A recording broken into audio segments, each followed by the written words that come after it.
Hey friends, hope you're all doing well. We're doing okay too, just really tired since we've been working non-stop. We wanted to answer a question many of you ask: how does our publishing process work? Most of our audiobooks are first posted on Patreon as paid content. They stay behind a paywall for a few months. After that, they become free to access on Patreon forever. Then, a few weeks later, we upload them to other platforms like YouTube, Facebook, and Twitter, X. Lately, our community hasn't been growing much, and we could really use your help. Please share our site in your Facebook groups, Discord servers, Reddit threads, Twitter, X, or with any friends who might be interested. Every little bit helps and we really appreciate it. Thanks a lot for being with us and supporting what we do, otherwise, he wouldn't hesitate to crush them thoroughly. He was eager to return to Hidden Leaf Village, establish the research division, and dive into his various experiments. Then it's settled. Everyone, go get some rest. It's been a long day. Meeting adjourned. Tsunade declared with a wave of her hand. Once the others left and only Kaido, Orochimaru, and Tsunade remained, she turned to them and asked, "So, how did it go? Was Madara's resurrection successful? He didn't cause any trouble, did he?" Tsunade had figured out Kaido's intentions when he'd questioned Orochimaru about prisoners earlier, so she hadn't stopped him. After all, it was a critical matter. They couldn't let Black Zetsu revive Madara first. A resurrected Madara with an immortal body would be even more of a headache. "Of course," Kaido replied with a grin. "Everything went smoothly. I've already revived Uchiha Madara and summoned his soul. But I haven't fully activated him yet, so he's not causing any problems for now. Besides, the sacrifice was so poor that his Edo Tensei body can only muster strength between a Jonin and a low-tier Kage. He wouldn't be able to stir up much trouble even if he tried. Still, to be safe, I'll wait until we're back in the village and consult the First Hokage." Kaido doubted he could convince Madara himself. Could the First Hokage succeed? If not, no big deal, he'd just planned several powerful seals on Madara to limit his abilities and movement. Madara could simply observe life in Hidden Leaf Village. Or maybe turn him into a history or ninjutsu instructor? That might actually work. As long as we make sure he doesn't brainwash any unbound Uchiha clansmen into his ideology. Kaido thought to himself. Chapter 139, The Appearance of Monkey D. Dragon. Alright. As long as you know what you're doing. Tsunade nodded nonchalantly, but she still reminded him, "But keep in mind, my grandfather isn't exactly reliable most of the time, so don't completely count on him to keep an eye on Madara Uchiha. And also, watch out for Black Zetsu. If he finds out we've resurrected Madara, he might try to snatch him away. It's best to keep Madara sealed for now." Clearly, Tsunade had little faith in relying on the First Hokage's reputation. "Understood. I'll be careful," Kaido replied with a nod. After discussing the village's upcoming plans with Tsunade and Orochimaru, Kaido finally left the command tent to get some rest. The next morning, Kaido gathered Kushina, Mikoto, and Minato to share his decision. "Things here are pretty much settled. Come back to the village with me," he said. "Alright." Mikoto, Kushina and Minato had no objections. "Let's go." After bidding farewell to Tsunade and the others, Kaido teleported them all back to his home. To his surprise, his mother wasn't at home. Using his observation haki, Kaido quickly sensed her presence at the Hokage's office, which wasn't surprising. "Let's grab some breakfast at the base in the pirate world and resume our morning training," Kaido said with a smile. "With the battlefield chaos behind us, we've missed a lot of training. Time to catch up." Kushina grinned and joked, "Finally. I'm starving. Let's go grab a proper breakfast." Without waiting, she teleported to their base in Shimatsuki village. Kaido and the others followed, heading straight to the base cafeteria. The Shimatsuki base operated a cafeteria that catered to the three clans training there, running 3 shifts daily to ensure food was always available. If there were leftovers, the staff would store them in a specialized time-sealed space connected to the dimensional gate, ensuring freshness. Kaido had set up this system himself to reduce waste while keeping meals hot and ready whenever needed. When they arrived at the cafeteria, they were greeted by Kuina and Tashigi. "Wow, Mikoto, Kaido. What brings you here so early? I haven't seen you in days. Is the war still going on?" Kuina asked curiously, waving at them. "The war's over, at least for now," Mikoto replied with a smile as she waved back. "And your Kaido here practically ended it single-handedly." She grabbed a hearty breakfast and joined the two sisters at their table, chatting happily. "Have you two been keeping up with your training?" she asked. "Of course," Kuina exclaimed, clenching her fists confidently. "I've set my sights on becoming the world's greatest swordsman. Slacking off isn't an option." "Impressive." Kushina said with an encouraging smile as she sat down with her tray of food. Kuina grinned. Not as impressive as you guys, though. To her, Mikoto and Minato were the benchmarks, people she aspired to surpass. However, realizing how difficult that would be, she decided to start with a more achievable goal, surpassing Kushina, the weakest one in swordsmanship, as her first step. The group spent the meal chatting casually about recent events, laughter, and stories filling the air. Suddenly, Nami entered the cafeteria, her eyes scanning the room until they landed on Kaido. She approached with an eager expression, curiosity gleaming in her eyes. Clearly, she was here to hear all about Kaido's latest feats. Mikoto and Kushina enthusiastically recounted Kaido's heroic deeds, leaving Kuina, Nami, and Tashigi in awe. Their admiration for Kaido only deepened. By the way, since the war is over and the bad Hokage has been captured, and Kaido is about to become Hokage, does that mean we can visit Hidden Leaf Village now? Tashigi asked suddenly. Yeah. I'm curious about the ninja world and Hidden Leaf Village too. Nami chimed in. Of course. Kaito said with a knowing smile. But give me a few days. Once I officially become Hokage, I plan to reform Hidden Leaf Village. One of the changes includes a proper identity system. I'll set you all up with official Hidden Leaf Village residency papers so you can visit without any hassle. But you'll need to stick to Hidden Leaf Village and its surroundings. Leaving the village is off limits unless you can convince Mikoto or my mother to accompany you. Kaido had already set up the system so that people from the pirate world traveling to the ninja world could only teleport to the Uchiha base in most cases. At the base, there were designated guides to ensure no issues arose. No problem. Mikoto, you'll take us sightseeing, right? Tashigi asked excitedly. Last time we visited that little shopping district, and it was amazing. Tashigi and the others excitedly asked Mikoto. All right. Mikoto said with a resigned smile, glancing at their eager faces. She couldn't help but relent. After breakfast, Kaido created multiple shadow clones to focus on their daily training. Of course, the real body also participated since certain techniques, like his Eternal Life technique, required his personal effort.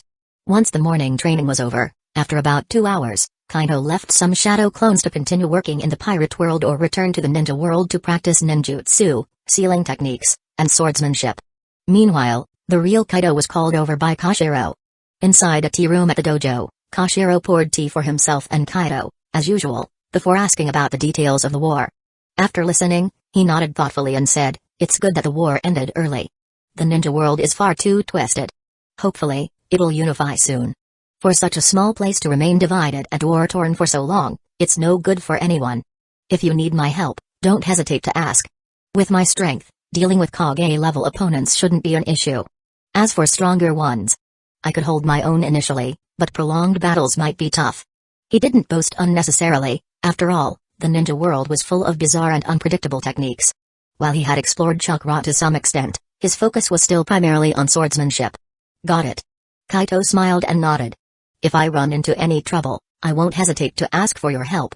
Oh, by the way, I've made a deal with Hatake Tsukumo from the ninja world.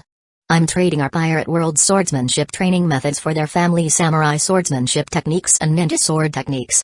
When the time comes, I'll pass it on to you to practice. You've always been interested in blending swordsmanship and ninjutsu, haven't you? Haha. Koshiro's eyes lit up, and he laughed heartily. That's great. I've been itching to see those ninja sword techniques for a while now. He is Tsukumo, the White Fang of Hidden Leaf Village mentioned in the information you shared with me? Exactly. Kaido confirmed with a smirk. What, are you interested in him? Of course. Koshiro said with a nod. From what I've seen, he's a top-tier swordsman with incredible talent. Naturally, I'd like to meet him. If we could spar, even better. With his talent, if he trained in our world's swordsmanship, 8 more of the Sea King beasts and fierce creatures we have here, he might even reach the level of a great swordsman in the future. To Koshiro, someone who became a top swordsman in a world where swordsmanship had declined couldn't be underestimated. Tsukumo's environment and resources had been his only limitations. If he were exposed to the pirate world's resources, his growth would skyrocket. Well, if that's the case, you'll have to visit the ninja world. I can introduce you to, and you can spar to your heart's content. I could even arrange for him to personally teach you the ninja sword techniques. Kaito said. Although he hasn't fully met the conditions for the contract yet. If he had, things would be much simpler. Kaido was also curious about how fast Tsukumo could grow in the pirate world with access to its techniques and resources. Seeing Tsukumo go head-to-head with someone like Mihawk in the future would undoubtedly be exciting. In that case, I'll visit the ninja world to exchange ideas and spar with him. Let's hope he signs the contract soon. Koshiro replied with a slight sigh of regret. He understood that only by signing a contract with Kaido could Sycamore Hatake rapidly grow and break through his limits. Otherwise, even with access to the pirate world's swordsmanship, his potential would remain capped. It should happen soon. Sycamore is straightforward and easy to deal with. Building rapport with him won't be difficult. Kaito said with a confident smile. True. Koshiro agreed with a laugh. For someone to achieve such feats of swordsmanship in your world, they must be sincere and determined. The two chatted for another half hour. Just as Kaido was about to leave, Koshiro suddenly said, "Oh, right." He looked at Kaido with a serious expression. A few days ago, Monkey D. Dragon visited Shimatsuki Island. He was recruiting people. What? Kaito was stunned. Dragon? The Revolutionary Army's leader? Has he already defected from the Marines and started building his revolutionary force? Did you agree to join? Kaido hadn't expected Dragon to act at this point in time. Then again, Dragon had likely left the Marines years ago to start the Revolutionary Army and had already connected with figures like Vegapunk. Speaking of Vegapunk, he should have been forced into working for the world government not long ago. If Dragon still has secret ties with him, maybe I can use this opportunity to meet and recruit Vegapunk myself. Kaido rubbed his chin, lost in thought. This was an opportunity he couldn't afford to miss. Chapter 140, The First Hokage's Admiration and Respect. I haven't agreed to join yet, but I haven't completely refused either. Koshiro shook his head with a chuckle. Didn't you say this person could be an ally for your cause? Someone who could help overthrow the world government and build a new world order? Of course, I wouldn't reject them outright. The master smiled. I just set up a meeting for a month from now to talk things over properly. I also gave them a brief overview of you, your mom, and your general ideas. And? Dragon's interested. He agreed. So, in 26 days, you'd better bring Lady Naori to meet him. Face to face. Hopefully, you can. Well, let's say, persuade him to join us. Maybe even form a contract with him. Such a person, someone capable of stirring up great waves in the future, couldn't be overlooked. After all, his disciple aimed to unite the pirate world, reshape its chaotic order, and make it a better place. As a mentor, how could he not support that? Besides, he himself wasn't satisfied with the current world government or the chaotic global system. 26 days, huh? Sure, no problem. Kaito raised an eyebrow and gave Koshiro a grateful look. Thanks, sensei. Don't worry, I know how to convince Dragon. I'll do everything I can to win him over. He had confidence in his ability to handle this. In his opinion, Dragon was likely still in a state of theoretical confusion and doubt. It was the perfect time to approach him. Haha. Good. As long as you're confident. Koshiro smiled knowingly and took a sip of tea. They chatted a bit more before Kaido took his leave. He returned to the shinobi world with Mikoto, Kushina, and Minato. You all go ahead and train. I need to head to the Hokage Tower to discuss something with my mom and the others.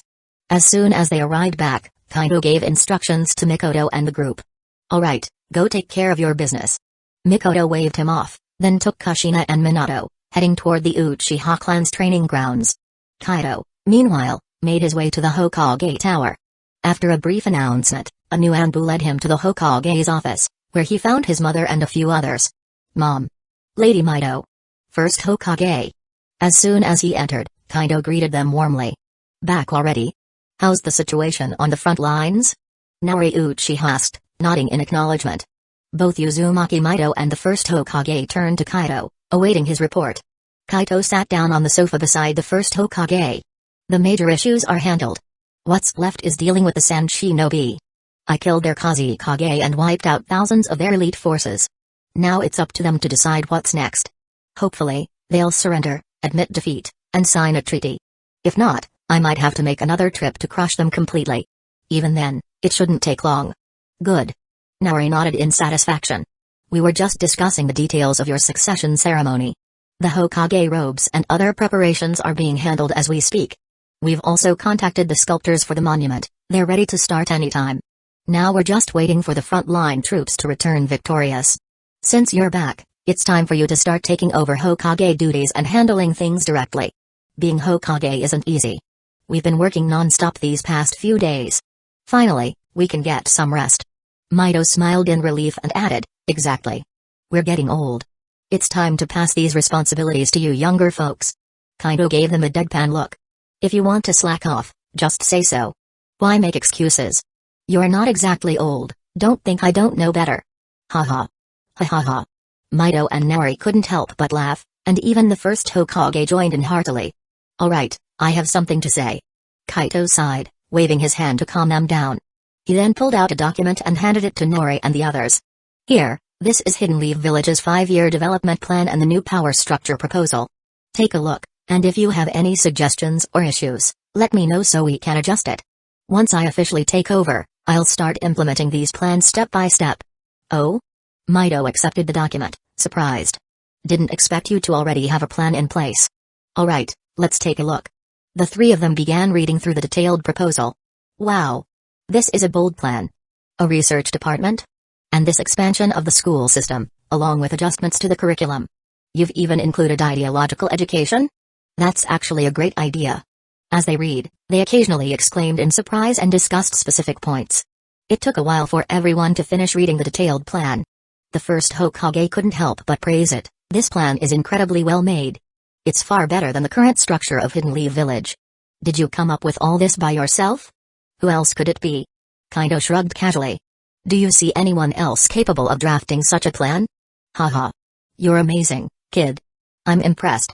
The first Hokage gave him a big thumbs up. Especially the part about the school reforms, it's brilliant. Based on your plan, children start with a foundational preschool class. At age 6, they move on to elementary education.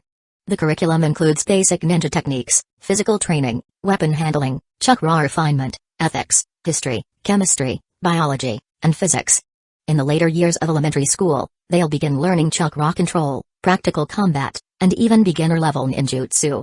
There are also elective courses and special interest classes. After graduating and becoming Genin, there are mandatory enhancement programs for Genin, and similar training programs for Chunin and even Jonin. The level of detail in your Ninja Academy reform far surpasses anything Dobirama ever envisioned. It's ambitious and thorough. On top of that, you're introducing educational programs for civilians to train doctors, nurses, craftsmen, researchers, administrators, and teachers. You're covering so many fields. This plan isn't just about making use of ninjas but also unlocking the full potential of civilians. If implemented, Hidden Leaf Village's future will undoubtedly be prosperous and strong. But I have to admit, the financial burden might be significant. This plan shattered the first Hokage's prior understanding of how things could be. After all, his own education was minimal, and governance was not his strong suit. How could he have properly planned Hidden Leaf Village's development? Kaido's plan, however, was a refined fusion of lessons from his previous life and adjustments tailored to the ninja world. True. Uzumaki Mido and Naori Uchiha both nodded in agreement. Mido added, it's not just the education sector. The reorganization of other departments is also well thought out, far better than the current structure. But this new administrative division and mission division. You're proposing to delegate a lot of the Hokage's administrative powers. Are you sure that's a good idea? With these divisions, the Hokage will only handle major decisions, while most of the day-to-day tasks will be managed by these departments. Even mission approvals will largely fall to the mission division unless they're A-rank or S-rank missions. Isn't that a bit much? I don't think so. Kaido chuckled and waved dismissively. The Hokage, as the village's supreme leader, shouldn't be bogged down by endless trivial matters. Otherwise, how would they find the time to train, grow stronger, and focus on critical issues that determine the village's future? You can't have the Hokage dying of overwork, can you? Trying to micromanage everything is a recipe for failure. The third Hokage was a perfect example of this. And worse, he was corrupted by power. This clear division of responsibilities and the redistribution of some Hokage powers will also help prevent future dictatorships. It's better for the village's growth. As for fears of the Hokage losing authority or being undermined, there's no need to worry. The Hokage's strength is what truly secures their position. As long as they're strong, no one will dare challenge them. Besides, key areas like the Anbu and Finance Division will still remain directly under the Hokage's control. Those are the real levers of power. Without soldiers or funds, nothing can be achieved. With those in hand, the Hokage's position is secure. Fair point. Uzumaki Mido nodded thoughtfully. She gazed at Kaido with admiration. I never expected someone so young to have such a deep understanding of power and governance. With you as Hokage, we don't have to worry about Hidden Leaf Village's future at all. Dividing authority like this also helps win over the hearts of the various ninja clans and individual ninjas. It's a good move. Initially, she had worried that Kaido's ambitions might lean toward authoritarianism. Now, it seemed she had misjudged him. He genuinely wanted to reshape the world into something better. You're truly remarkable, Kaido. Hashirama chimed in with a tone of admiration. Not everyone can see through the nature of power and resist its temptations to make wise choices. Even Tobirama would likely feel proud to see this. He might finally change his views on the Uchiha. If only he and Tobirama had implemented a fairer division of power in the past, perhaps Madara wouldn't have been driven away or manipulated into leaving. Perhaps the Uchiha clan could have fully integrated into the village. But those were questions with no answers now. The past couldn't be changed. All that mattered was the present and the future. Maybe. Kaito said with a faint smile. But Tobirama's deep-seated bias against the Uchiha remains the root of the problem. If he were alive now, his first reaction wouldn't be pride, it'd be to stop me from becoming Hokage. So, let's hold off on reviving him until after I'm officially Hokage and we've dealt with Sarutobi and Danzo. Only then can we talk about it. Tobirama feeling proud? Not likely. Perhaps once Kaido's reforms were fully implemented and Hidden Leaf Village truly prospered, there'd be a sliver of hope for that. Chapter 141, Activated. Edo Tensei Madara haha. Yeah, that's how Tobirama is. Always hung up on his hatred and prejudice against the Uchiha. I've been telling him off about it for years, but it's no use. The first Hokage sighed, smiling helplessly and shaking his head. He looked like he had a headache dealing with Tobirama's stubbornness. Little did he know, he was just as stubborn himself. Forget about that guy, Tobirama. At this point, Naruto Uchiha quickly changed the subject and teased Kaido with a sly grin. I see you've delegated most of the administrative tasks and duties. Let me guess, it's not just about fair distribution of power. You're slacking off, aren't you? Don't think I don't know you. You hate trouble and can be super lazy sometimes, huh? Who knows a person better than their own family? Luckily, when it came to training and getting stronger, Kaido was diligent and persistent. Otherwise. Huh? Is that true? Hearing this, Uzumaki Mido and Hashirama both blinked in surprise, their gazes turning inquisitively toward Kaido. Hey. Kaido scratched the back of his head, laughing sheepishly. I knew I couldn't hide it from you, Mom.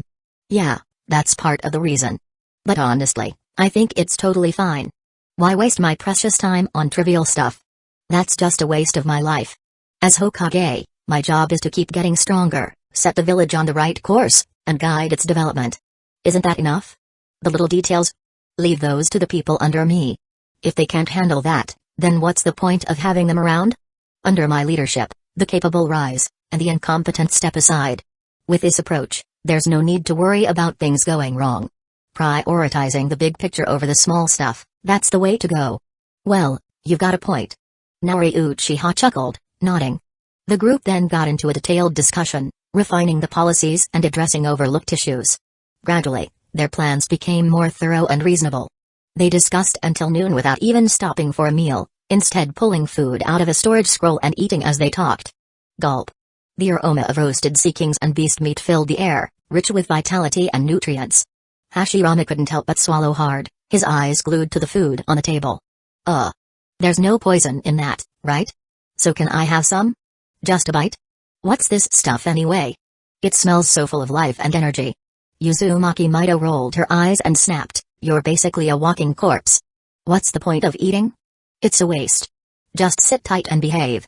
And maybe, just maybe, when Kaido finds a way to fully resurrect you, we'll talk. This food is incredibly rare in the shinobi world, and we can't waste it. Hashirama shot his wife a pitiful look, feeling utterly unloved.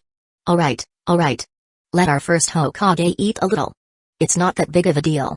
Naruto Uchiha couldn't take it anymore, laughing as he handed the Hokage a small portion of meat and a set of utensils. Not too much, though. Just enough for a taste, I don't like to waste any. It wasn't like they were short on food anymore. The Pirate World team had people regularly hunting sea kings and beasts, not just for meals but also to supply the growing nutrition factories.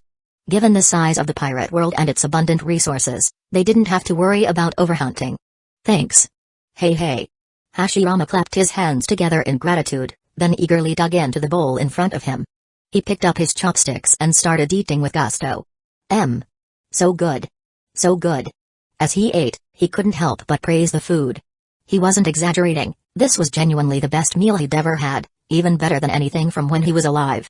Especially the sea king meat. The vitality and nutrients in it were unmatched.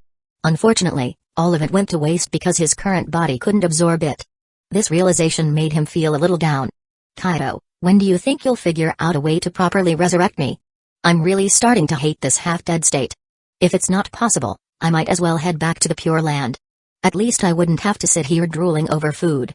Just hang in there a bit longer. Kaido waved him off casually. I'm working on it. Give me a year, maybe less, and I should have it sorted out. Ever since Hashirama started appreciating his plans for the village, his favorability had been steadily increasing. It was already at 76 points, just a little more, and he'd meet the contract requirements. Probably just a few more days, maybe a week or two. I wonder what'll happen when I form a contract with a half-dead First Hokage? Will it even work? The thought made Kaido curious. A year? It's going to take that long? That's gonna be tough. Hashirama groaned, looking utterly defeated. Don't worry. Kaido chuckled, waving his hand dismissively. If it gets too boring, you can find your old friend to share your misery with. Not only will Tobirama be revived soon, but I've already brought Madara Uchiha back too. What? That bombshell left Hashirama, Uzumaki Mido, and Naori Uchiha all stunned. Naori Uchiha frowned. He's already been revived? Where is he now? Are you sure he won't get out of control? Even though she trusted her son, it was still Madara Uchiha they were talking about. Not exactly someone easy to handle. Exactly. Hashirama nodded seriously. I've said it before, I can break free from the restraints of this technique any time I want. Madara can undoubtedly do the same. Relax. Kaido, sensing their concern, smiled reassuringly. I didn't use White Zetsu as a sacrifice. Instead, I chose a lowly Hidden Stones village nin prisoner from the front-line camp's jail, a guy who committed plenty of heinous crimes. He was perfect for the job. Because of that, the Madara I revived is capped at around upper Jonin or mid-Kage level in strength at best. Plus, I haven't even fully activated him yet. I've only summoned his soul and created a reanimated body using the Edo Tensei. I'm planning to have Mom and Lady Mido help add layers of powerful and complex seals on him, restricting both his power and actions even further. When that's done, he'll be the perfect company for the First Hokage. Of course, it'd be best if we could capture Black Zetsu as well, or at least ensure Madara won't have a chance to escape. These things couldn't be left to chance. That sounds good. Uzumaki Mido and Naori Uchiha both breathed a sigh of relief. Sure thing. Mido said, I'll help you add the seals when the time comes.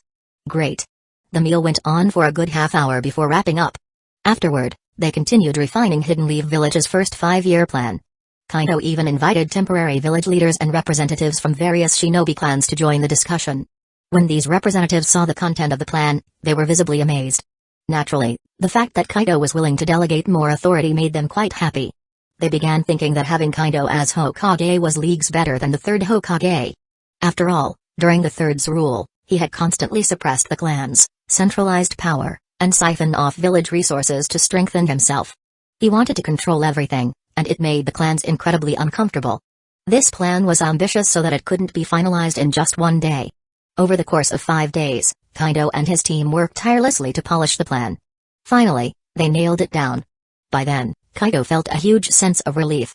Not only had they finalized the reform and development plan, but most of the appointments for the new organizational structure were also settled. Future reforms would be much easier to manage.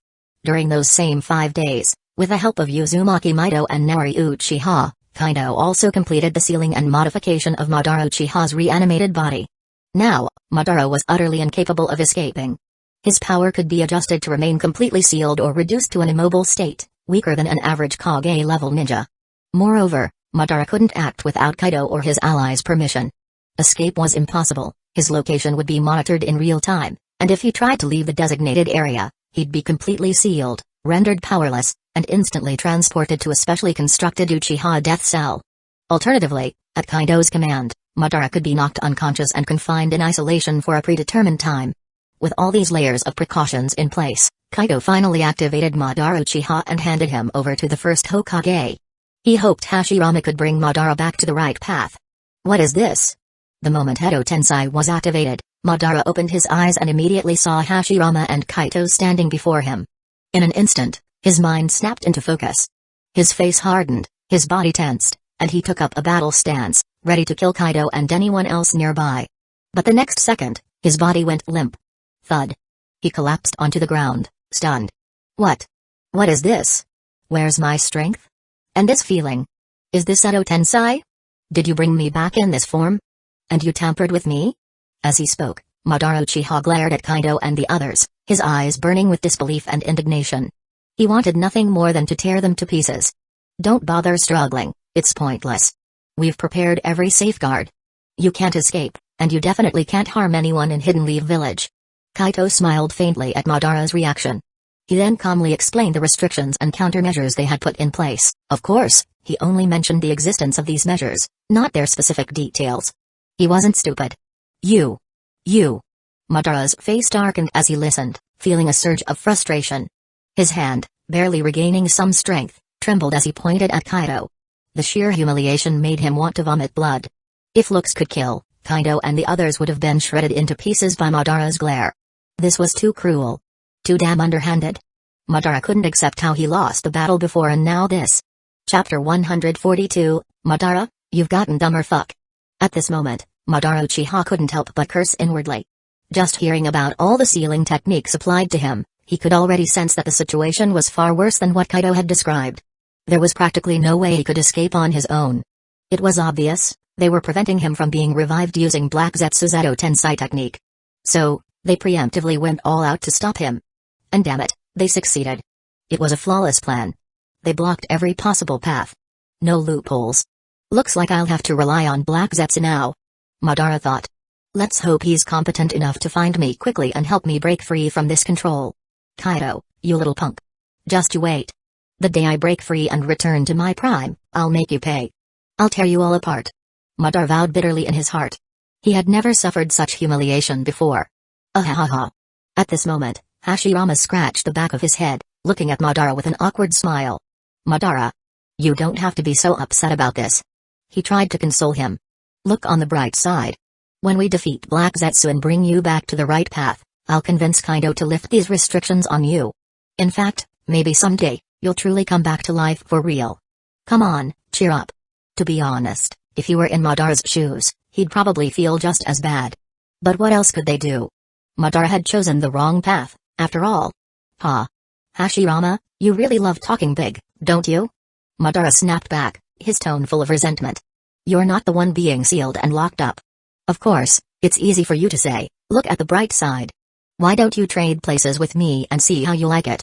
Hashirama awkwardly scratched his head again, smiling sheepishly. Well, what choice did we have? You got tricked by that Black Zetsu guy and tried to destroy the world. We had to stop you. Honestly, though, you were kinda dumb back then.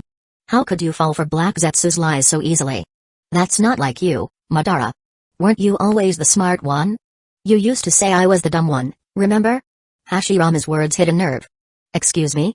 Madara glared at him, eyes wide in disbelief. What do you mean I got tricked by Black Zetsu? Do you even know what you're talking about? And who told you I fell out with you because of Black Zetsu's lies? For your information, I created Black Zetsu with my own willpower. Everyone else might betray me, but he never would. Despite his confident tone, Madara couldn't help but feel a sliver of doubt. After all, Black Zetsu's creation had always been a bit odd. It was an accident, something even he didn't fully understand. His naturally suspicious nature had always kept that question buried in the back of his mind. Today, however, Hashirama had just poked at it. No, it can't. Madara muttered to himself. Absolutely not. Hashirama shook his head firmly. Creating life isn't that simple. If you really created Black Zetsu, then why don't you go ahead and make another one? You can't, can you? Madara fell silent. After a long pause, he finally spoke again. It's true I can't. But that doesn't prove Black Zetsu isn't a product of my will. Also, let me correct you, when I left the village, I hadn't even created Black Zetsu yet. I only made him after I awakened the Rinnegan using a special technique. Your claim doesn't add up at all. Oh, but it does. At this moment, Kaido chimed in with a sly grin. Here's the truth, Madara, Black Zetsu isn't your creation at all. He's actually the will of Otsutsuki Kaguya, the mother of the Sage of Six Paths. She created him right before she was sealed away by the sage and his brother. Black Zetsu has been working for over 1,000 years to revive her. Surprise. He's been playing you like a fiddle the whole time. Also, you're not his first victim. He even manipulated Indra, one of the sage's sons, who, by the way, is the ancestor of the Uchiha clan. What? Madara's eyes widened in disbelief. Otsutsuki Kaguya. The sage's mother? Where are you even getting this nonsense from?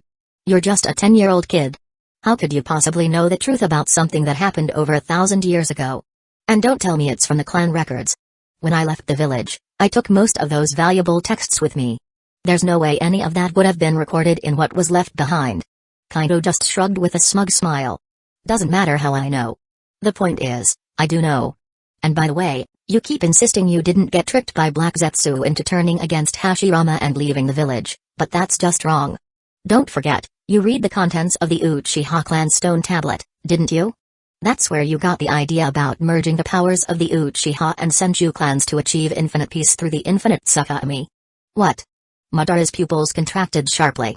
He stared at Kaido, then turned his gaze to Naori Uchiha, suspicion written all over his face. How do you know about that?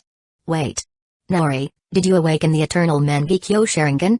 But that's impossible. Your family is gone, only your little sister is still alive, right? And she hasn't awakened the Mangekyō Sharingan, let alone lost her eyes. Besides, during our battle, I could see clearly that your Sharingan was just a regular Mangekyō, not an eternal one. The eternal Mangekyō has a more intricate design, combining two Mangekyō patterns into one. Granted, your ocular power is ridiculously strong, even I have to admit that. But still, how could you see the tablet's full text? Madara was grasping at straws, trying to make sense of it all. Stop guessing. Naori's calm voice cut through his rambling as she activated her Mangekyō Sharingan. You're right, I only have the Mangekyō Sharingan. Not the eternal. And even with my strong ocular power, I can't see the parts of the tablet meant only for the eternal Mangekyō. But here's the thing, the stone tablet has been tampered with. What do you mean, tampered with? Madara demanded, his head spinning from all this new information. Exactly what it sounds like. Naori replied coolly. Black Zetsu altered the stone tablet a long time ago. Madara's head throbbed as his doubts grew deeper. The more he thought about it, the more questions and suspicions filled his mind. But how? Naori Uchiha replied, looking at Madara with a pitying gaze. Black Zetsu, as a special entity created by Otsutsuki Kaguya, the Sage of Six Paths Mother, using yin-yang release and her own will, naturally wields power beyond the reach of ordinary people. And the key to it all is yin-yang release. The Sage of Six Paths tablet. Yeah, normal people can't modify it and still maintain its original functionality. That's probably why you believed so strongly in the contents of the tablet, isn't it? But obviously, Black Zetsu is an exception. With his mastery of yin-yang release and his personal experience from the Sage of Six Paths era, not to mention his involvement in manipulating Indra, the ancestor of the Uchiha clan, of course, he could alter the tablet's contents. Granted, he didn't change everything. The parts about creation of all things jutsu are true and remain untouched. But the part about achieving eternal peace through the infinite Tsukami? That's undeniably fake.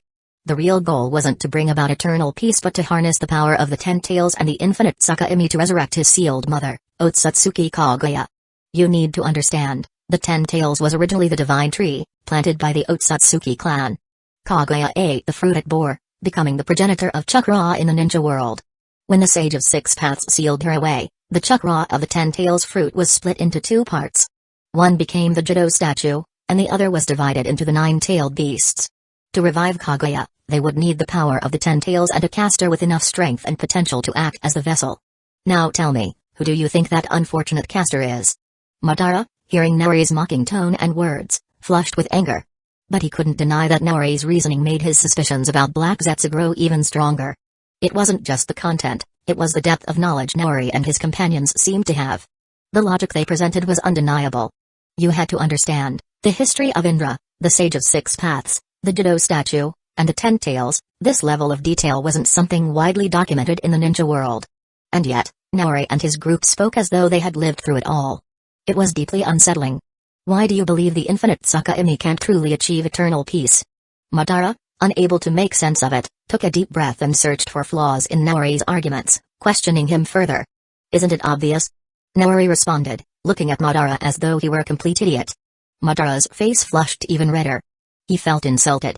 Before he could lash out, Hashirama interjected, his face full of disbelief as he looked at Madara. Isn't it obvious, though? Seriously. The Sage of Six Paths left behind the tablet, right?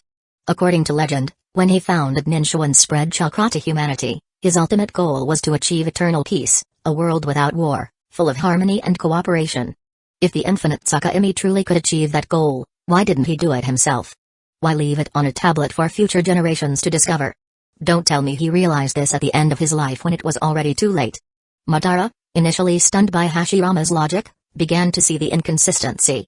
But then Hashirama added, why not? That could totally be the case. Madara, grasping onto this flimsy justification like a drowning man clutching a straw, nodded vigorously. Exactly. That's entirely possible. Hashirama gave him a look of pure exasperation and disdain. Madara, you've gotten dumber, haven't you? What? You bastard, Hashirama, Madara exploded in anger, his face flushing red as he yelled, how dare you call me stupid? If anyone here is dumb, it's you. Hashirama smirked. Oh? Care to prove it? Because between the two of us, you're definitely the dumber one. Madara had always believed that if either of them was foolish, it was Hashirama. Hashirama was, in Madara's mind, the definition of a dense idiot. Otherwise, how could he have made so many ridiculous decisions over the years? Oh, really? Hashirama rolled up his sleeves, clearly ready to argue. How about the time we skipped stones? I always won that. And let's not forget the time we... Shut up. Madara's face darkened as he shot to his feet, rushing over to clamp a hand over Hashirama's mouth before he could reveal any more embarrassing details. What's wrong with you? That's not something you should be saying out loud. Just forget it ever happened. Forget it forever. At that moment, Madara wished he could travel back in time and strangle his younger self for agreeing to that absurd contest about who could pee farther. He had never felt so humiliated. MMPH, Hashirama wriggled free of Madara's grip, looking annoyed. What's your problem, Madara? Madara glared at him. You tell me. Do you want to embarrass both of us in front of everyone? This was exactly why Madara always thought Hashirama was an idiot. Normal people didn't go around sharing embarrassing stories for everyone to hear. Did Hashirama have no sense of shame? Or worse, did he genuinely think those things weren't embarrassing? The thought left Madara even more speechless. Can we please get back to the actual discussion? Madara took a deep breath, shaking his head to clear it. Fine, fine. Hashirama replied, raising his hands in surrender. Let's focus on the real issue. He continued, even if we assume the Sage of Six Paths didn't have long to live, couldn't he have passed this method for eternal peace onto his sons or descendants? Why go to the trouble of carving it into a hidden tablet under your clan's shrine, requiring a special set of eyes just to read it? Doesn't that seem contradictory to his supposed goal of making it easy for people to find peace? Tell me I'm wrong. Madara was left speechless. Having experienced death once and been broken down multiple times, Madara found himself more willing to listen and think things through. He had to admit, Hashirama's argument made sense. For the first time, he began to seriously question the tablet's authenticity. But he wasn't ready to give up just yet. He clung to one last hope, voicing his final doubt. Maybe it's because achieving this peace requires the eternal Mangekyō Sharingan, or even further evolution to the Rinnegan, but he stopped mid-sentence. Because he realized that argument didn't hold up either. Indra, the Sage of Six Paths' son and the Uchiha's ancestor, undoubtedly had the eternal Mangekyō Sharingan. He might even have had the Rinnegan. And if he didn't, he could have obtained the Senju's power to awaken it, just as Madara himself had done. The Sage of Six Paths had two sons. Even if they didn't get along, was it really impossible for him to share such crucial information with them? Madara had turned against Hashirama, and yet he had still obtained Hashirama's power to awaken the Rinnegan. So why wouldn't the Sage of Six Paths share this knowledge directly with his own sons instead of hiding it on a tablet? It didn't add up. So, the tablet's contents were fake? Was I manipulated by Black Zetsu all along? Madara muttered, his eyes hollow with disbelief. Obviously. Kaido interjected, nodding firmly. He looked at Madara with a pitying expression and added, of course, not everything on the tablet is false. A few parts, like the infinite Sakami as a means to eternal peace? Those are lies. 9 truths and 1 lie, that's how Black Zetsu made you believe it without question. You were completely deceived and used by him. Chapter 143, Plans for Black Zetsu. Upon hearing the revelation, Madara Uchiha's eyes reignited with a glimmer of life, but his heart brimmed with unrelenting anger and hatred toward Black Zetsu. So, everything he had done all these years, including turning against Hashirama and even killing him, had all been manipulations orchestrated by Black Zetsu? This was unacceptable. It felt like his entire life had been a lie. For a moment, Madara was overcome by a profound sense of disillusionment. He couldn't bear the thought of facing Hashirama anymore. But Kaido, noticing Madara's inner turmoil, smirked faintly and suddenly interjected, if you truly follow this method to achieve eternal peace, it's not entirely impossible. Madara and Hashirama froze, both turning to look at Kaido in shock. Their expressions seemed to scream, are you kidding us? After all the talk about conspiracies and hidden agendas, was he now saying this plan could actually work to bring peace? At this moment, both Madara and Hashirama felt an almost irresistible urge to punch him. Even Uzumaki Mido and Hikari Uchiha looked at Kaido with amused expressions, knowing full well that he was toying with Madara. Haha, don't get ahead of yourselves. Kaido, enjoying their reactions, waved his hand and chuckled as he explained with a grin, from what I know, casting the infinite Tsukimi would indeed pull the entire ninja world into an illusionary realm, putting everyone into eternal sleep. In that sense, yes, wars would truly end. And it would be permanent. But not for the reasons you'd think. Because anyone trapped in the infinite Tsukimi, whether humans or other living beings, would gradually transform into white Zetsu after a certain period. They would eventually cease to exist entirely. No humans, no animals, only white Zetsu would remain. When that happens, the ninja world would, in a sense, achieve permanent peace. After all, if there are no humans, there would be no conflicts or wars. Am I right? Madara Uchiha. Senju Hashirama. Wow, what a dark joke. At this point, Uzumaki Mido laughed and teased, so, in the end, all humans and animals would go extinct, leaving behind a wasteland. Sure, that's one way to achieve eternal peace. I must say, Black Zetsu really understood the essence of humanity and its flaws. As long as humans, or even animals, exist, conflict will never truly end. If you genuinely want peace, you either have to annihilate the world or unify it under absolute power combined with a fair system. That's the only way to achieve temporary, relative peace. And if you want this relative peace to last forever, the ruler would need to be immortal. Saying this, Mido gave Kaido a meaningful glance. Immortality. She felt Kaido might actually achieve it someday. After all, wasn't Kaido already incredible? With his current mastery of eternal life technique, his lifespan was already significantly prolonged. As for the limits of this technique, it was still unclear. 1,000 years might just be the baseline. The true upper limit would depend on what came next. And since Kaido had already surpassed the limits of one technique to create the life-extending art, who was to say he couldn't break through again to develop even more advanced methods for immortality and enhancing vitality? She was looking forward to it. Being bonded to Kaido, she and her clan members might have the chance to witness the future alongside him for a very, very long time. That seemed like a pretty good deal. Is immortality really achievable? Hashirama furrowed his brow, skeptical. Why not? Mido smiled faintly. Haven't you noticed that Naori and I have regained our youth and extended our lifespans?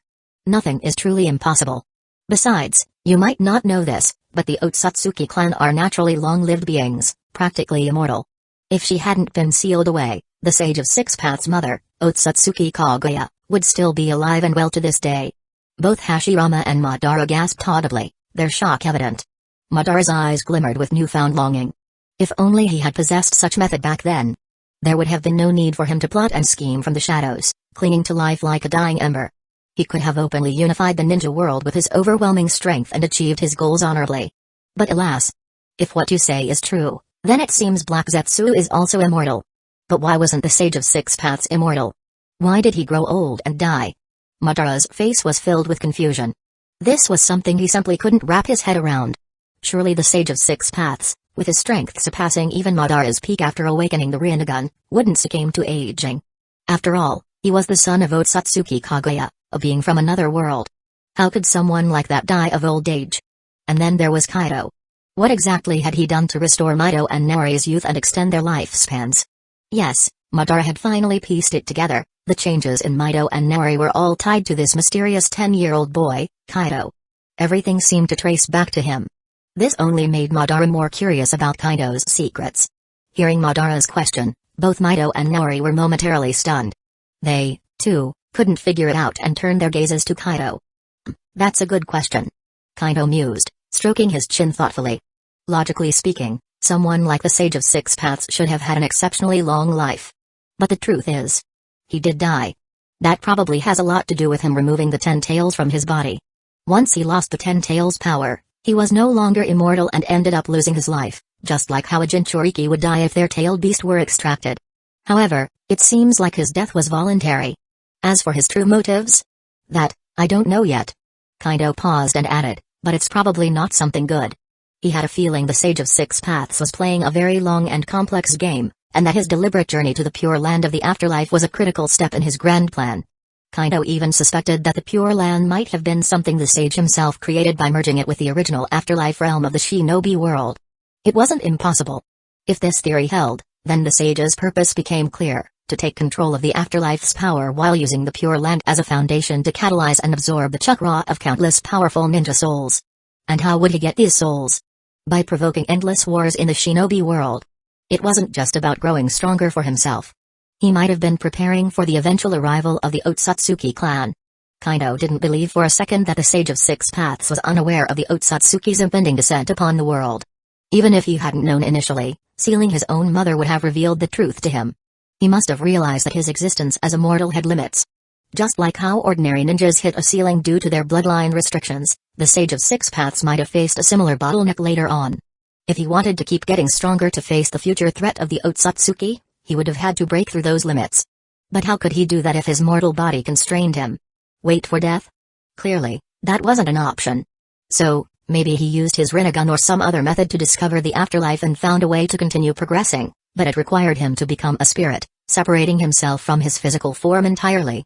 Perhaps that's why he removed the 10 tails and willingly died. Of course, all of this was just Kaido's speculation. To uncover the truth, he'd need to capture the Sage of Six Paths in the future and dig through his memories. What do you think?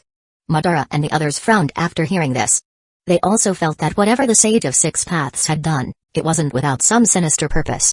But it wasn't something they could fully grasp right now. When are you planning to capture Black Zetsu? Madara asked Kaido, his tone filled with urgency. He no longer trusted Black Zetsu. He'd finally come to terms with the fact that Black Zetsu had been manipulating him all along. Now, more than anything, he wanted revenge against that slimy creature. As for the plans he had entrusted to Black Zetsu, Madara had given up on them entirely. Not only had Black Zetsu guided him to create those plans for its own purposes, but now that Madara was in Kaido's hands, sealed with countless layers of safeguards, there was no way Black Zetsu could rescue him from Hidden Leaf Village. It was obvious that Kaido and his allies had prepared for everything, ensuring that Madara couldn't escape. So instead of focusing on escape, Madara now placed his hopes on Kaido capturing Black Zetsu as well. When that time came, Madara would make sure to repay Black Zetsu for all its betrayals. That'll have to wait for the right opportunity. Kaido replied with a helpless shrug. You know how Black Zetsu is. Its existence is unique, its perception is sharp, and its escape and survival skills are top-notch. It's not easy to catch. Of course, Kaido didn't admit that part of him wanted to let Black Zetsu cause some chaos, gathering the tailed beasts to resurrect Otsutsuki Kaguya. He found Kaguya, in all her naive and quirky simplicity, quite intriguing. He figured she might even become an ally in the future, a hidden ace with incredible potential. Besides, Black Zetsu's meddling would inevitably target other ninja villages. Especially when collecting tailed beasts, it would cause significant losses for those villages, forcing them to unite. And that would be beneficial for Kaito's goal of unifying the shinobi world. If Hidden Leaf Village grew too strong on its own, unifying the other villages would require force. But that would only increase their hatred for Hidden Leaf Village, creating even more problems to deal with post-unification. Too much hassle. However, if a shared enemy like Black Zetsu emerged, combined with economic influence and later threats like the Otsutsuki, it could greatly ease the process of unification. Kaido's strength was growing rapidly. In a few years, he might truly become invincible in the shinobi world. At that point, he could forcibly unify the villages through sheer power. But the drawbacks of that approach were obvious. Winning goodwill afterward would be significantly harder. That would delay his plans to eventually dominate the pirate world as well. So why not take a more strategic route? Slowing down the timeline for unification might actually save time in the long run. Chapter 144, Madara and Hashirama look like lovers I see. Madara Uchiha nodded, though the thought of Black Zetsu's sneaky survival tactics gave him a headache. In the past, Madara appreciated Black Zetsu's skills, thinking of him as an ally. Such talents had been a pleasant surprise and something he valued. Now, though, Black Zetsu had turned into a thorn in his side, an enemy. Madara found himself disgusted by the very abilities he once admired. Humans are fickle, after all. Alright, Madara. There's no need to rush these things. Hashirama said, noticing the shift in Madara's demeanor. He gave Madara a reassuring pat on the shoulder. Trust Kaido and the others. Black Zetsu will definitely fall into our trap sooner or later. When the time comes, we'll squeeze every last drop of usefulness out of him. After that, I'll hand him over to you to deal with however you see fit. Besides, Hashirama continued with a grin, we've got plenty of time ahead of us. Come on, let's take a stroll around Hidden Leaf Village together. It's been ages since we've done something like this. And let me tell you, the village has changed so much, It's practically unrecognizable. Without waiting for a response, Hashirama threw an arm around Madara's shoulder, infused a bit of chakra to help him regain some strength, and pulled him along. He nodded to Kaido and the others before cheerfully dragging Madara away. Hashirama, stop pulling me. I can walk on my own. Madara growled, clearly annoyed. And who said I wanted to go sightseeing in Hidden Leaf Village with you? What's there to see in that damned village anyway? Don't you know how much I hate it here? Madara's protests continued as Hashirama pulled him along. Ah, don't be so stubborn, Madara. Deep down, you still love Hidden Leaf Village, don't you?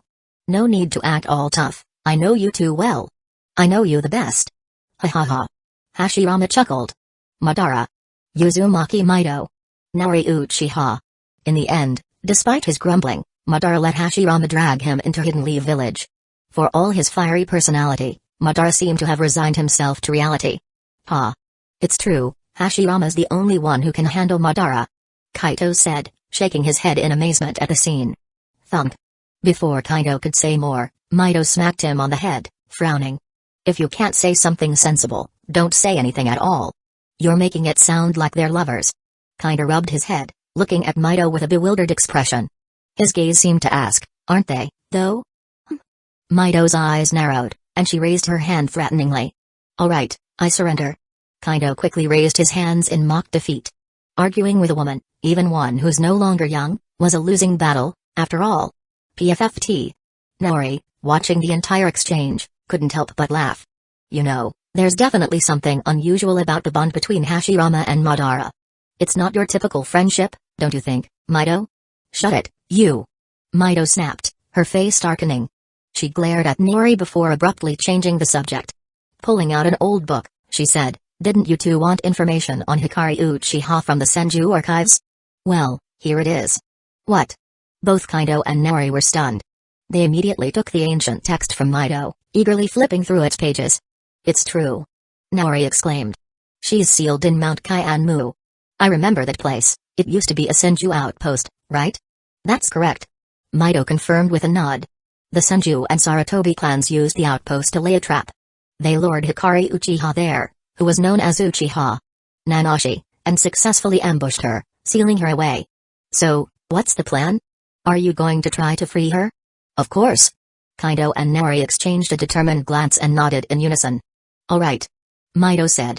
We can go tomorrow afternoon. It's not far, only about 200 kilometers from here.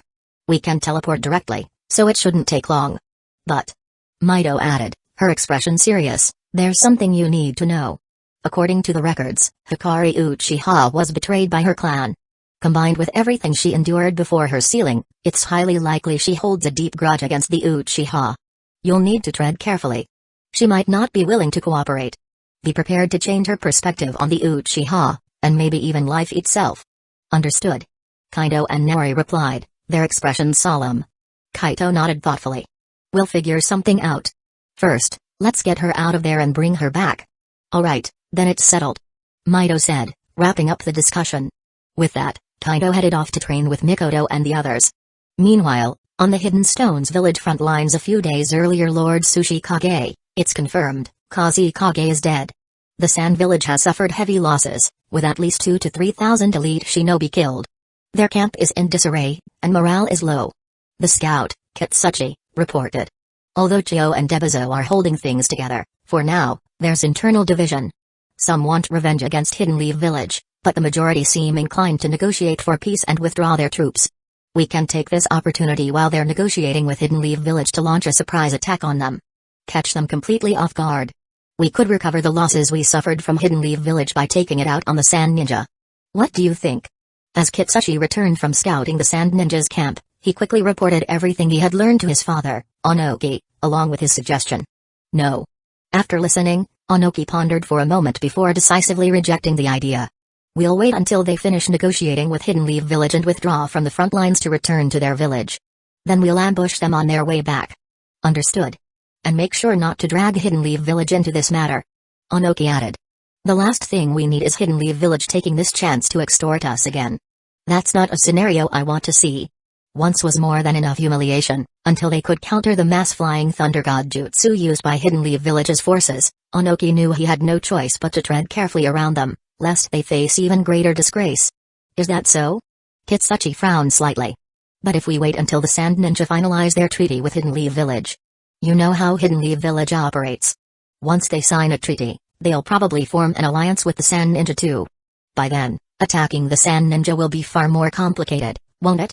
Wouldn't it make more sense to strike now, before they renew their alliance? That way, Hidden Leaf Village wouldn't have any grounds to interfere, don't you think?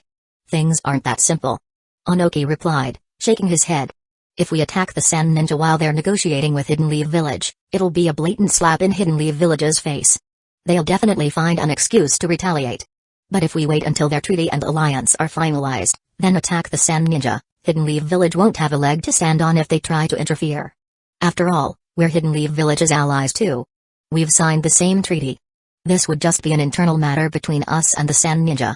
Plus, Hidden Leaf Village wouldn't gain much from stepping in, and they're unlikely to do so just for the Sand Ninja. You're absolutely right. Kitsuchi's face lit up with realization as he looked at his father with admiration. It was clear he still had much to learn. Alright, that's settled then. Start preparing. Onoki said with a wave of his hand, finalizing the decision. Yes, sir. Meanwhile, on the Sand Ninja's side, things were unfolding just as Onoki had predicted. In the end, they chose to negotiate with Hidden Leaf Village. The simple truth was that they couldn't afford to keep fighting. And they saw no hope of winning.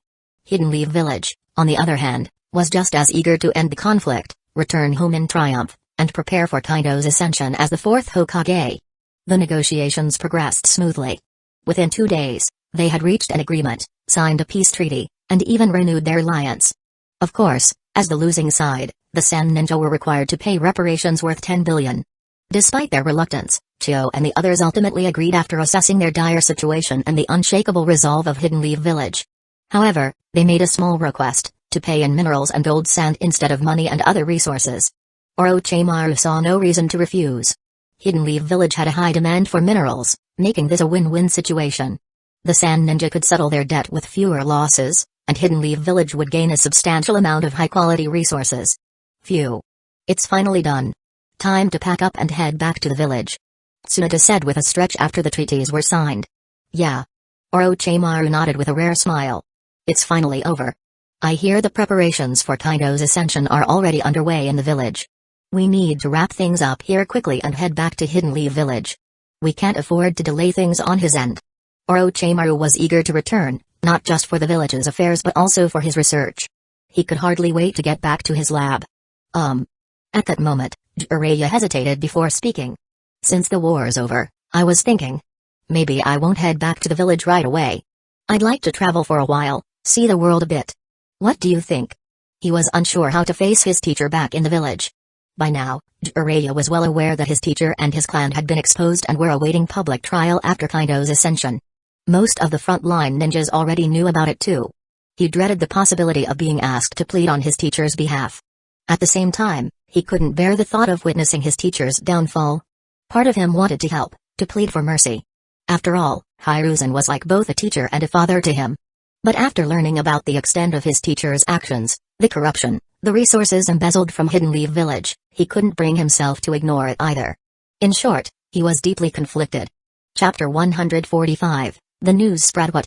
Tsunade and Orochimaru both turned to look at Jiraiya, their expressions tinged with regret. But they quickly grasped the reason behind his words. Before Tsunade could speak, Orochimaru's face turned serious as he addressed Jiraiya in a stern tone. Jiraiya, I understand why you're doing this. But even if it's for sensei's sake, or to protect your own future, I strongly advise against it. Running away solves nothing. It only makes problems worse. Though he often teased and ridiculed Jiraiya for being an idiot, they were still comrades. Their bond was deep. He didn't want Jiraiya to make the wrong choice, stray down the wrong path, and drift further away from him, Kaido, and Hidden Leaf Village, eventually ending up on the opposing side. If that happened, Jiraiya's fate would be sealed, and it wouldn't end well. From what Orochimaru knew of Kaido, it was clear the man had little regard for the Third Hokage or the Toads of Mount Myabaku with their cryptic prophecies and illusions of grandeur. Jiraiya's position was already dangerous. As a side note, Orochimaru had never been fond of the Toads from Mount Myabaku, even before forming his contract with Kaido. Those Toads, with their so-called child of prophecy nonsense, had Jiraiya completely wrapped around their fingers, wasting his entire life chasing after their vision. To Orochimaru, The concept of a child of prophecy or predicting the future was utter nonsense. The future? The future belongs to those who seize it with their own hands. The toads from Mount Mayabaku had their own agenda. It wasn't just about manipulating Jiraiya into free labor, they wanted to influence Hidden Leaf Village and, by extension, the world's trajectory through him. That level of interference was simply outrageous. Since when did humans need a bunch of toads dictating their destiny? It was absurd beyond belief. And after forming his contract with Kaido, gaining access to vast amounts of knowledge about the past and future, Orochimaru's disdain for the toads only deepened. In the futures he'd glimpsed, Jiraiya's fate was even worse, utterly miserable, completely manipulated, and broken. He spent his entire life chasing some non-existent child of prophecy, only to die because of it. In a future without Kaido, Jiraiya's end was already bleak. But with Kaido now a factor, Orochimaru could foresee an even harsher outcome if Jiraiya stubbornly aligned himself with the toads. Sooner or later, he'd end up directly opposing Kaido, a move that would undoubtedly lead to his demise. And it wouldn't be a pleasant end. Exactly. Tsunade chimed in, nodding firmly. Jiraiya, now is not the time to run away. Face reality with us and return to the village. As his students, we have a duty to witness our teacher's fate, no matter how it turns out. Tsunade had also caught on to Orochimaru's concerns and matched his serious tone. After all, she understood Kaido's intentions even better than Orochimaru. She'd even heard Kaido express his hope that Jiraiya wouldn't stray down the wrong path and end up as an enemy. That kind of warning was anything but a good sign. Orochimaru, Tsunade, you too. Jiraiya looked at them, bewildered and helpless. Their unusually serious demeanor left him at a loss. It was as if his decision to leave would result in catastrophic consequences. All he wanted was to avoid seeing his sensei's trial and inevitable downfall. Was that so wrong? Stop making excuses. Tsunade snapped. You're coming back with us, no arguments. If you try to run, we'll just drag you back. Oh, and don't think about sneaking off. She added with a smirk. I've already marked you with the Flying Thunder God seal. Run wherever you want. I'll find you in an instant. What? The Flying Thunder God seal? When? Where? Jiraiya's face turned pale as he frantically patted himself down, trying to locate the seal. But no matter how hard he looked, he couldn't find any trace of it. Defeated, he slumped and pleaded, do you really have to go that far? Can't you just remove the seal? I swear I won't run. It's not about whether you'll run or not. Tsunade said, folding her arms with a triumphant grin. With that seal in place, Jiraiya's life was practically in her hands. If she ever felt like checking in on him and teleported over, only to find him gathering research, the consequences would be unimaginable. The mere thought made Jiraiya shiver. Haha. Don't even think about it. Tsunade chuckled coldly, pointing two fingers from her eyes to his, signaling that she'd be watching him. Of course, she wasn't actually that petty. Nor had she really placed a Flying Thunder God seal on him, she hadn't even mastered the technique yet. But thanks to her teleportation abilities, she could easily lock onto Jiraiya's location anytime she wanted. Her threat was mainly to scare him into behaving. After all, peeping was an unforgivable sin. Haha. Orochimaru, enjoying the spectacle, couldn't help but laugh, fully embracing his role as an amused bystander. Fine. You win. Jiraiya growled, pointing a trembling finger at Tsunade. I'll go back with you, alright? As he spoke, he wore an aggrieved expression and grumbled, seriously. I've never seen such lousy teammates. They're all just out to sabotage me. I just feel going to Hidden Leaf Village would just ruin my mood, honestly. Of course, he had no intention of pleading for the third Hokage. After all, anyone with even a shred of conscience who had seen the evidence of the third's mistakes would know he didn't deserve any mercy, nor was there any way to justify it. Humphrey. Now that's more like it. Let's leave it at that. Pack your things, we're heading out first thing tomorrow morning. Tsunade crossed her arms and gave a smug smile, her tone leaving no room for argument. Yes, ma'am. Jiraiya responded weakly. Oh, by the way. Tsunade couldn't help but turn to Orochimaru and ask, we still need to leave a small number of ninjas here to guard the camp and keep an eye on the border, right? Have you arranged that? Of course.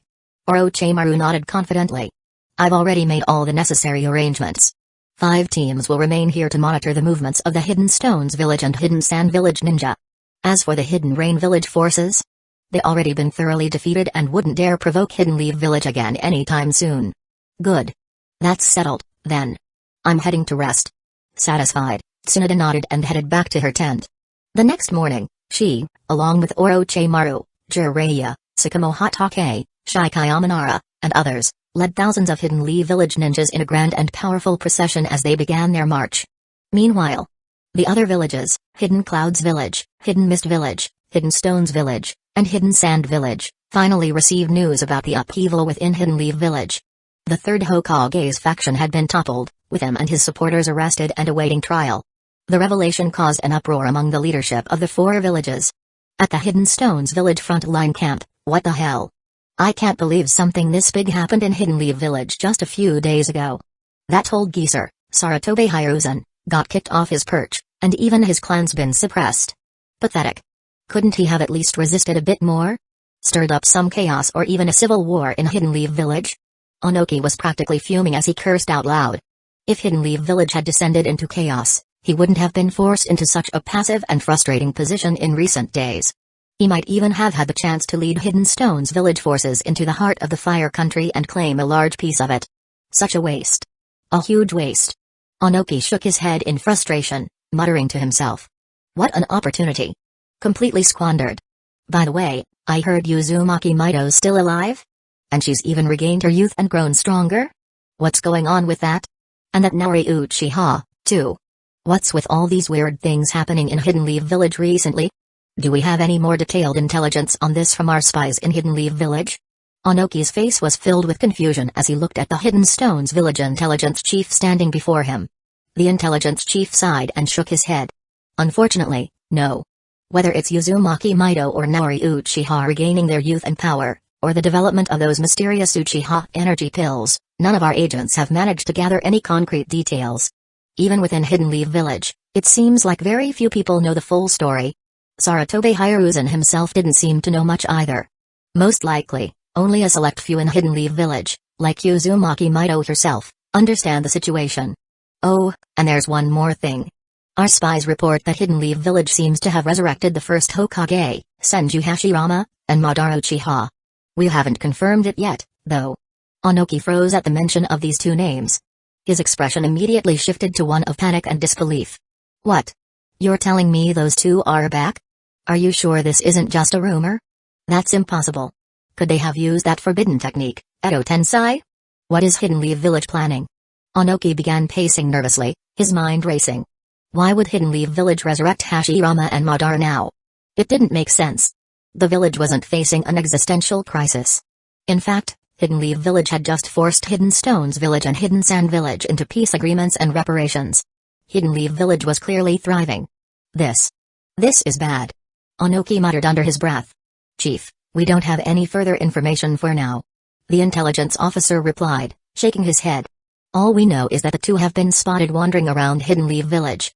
Beyond that, we're in the dark. Then find out more. Onoki snapped, glaring at him. Gather every scrap of intel on Hidden Leaf Village's movements. I want detailed reports. Yes, sir. The intelligence officer saluted and left immediately. Onoki continued pacing, his unease growing. This information must be shared with the other three great villages, especially Hidden Clouds Village. We need to pressure Hidden Leaf Village to explain this madness. Maybe, if we work together, we can force them to undo this and send those two monsters back to the Pure Land where they belong. The mere thought of Hashirama and Madara roaming the world again sent shivers down his spine. As an old man, he didn't think he could handle such a terrifying reality. So, are we still planning to attack the Hidden Sand Village ninja? An Hidden Stones Village ninja standing nearby, asked cautiously. Of course we are. Onoki glared at him. Pressuring Hidden Leaf Village is just a political move. It doesn't pay the bills. Hurry up and get ready. With Hidden Leaf Village's main forces retreating, Hidden Sand Village won't be far behind. We don't have much time to set things up. This time, we'll rip a piece out of Hidden Sand Village and make up for our losses. Only then would he have something to report to the daimyo of the Land of Earth, and perhaps ease the internal tensions in Hidden Stones Village. They couldn't afford to feed so many idle ninjas indefinitely. Yes, sir. I'll make the final preparations. If all goes as planned, we can move out tonight. Chapter 146, The Reactions of Hidden Sand Village and Hidden Clouds Village at the Sand Village's frontline camp. Chio, Ebizo, Raza, and the others had just received the news. Damn it. Why didn't we get this information sooner? Chio growled, her face twisted with anger. It wouldn't have mattered, sister. Ebizo replied, shaking his head and trying to calm her down. Even if we had known earlier, it wouldn't have changed the outcome. Why not? because the internal strife in Hidden Leaf Village didn't lead to complete chaos or even significant damage. He explained. Everything was quickly suppressed by Uzumaki Mido and Naori Uchiha working together. In fact, Hidden Leaf Village is now more stable and harder to deal with than it was under Hiruzen Sarutobi. This isn't good news for us. Hearing this, Chio forced herself to calm down, though her anger lingered. It's infuriating. Weren't there rumors a few years ago that Uzumaki Mido and Naori Uchiha were close to death? She snapped. Not only are they alive, but they seem even stronger now. What kind of secrets is the Uchiha clan hiding? Her frustration boiled over. If it weren't for those two stubbornly holding the line, Chio was certain Hidden Leaf Village would have descended into chaos. After all, Danzo's attempts to frame and eliminate the Uchiha clan had backfired disastrously. If Uzumaki Mido and Naori Uchiha hadn't stepped in to suppress Hiruzen Sarutobi and stabilize Hidden Leaf Village, a battle between the Uchiha clan and Hiruzen was inevitable, a life-and-death conflict with no room for compromise. But all of that had been ruined. Additionally, Ebizo continued, have you noticed? Based on the intel, Hidden Leaf Village seems to be preparing for the Fourth Hokage's inauguration ceremony. Yet, there hasn't been any official announcement about the candidate. It's as if they're waiting for something. I suspect they're waiting for Kaido Uchiha and the troops on the front lines to return triumphant. In fact, I wouldn't be surprised if Kaido Uchiha ends up being the next Hokage. What? The Sand Village leaders were stunned. One of them exclaimed, that can't be right. Kaido Uchiha is from the Uchiha clan. Would Hidden Leaf Village really allow someone from that clan to become Hokage? Besides, isn't he only 10 years old? How could someone that young lead? Would the people even accept him? Others exchanged skeptical glances, while Ebizo gave the doubter a sharp look. Do you even hear yourself? He said dryly. Have you forgotten that the Senju, Uchiha, and Uzumaki clans have been allied for years now? The Uchiha's reputation in Hidden Leaf Village has already been rehabilitated. A Hokage from the Uchiha clan isn't unthinkable anymore. As for Kaido Uchiha, he's so strong that his age doesn't matter anymore. Hearing this, the others nodded in agreement. After all, the ninja world respected strength above all else. This could be a real problem. Chio muttered, her brows furrowed. If Kaido Uchiha is as terrifyingly strong as they say and as radical as he seems, Hidden Leaf Village's stance towards other villages will change under his leadership. A more aggressive and invasive Hidden Leaf Village would spell trouble for weaker villages like ours. That's exactly what I've been worried about. Ebizo admitted with a sigh. But seeing everyone's faces darken with worry, he quickly added, still, it might not be as bad as we think. How so? Someone asked, eager for reassurance. Think about it. Ebizo said, a faint smile on his lips. Kaido Uchiha's strength is clearly still growing rapidly. If he doesn't become Hokage, he'll have all the time in the world to train and get even stronger. Who knows how terrifyingly powerful he could become. But if he becomes Hokage, he'll have to spend most of his time managing village affairs. That will inevitably slow down his training and stunt his growth. After a few years as Hokage, he'll miss the golden period for growth, and there'll be no going back. From this perspective, having him as Hokage might actually be the best-case scenario for us.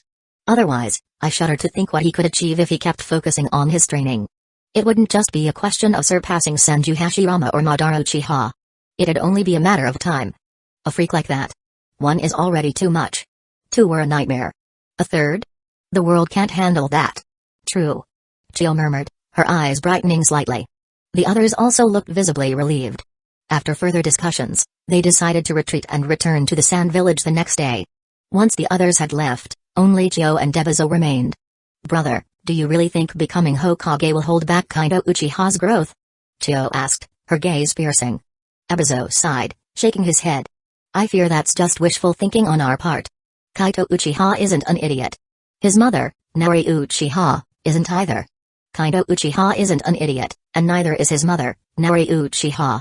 The Uchiha clan, Uzumaki Mido, and even the people of Hidden Leaf Village are full of smart individuals. Even if Kaido Uchiha doesn't realize this, someone will definitely point it out to him. So, thinking otherwise is just deceiving ourselves. He never underestimated the intelligence of others, especially those in Hidden Leaf Village. Because he knew one thing, the moment you believe you're the smartest person in the world, your days are numbered. Then why did you say that earlier? Chio asked, her brows furrowed in frustration. I had no choice.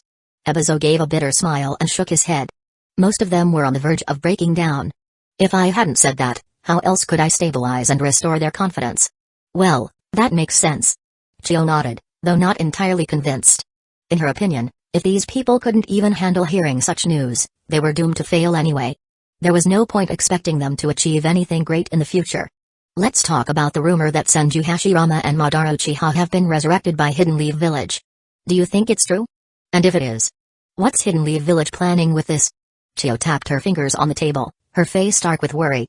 They had avoided mentioning this news earlier out of fear it would push their already fragile group into complete despair. Who knows?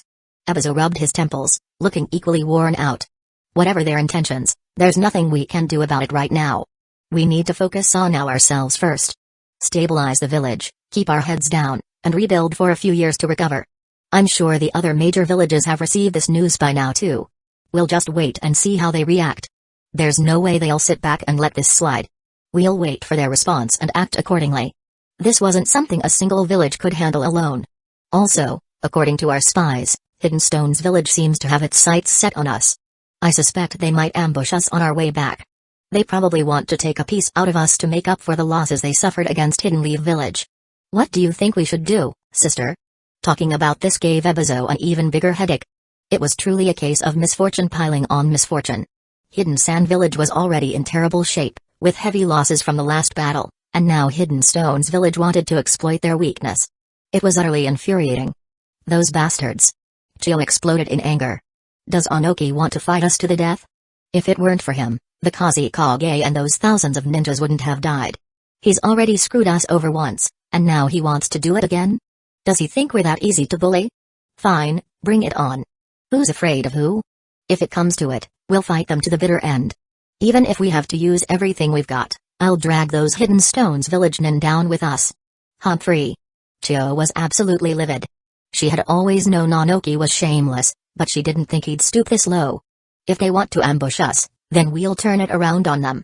After all, the land of wind, especially the desert, is our home turf. This time, I'll make sure Onoki pays. I'll make him bleed and crush his spirits. Chiyo slammed her palm on the table, her face full of determination. Right now, her hatred wasn't directed at Hidden Leaf Village, it was all focused on Onoki, that old, conniving bastard. I feel the same way. Ebizo nodded in agreement. Sure, Hidden Stone's village nin were skilled in earth style, but in the desert, Sand Nin had the upper hand. They couldn't beat Hidden Leaf Village and didn't dare pick another fight with them, but Hidden Stone's village? Why not? With that thought in mind, Ebizo and Chiyo didn't make a big fuss. Instead, they secretly gathered a trusted group of high-ranking officers in the camp to plan a counter-ambush. The next morning, the Sand Nin began their retreat, following the plans Ebizo and Chiyo had laid out, using the Land of Wind's unique terrain to their advantage. Meanwhile, Hidden Stone's village's forces lay in wait for the perfect moment to strike.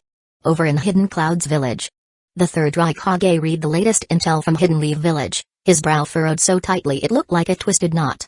Are these reports confirmed? Yes. His advisor replied. It's been verified multiple times. These details are accurate. Sarutobe Hiruzen actually stepped down? And he's imprisoned? The Hokage couldn't believe what he was hearing. Even his entire clan has been suppressed. Uzumaki Mido and Naori Uchiha. Those two women have guts. Bold moves, executed with precision. The advisor nodded. Indeed. They didn't waste any time making their intentions clear. What a shame. The third Hokage sighed, shaking his head. What a wasted opportunity to attack Hidden Leaf Village. Now that everything's settled, it would be foolish to make a move against them. Otherwise, we'd face Hidden Leaf Village's full retaliation. Especially with Uzumaki Mido, Naori Uchiha, and that kind of Uchiha displaying such extraordinary power. Picking a fight with Hidden Leaf Village now would be sheer stupidity. But they actually resurrected Senju Hashirama and Madara Uchiha. The impure world reincarnation technique, huh? Damn that Senju Dobirama for creating such a monstrous forbidden jutsu. Of course, his real frustration was that he didn't have access to such a jutsu himself. If he did, he'd be thrilled. This technique would be a game changer on the battlefield. The fact that Hidden Leaf Village hadn't used it in past wars was, in his opinion, a colossal waste. For victory, no means were off limits. Sarutobe Hiruzen clearly didn't have the guts to go that far. So, the resurrection of Hashirama and Madara couldn't have been his doing, it had to be the work of Uzumaki Mido and the others. Maybe it's just to intimidate the other villages and ensure a smooth power transition in Hidden Leaf Village. The third Hokage speculated. Chapter 147, Revenge is best served with justice. It's not impossible. The third Hokage's advisor nodded affirmatively. Based on the current intelligence, The fourth Hokage is very likely to be Kaito Uchiha. Although the Uchiha clan's reputation in Hidden Leaf Village has improved a lot in recent years due to their contributions, like the development of ration pills and the reformation of the reserve forces, there are still many people unwilling to see an Uchiha become Hokage. Especially considering that the third Hokage was forced out of power by the combined efforts of the Uchiha, Senshu, and Uzumaki clans for various reasons. They might have this concern and wish to resurrect Senju Hashirama and Madara Uchiha to stabilize internal power transitions. It's somewhat understandable. However, engaging in forbidden practices like resurrecting the dead must be condemned and protested against. We should rally the other 3 major ninja villages and even the smaller ones to join us in pressuring Hidden Leaf Village. Whether or not Hidden Leaf Village agrees, we'll issue our protest first to demand they abandon this forbidden technique and seal it away to prevent further misuse in the future. If the pressure works, that would be ideal. Even if it doesn't, at least Hidden Leaf Village's reputation would take a hit among other villages. Agreed. The third Raikage, after some thought, nodded. You'll handle this matter. In my name, send a letter to the other 3 major ninja villages and the smaller ones to gauge their stance on this. If we can achieve consensus on this issue, we'll convene a 5-Kage summit, invite Hidden Leaf Village as Hokage, and pressure them to ban the Edo Tensei technique. Besides, I'm curious to see if this so-called Uchiha genius lives up to his reputation or if he's just overrated and taking advantage of the Rain Village's peculiar climate. If it turns out that Kaito Uchiha and Hidden Leaf Village are paper tigers, the Raikage thought, maybe a declaration of war against Hidden Leaf Village would be in order, to rip a piece of Fire Country's wealth for themselves. The Raikage was eager for war. Cloud Village was at its peak readiness, itching for battle. Understood. I'll start preparations immediately. The advisor replied promptly.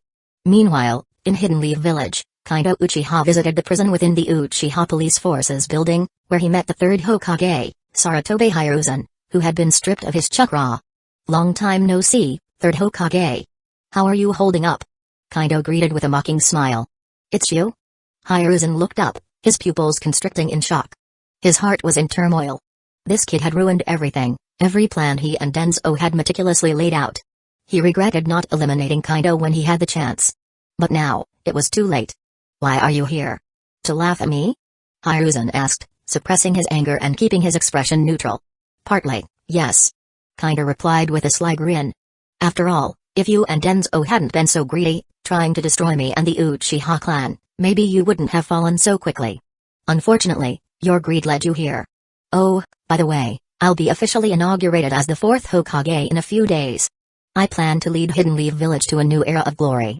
Sadly, there's no place for relics like you in this new Hidden Leaf Village. You? The fourth Hokage? Hiruzen's eyes widened in disbelief. Has Lady Mido gone mad? You're only 10 years old. How can you possibly lead Hidden Leaf Village? Do you want to destroy the village? Kaito scoffed, looking at him with disdain. Still clinging to your double standards, I see. You accuse me of destroying Hidden Leaf Village, yet you've spent your entire career hollowing out the village to benefit your clan and suppressing other clans and even civilian ninjas. And you have the nerve to call me a threat? Laughable. You're shameless, Sarutobe Hiruzen. Truly shameless. You. Hiruzen was livid, his face turning ashen. Before he could argue, Kaito's overwhelming aura exploded. Though restrained to avoid killing or knocking out the old man, the pressure was enough to force Hiruzen to his knees, humiliated and furious. Listen carefully. Kaito said coldly. Once I take over, the very next day, I will convene the entire village in the square before the Hokage Tower. There, you will be publicly tried for your crimes. There will be no room for your denials or excuses. And don't think death will spare you from punishment. I'll seal your chakra completely, and you'll spend the rest of your days cleaning streets and toilets in Hidden Leaf Village, forced to watch me rebuild this village into something truly great. Oh, and one more thing. Kaito added, smirking. I'll use Edo Tensei to bring back your dear friend Danzō so he can stand trial and suffer alongside you. Maybe I'll even let villagers take turns killing him for revenge. With that, Kaito withdrew his pressure and left, not sparing the Hokage a second glance. Hiruzen slumped to the ground, defeated, his mind in turmoil. It's over. Everything is over. He muttered. He realized there was no chance for him or Danzō to recover their reputations. Their crimes would ensure they were remembered with hatred for generations. Back at home, Kaito found his mother, Nari Uchiha, preparing dinner. Seeing him, she smiled knowingly. You went to see Sarutobe Hiruzen in prison, didn't you? Yeah, how'd you know? Observation hockey? Kaito asked, leaning against a doorframe. Exactly. Naori said, stirring the pot. I sensed it earlier. So, did you have fun provoking him? Of course. Kinda replied, and he chuckled with a sly smile. I haven't seen him since heading to the front lines, have I? Isn't it time I paid him a visit? Maybe shake things up a little? Who knew that old geezer could be so shameless? With dramatic flair, Kinda recounted the conversation from the prison to his mother. Coincidentally, Mikoto, Kushina, and Minato, who had just returned from training in the pirate world, overheard the story. That old man's really got no shame.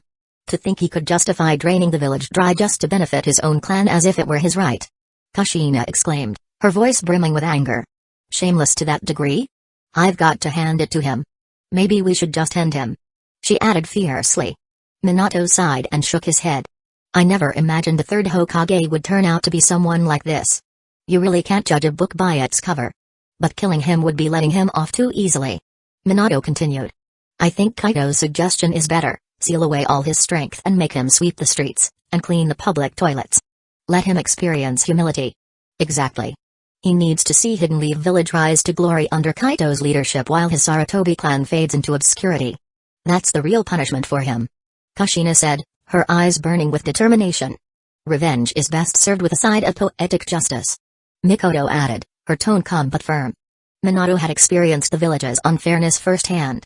His parents had died in service to the village, but the compensation his family received had been pitiful. Life had been hard, far harder than it should have been. It became clear that the benefits meant for families like his had been siphoned off by Sarutobi Hiruzen to support his own clan. Of course, Minato was angry with that. He might be good-natured, but he wasn't a pushover. Huh. Minato, I'm starting to see a whole new side of you. I think you have your cruel side too. Kushina said, startled by his cold pragmatism. It was like she was meeting a different person. This wasn't the cheerful, sunshine-like Minato she thought she knew. PFFT. Yeah, but Minato's right. We can't let the third get off so easily.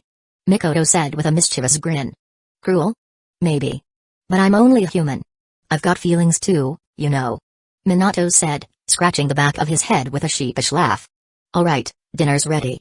Everyone, come help set the table. Came a voice from the kitchen, Hikari Uchiha calling out to them. Coming. Everyone washed their hands and helped set the table.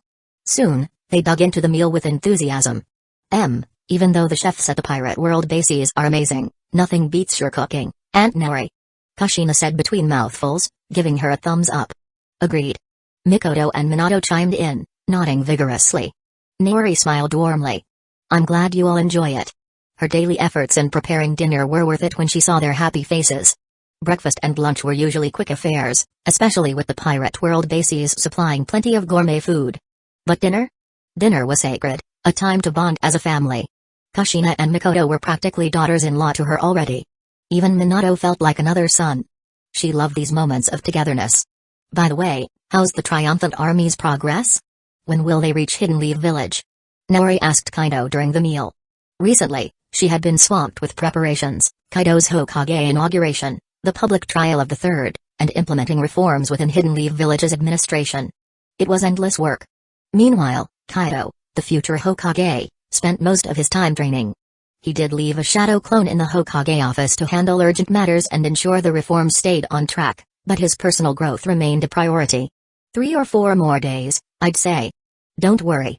The more time we have, the better prepared we'll be. Kinda replied with a relaxed smile. True. Naori nodded in agreement. Meanwhile, outside Hidden Leaf Village, atop a large tree, Black Zetsu emerged from the trunk, his senses probing the village. Though many areas, such as the Uchiha, Senshu, and Uzumaki compounds, were protected by specialized barriers, he could still detect activity in the public zones. Damn it. It really is Madara. Hidden Leaf Villages revived him first. Black Zetsu muttered, his voice full of frustration. But why is he so weak? Looks like they've placed numerous seals on him to suppress his power. What do we do? Should we rescue Lord Madara? White Zetsu asked, his tone uncertain. Of course, we'll save him. Black Zetsu snapped. His strength is crucial for our plans and for opposing Naori and her allies. Without him, we're stuck. But, he continued, I suspect Hidden Leaf Villages letting Madara roam freely to bait us. It's likely a trap. We can't act recklessly. We'll need to keep monitoring Hidden Leaf Village and gather more intel before making any moves. Only then can we strike decisively and rescue him. Deep down, Black Zetsu hated that he needed Madara. The presence of overpowered individuals like Hikari Uchiha, Uzumaki Mido, and Kaido had completely disrupted his plans. After 1,000 years, why now of all times? Is this the work of Hagoromo, that meddling Six Paths sage? He wondered bitterly. He couldn't shake the suspicion that this twist of fate was orchestrated by Hagoromo. After all, who else could rejuvenate Uzumaki Mido and Nori, restoring their youth and pushing their strength beyond Kage level? To Black Zetsu, it felt like a cruel cosmic joke. Chapter 148, Unsealing Hikari Uchiha. No problem. Leave it to us. We'll get all the intel sorted out as quickly as possible. By the way, can you tell me what it feels like to poop? With a nod of enthusiasm, White Zetsu made the promise, then asked with an earnest expression. Black Zetsu. Shut up. Stop asking such disgusting, pointless questions. Let's move. With an exasperated retort, Black Zetsu dragged White Zetsu along, sinking into the tree and disappearing underground. They sped away from Hidden Leaf Village through the underground network at top speed. What Black Zetsu didn't realize was that at that very moment, inside Hidden Leaf Village, Kaido Uchiha, Nari Uchiha, Uzumaki Mido, and Kushina all glanced briefly toward where Black Zetsu was hiding. In the Hokage's office, Nari Uchiha turned to Kaido and asked, Kaido, are we really just going to let him go? Letting him continue with the Eye of the Moon plan and potentially reviving Kaguya? Indeed, Black Zetsu's movements had long been under observation. If they'd wanted to, Kaido and the others could have set up an inescapable trap to capture Black Zetsu in one fell swoop. But because of Kaido's new plan, they decided to hold back for now. Yeah, we're letting him go for now. Kaido nodded firmly. As I said, this approach will make it easier to unify the ninja world later, reducing the hostility of the other villages toward us and helping me build goodwill. Besides, Kaguya isn't necessarily impossible to subdue. The other members of the Otsutsuki clan are our real enemies. Kaguya is more like a window through which we can learn about them, so we can't lose that opportunity. On top of that, any future research into the Otsutsuki clan might benefit from studying Kaguya's genes. With her, dealing with the Otsutsuki will be much simpler. Fair enough. Uzumaki Mido and Naori Uchiha both nodded in understanding. It was a sound strategy. Alright, time's up. Let's go resolve the issue with Hikari Uchiha. Mido stood up as she spoke. Got it. The three immediately set out, leaving shadow clones in the Hokage's office to handle ongoing tasks. Their real bodies locked onto the coordinates and teleported away. In the blink of an eye, the trio appeared atop a barren mountaintop. Kaido scanned the surroundings, extending his observation haki and spiritual sense to probe the area. His attention quickly locked onto a dense cluster of sealing arrays buried over 5 meters underground. Found it. This is the place. Let's see what kind of sealing array they've got here. Taking a few steps forward, Kaido lightly stomped the ground. Vroom. Instantly, an intricate web of sealing techniques connected to the underground formation. The array activated, revealing layer upon layer of densely packed, complex seals. Kaido couldn't help but take a deep breath. Damn, there must be hundreds of seals stacked here. How cautious were they? This is overkill. This isn't something just anyone could pull off. He muttered, examining the seals closely. It takes exceptional expertise in sealing techniques to set up something this sophisticated. Looks like the Senju and Sarutobi clans back in the day had some real experts in this area. At this point, Uzumaki Mido and Naori Uchiha walked up to join him. Mido glanced at the array, her expression calm but thoughtful. These seals definitely carry the distinctive style of the Uzumaki clan. So either the two clans enlisted help from the Uzumaki clan's elders, or someone from my clan who married into the Senju was responsible for this. Even after centuries, certain core styles and techniques were unmistakable. Agreed. Kaido nodded.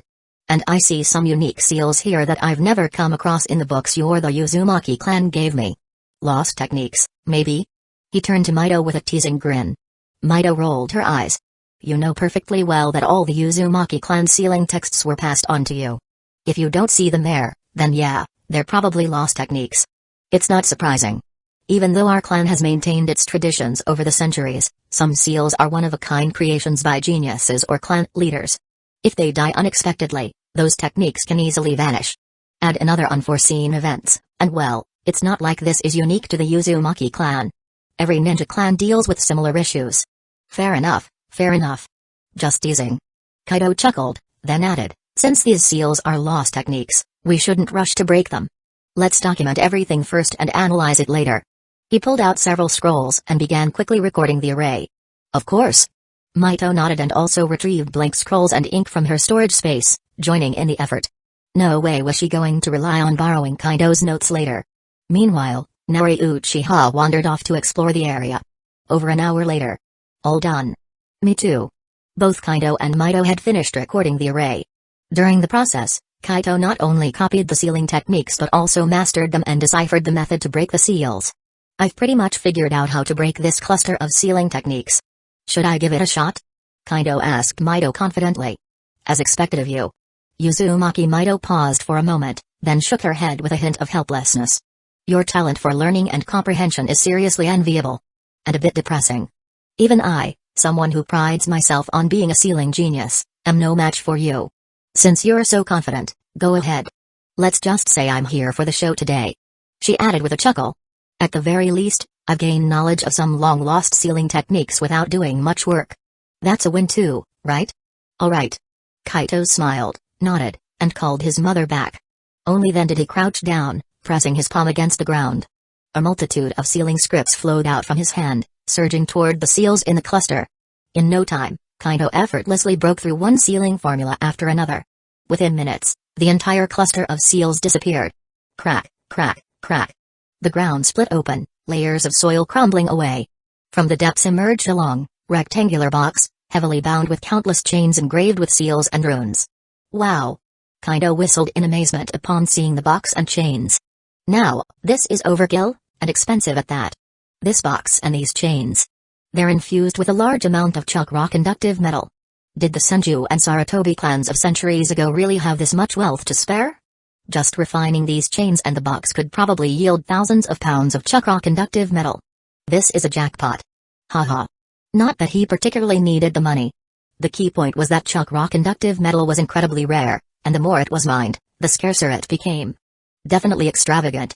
Uzumaki Mito and Hikari Uchiha couldn't help but nod in surprise. Still.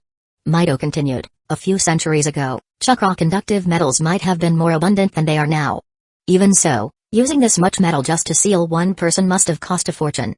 It shows just how much of a headache this Hikari Uchiha must have been for the Senju and Sarutobi clans back then. Alright, enough chatter.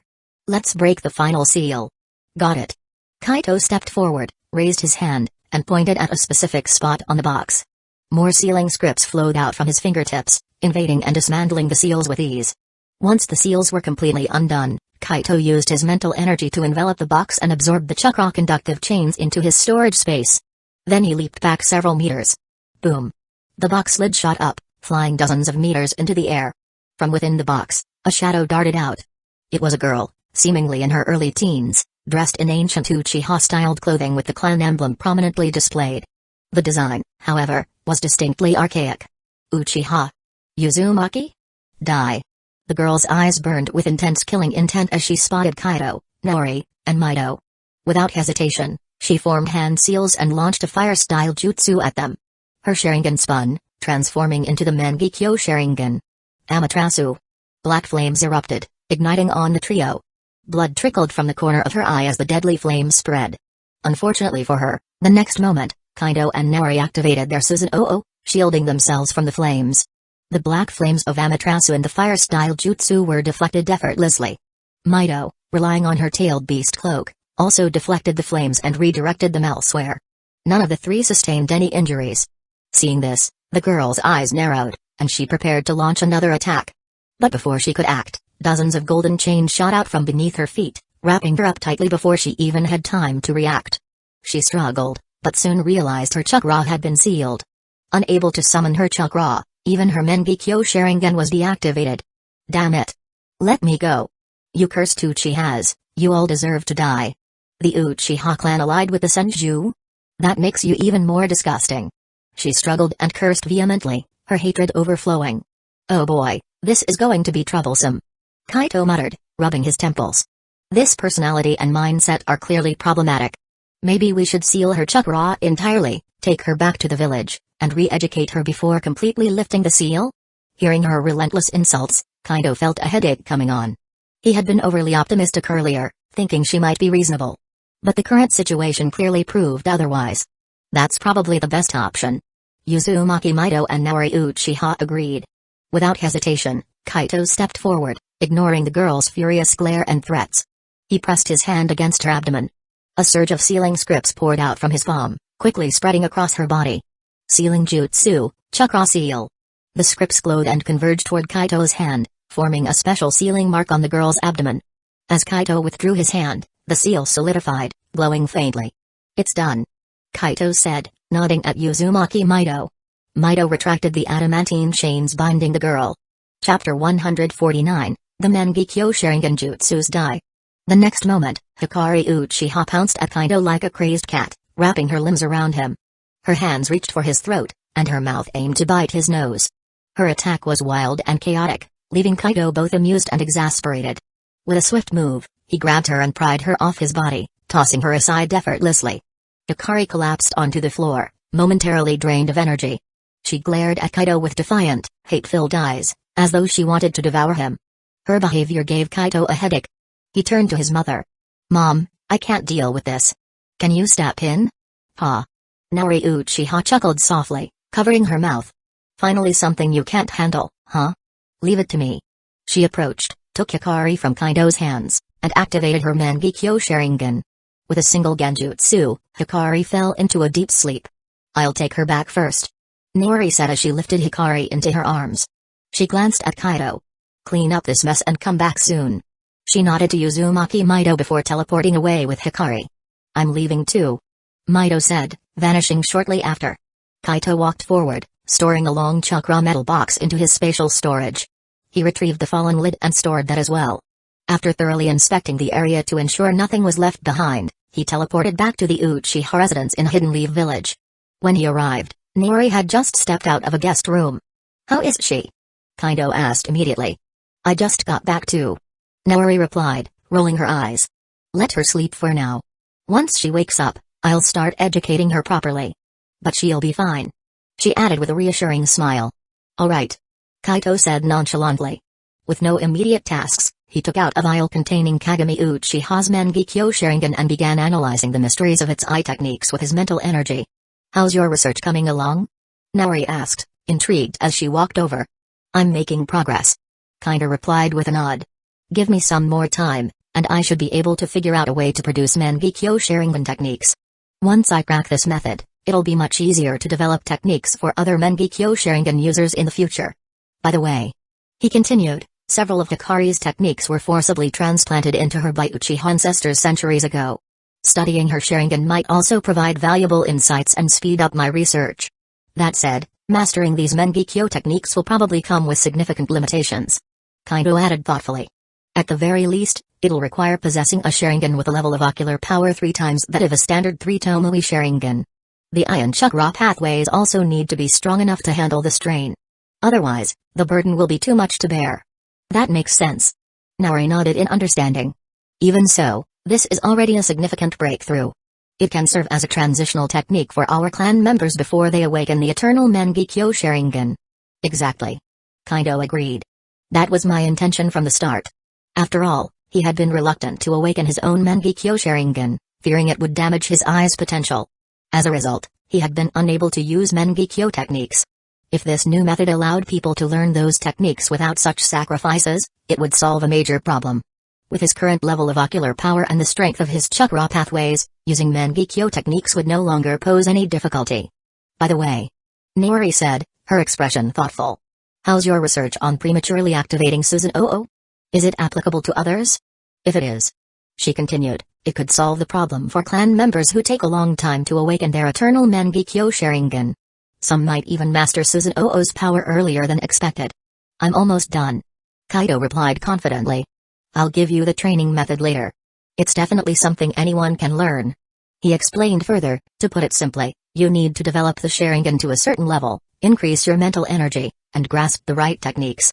I've already organized everything into a comprehensive guide. With this method, any clan member who has awakened a 3 Tomoe Sharingan and reached the 3rd stage of Sharingan meditation can learn to use Susanoo ahead of time. Here, take it." Kaito retrieved a scroll from his spatial storage and handed it to his mother. "Distribute it to the clan members who meet the requirements, and encourage everyone to work on their meditation techniques." However, Naori waved her hand, refusing the scroll.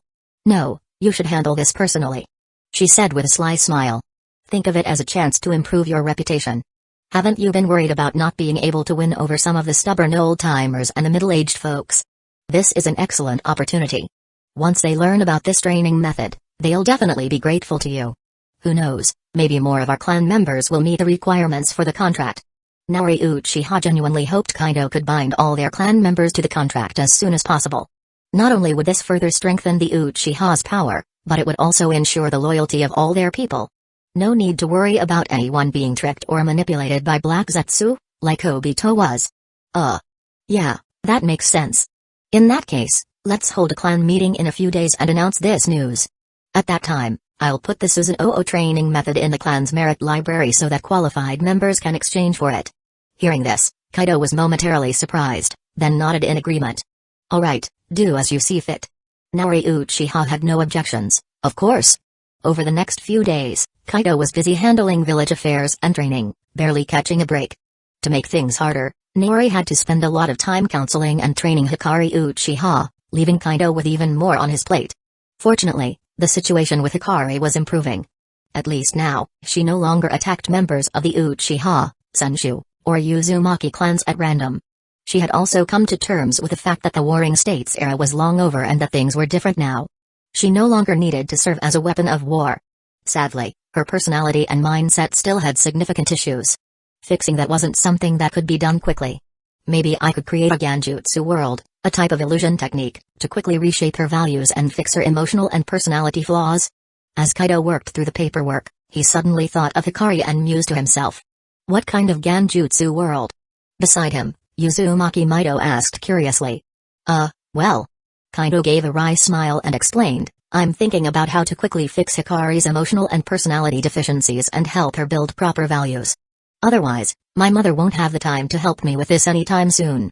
So, I came up with this idea for a Genjutsu technique. He then explained his general concept to Uzumaki Mido. After hearing it, Mido raised an eyebrow. This Genjutsu of yours doesn't sound simple. It kind of reminds me of a simplified version of Infinite Tsukaimi. But it's clearly different, even from normal Tsukaimi. Exactly. Kaito nodded with a smile. That's precisely what it is. Normal Tsukaimi created a straightforward illusion space, while Infinite Tsukaimi could weave a complete illusion world.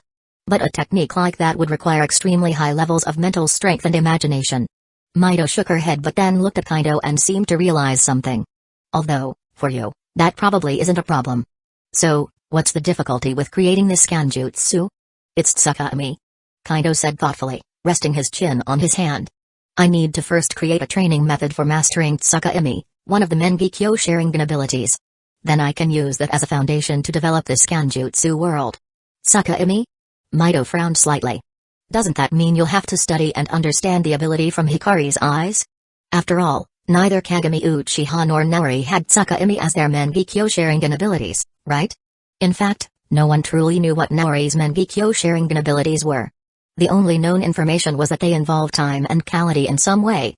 It was strong, undeniably strong. Her ability to create the forbidden Sharingan Jutsu, Izanami, was clearly related to it. Yes, I understand. Kaito nodded. That's why I'll have to wait. I'll approach her once her mind is more stable. First, I need to develop the initial training method for a Mangekyō Sharingan ability and figure out the key principles. In terms of practicality, he found that Kagami's Mangekyō ability was actually more useful. It was a technique similar to Izanagi, an ultimate survival skill. Unfortunately, despite having such a powerful ability, Kagami was outsmarted and killed by Danzō. It all came down to his naivety and misplaced trust in Danzō and his group. Otherwise, they could never have succeeded, let alone obtained his Mangekyō Sharingan. In this way, Kagami was much like his grandson, Shisui Uchiha. Like grandfather, like grandson, both far too naive. Well, that's all Uchiha business. Do whatever you want. Uzumaki Mido shook her head. Anyway, the Senju and Uzumaki can't learn that stuff. As she spoke, she looked regretful. If the Senju and Uzumaki could learn Mangekyō Sharingan techniques, it would be a huge boost in strength for them, too. Who says they can't? Kaido raised an eyebrow and said, did you forget that our three clans have started intermarrying? Currently, there are over a dozen married couples across the three clans. Among them, there are 3 couples where Senju or Uzumaki married Uchiha women. In the future, there will be more people in your clans awakening the Sharingan. When that happens, they'll naturally benefit from these techniques. Chapter 150, Let's Revive Tobirama Well, That's true. Uzumaki Maito nodded with a smile after hearing this, but as she thought about the marriage alliances, her face darkened. She complained, speaking of marriage alliances, why does it feel like it's so hard for the Senju and Uzumaki to marry Uchiha women? Look at this, there are already 12 marriages where Uchiha men married women from Senju and Uzumaki, but combined, we only have 3 marriages with Uchiha women. That's totally unbalanced. At this rate, it feels like your clans are going to marry off all our women while leaving us with almost no one to say I do to. Kaito was speechless for a moment and then replied, there's really nothing I can do about that. Honestly, it's just that the current generation of Senju and Uzumaki, especially Senju, is lacking in both numbers and quality. They don't catch the eyes of our Uchiha ladies. What can I do about it? It's not like I can force them to marry someone from your clans, right? Arranged marriages are outdated. We should promote freedom of choice in marriage. I think you should reflect on this and consider improving how you educate and train your clan members. Maybe reform your clan schools to match the Uchiha's standards. Kaito chuckled, continuing, don't think that just because the village school system is being reformed, you can ignore your own clan schools. Village schools take time to fully develop, and they complement but can't replace clan education. If your young men from Senju and Uzumaki become more outstanding, why wouldn't they attract Uchiha women? Even the kind-hearted Senju and studious Uzumaki have their own appeal. Of course, deep down, Kaito was quite happy about his clan marrying more women from theirs. One in, one out, how could this not dip the balance further? This. Uzumaki Maito felt a bit embarrassed because Kaito's words weren't wrong. The Senju, let alone excelling, didn't even have enough young people in this generation. Sigh. I'll discuss education reform with Ashina soon and try to learn from your clan's approach. We'll start reforming as soon as possible. I'm even planning to copy your merit-based system. By the way, could we get a larger share of the high-grade medicines and pills your clan produces? Maybe with a discount, too? Otherwise, even the best cook can't work without ingredients. Don't you think so? She looked at Kaito hopefully. Nowadays, everyone knew that a few years ago, Kaito and his clan had obtained an entire city of gold from Skypiea. They were swimming in wealth.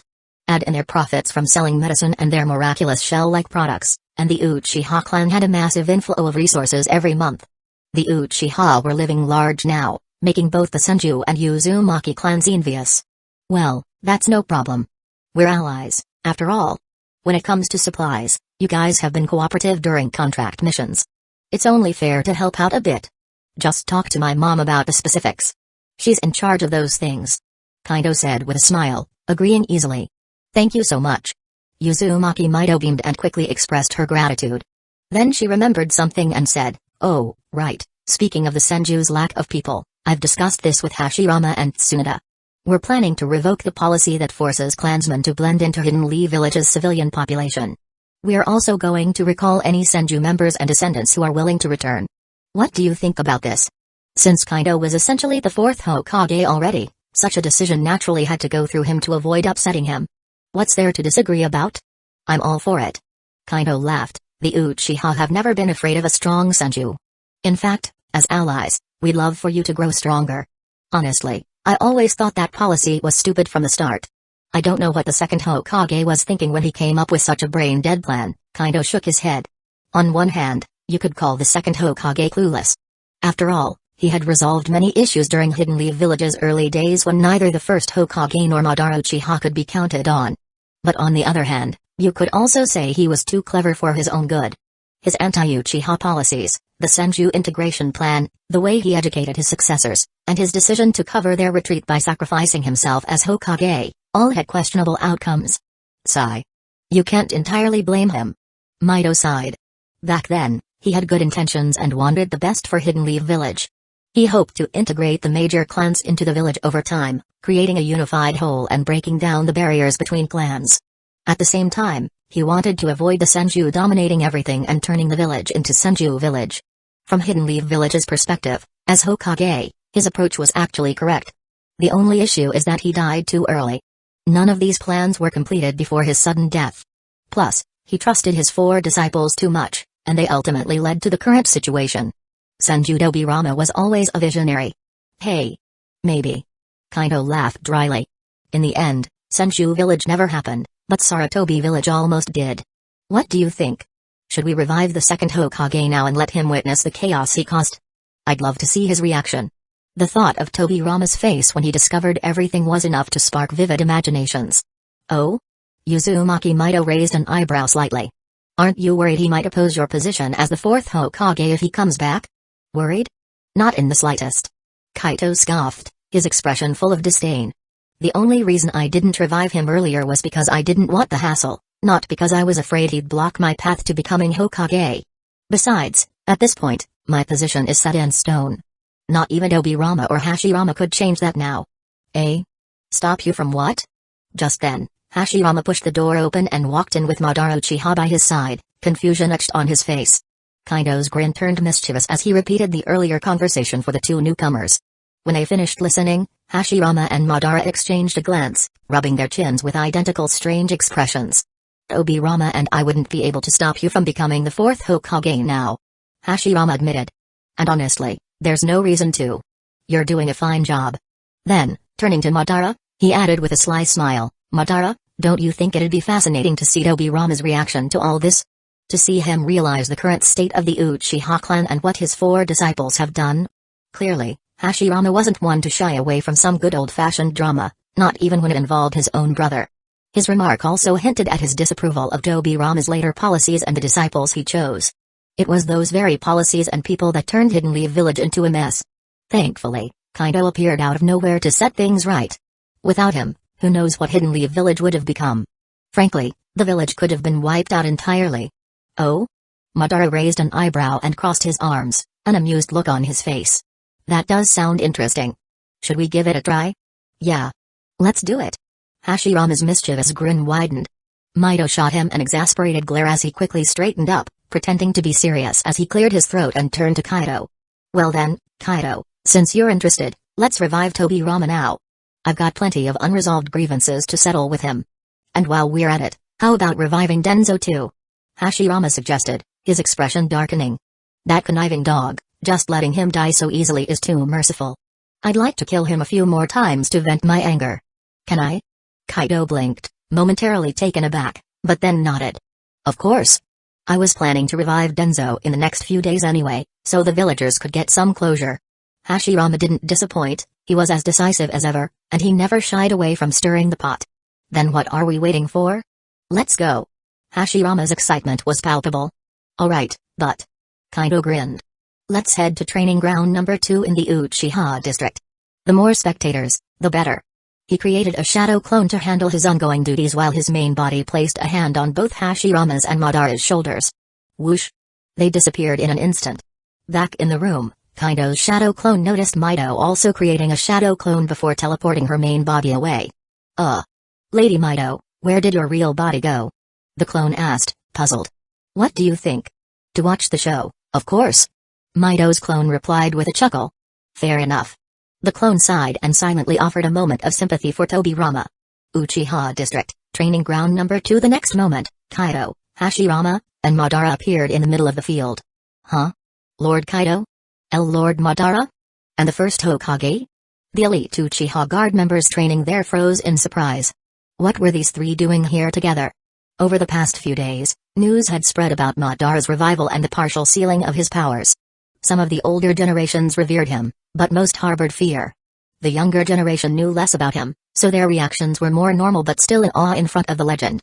Ironically, Hashirama's presence excited and inspired the younger Uchiha far more than Madara's, something that had initially annoyed the latter. Lord Kaido, first Hokage, Lord Madara, what brings you here? Shichidai Uchiha stepped forward, bowing respectfully to Kaido and nodding at the other two. Spread out and form a circle around us. You're welcome to watch. Kaido said with a cheerful smile. Oh, and invite anyone else who might be interested. The more, the merrier. Huh? Shichidai blinked, momentarily stunned, then glanced at Hashirama and Madara before leaving to see. Hashirama was so excited. Madara's grin was so wide it was impossible to hide. Chapter 151, The Drama Unfolded. Alright. Got it. I'll handle it right away. Shichidai Uchiha had a strange feeling, but he had a pretty good idea about what was going on in these people's minds. He quickly went to explain things to the Uchihas present and sent out over 10 members to call for others in the clan who might be interested in watching the scene. Oh, and there were a few contract holders who, after receiving a signal from Shichidai, left to head to the teleportation hall. They were planning to bring back the folks training in the pirate world. Seeing all this, it was obvious, Lord Kaido, the first Hokage, and Lord Madara were up to something. An opportunity to sit back and watch this kind of drama? No way anyone was missing out. Meanwhile, Kaito began setting up the Edo Tensei Jutsu ritual. Before long, 2 ritual formations were ready to go. At this moment, Uzumaki Mido arrived, accompanied by Hikari Uchiha and Hikari Uchiha. Madara sensed Hikari Uchiha's ocular power and immediately looked over with a hint of surprise. Hikari Uchiha noticed his gaze and turned to meet his eyes, frowning slightly as she spoke in a flat tone. "What are you staring at?" Madara raised an eyebrow and asked, "Oh? Don't you recognize me?" This Uchiha girl felt off to him. Her ocular power was strong, no doubt about it. She clearly had the Mangekyō Sharingan. But he had never heard Black Zetsu mention someone like her. Either Black Zetsu had kept this from him, or there was some other secret, or maybe she was new. Still, Madara thought, Black Zetsu shouldn't have hidden something like this from him in the past. But what was truly bizarre was the way the girl looked at him. It was like she was staring at a random stranger, with zero recognition. That was strange. Madara had visited the Uchiha clan grounds several times lately, and there shouldn't be many Uchihas who didn't know who he was. "Why should I know you?" Hikari frowned at Madara's question, shooting him a puzzled look before turning away, clearly uninterested in engaging further. Madara was left feeling awkward. Unable to hold back, he turned to Hashirama. "Hey, Hashirama, do you know this girl?" "Huh? What?" Hashirama, distracted, pulled his gaze back and glanced between Madara and Hikari. Realization dawned on his face. "Oh. You mean Hikari? I've heard about her from Mido. Apparently, she's a weapon your Uchiha clan created a few hundred years ago. A weapon specifically made to target the Senju. She was later abandoned by the Uchihas, sealed away, and left to rot. She was only recently freed by Kaido and the others. Poor kid, honestly. Actually, Kaido and the rest only discovered her existence because they stumbled upon something in your library. I was there when I found it, you know. You really didn't know anything about her? A weapon sealed away centuries ago?" Madara's eyes narrowed as he listened, a flicker of recognition sparking in his memory. Then, he clapped his hands. "Ah, I remember now. It's her." He shot another glance at Hikari before turning away, muttering, "I did come across some records about her, but back then, I didn't pay much attention to it. I was more focused on trying to find her exact location in Senju or Sarutobi archives. It was such a hassle that I gave up. Who would have thought she'd still be alive, and that Kaido and his group would be the ones to free her? Interesting. No wonder her ocular power felt so strong. It was even more potent than most Mangekyō Sharingans, though not quite at the level of an eternal Mangekyō Sharingan." Knowing she was Hikari explained everything. According to the records, the Uchihas had transplanted several Mangekyō abilities into her, and her own ocular power was already extraordinary, boosting her strength significantly. If I'd known this back then, I would have found her seal and brainwashed her into being my pawn. Such a wasted opportunity. Madara thought, a little regretful. Hikari's mental state was obviously unstable, which made sense. She was raised as a war weapon, after all. But for the Madara of the past, someone like her would have been perfect? Now, though? There was no point. Madara had realized the Moon's Eye plan was nothing more than a joke. With no way to escape this situation, he figured he might as well sit back, play cards with Hashirama, and witness how Kaito would reform Hidden Leaf Village, unite the ninja world, and bring lasting peace. That didn't sound too bad, honestly. As the two chatted, more Uchihas gathered, completely surrounding the training grounds. Seeing the crowd was big enough, Kaito raised a hand and pulled out 2 white zetsus from his dimensional space, placing them inside the formations. This caught Madara's eye. That spatial technique again? It seems Kaito, Mido, and even many others from the 3 clans have access to this ability. And it all comes from Kaito. What's the principle behind this? Storing even living things? Incredible. He was curious but knew no one would tell him, so he could only let it go. Edo Tensei, Reanimation Jutsu. Kaito formed a hand seal, raising one foot to stop slyly. The 2 ritual formations lit up instantly. Sheets of paper-like material emerged from the ground, wrapping around the white zetsus. Ah! The white zetsus screamed and struggled but soon disappeared completely. In their place stood Senju Dobirama and Shimura Danzo. Whoa, this is the Edo Tensei? Creepy. Totally. But why's Kaito reviving Dobirama and Danzo? Who knows? Lord Kaito even had someone specifically call us over, so there's probably some drama incoming. Yeah, I wouldn't be surprised. The gathered Uchihas began chatting excitedly. At this moment, Kaito formed another hand seal and shouted, "Activate." In the next instant, Obirama and Danzo seemed to come to life. Their eyes slowly opened as they regained consciousness. Obirama glanced around, confused, and his expression quickly darkened when he realized he was surrounded by powerful members of the Uchiha clan. Where am I? Was I resurrected? And someone used my impure world reincarnation technique? Obirama's face turned grim as he extended his senses to confirm his location. The Uchiha clan's territory. Of course. Why wouldn't it be? His frustration deepened when he spotted familiar faces among the spectators: Senju Hashirama, Madara Uchiha, Uzumaki Mido, and even Nari Uchiha. Big brother? Sister-in-law? Madara? And Nari? Obirama's voice wavered with disbelief. The sheer absurdity of the scene left him frozen in confusion, unsure of what to say or do. But before he could process it further, Danzo spoke up, yelling furiously.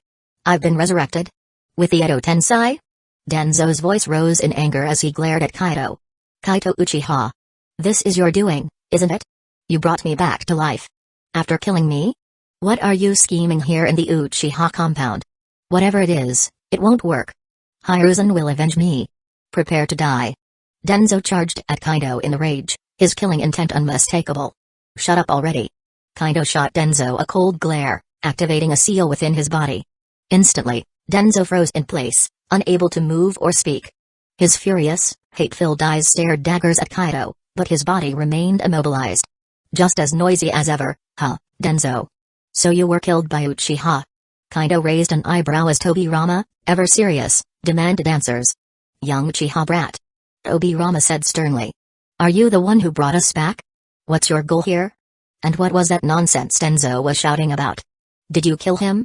What do you intend to do to Hidden Leaf Village? As he spoke, Obirama subtly began forming hand signs behind his back, clearly planning to break free of the Edo Tensei's control.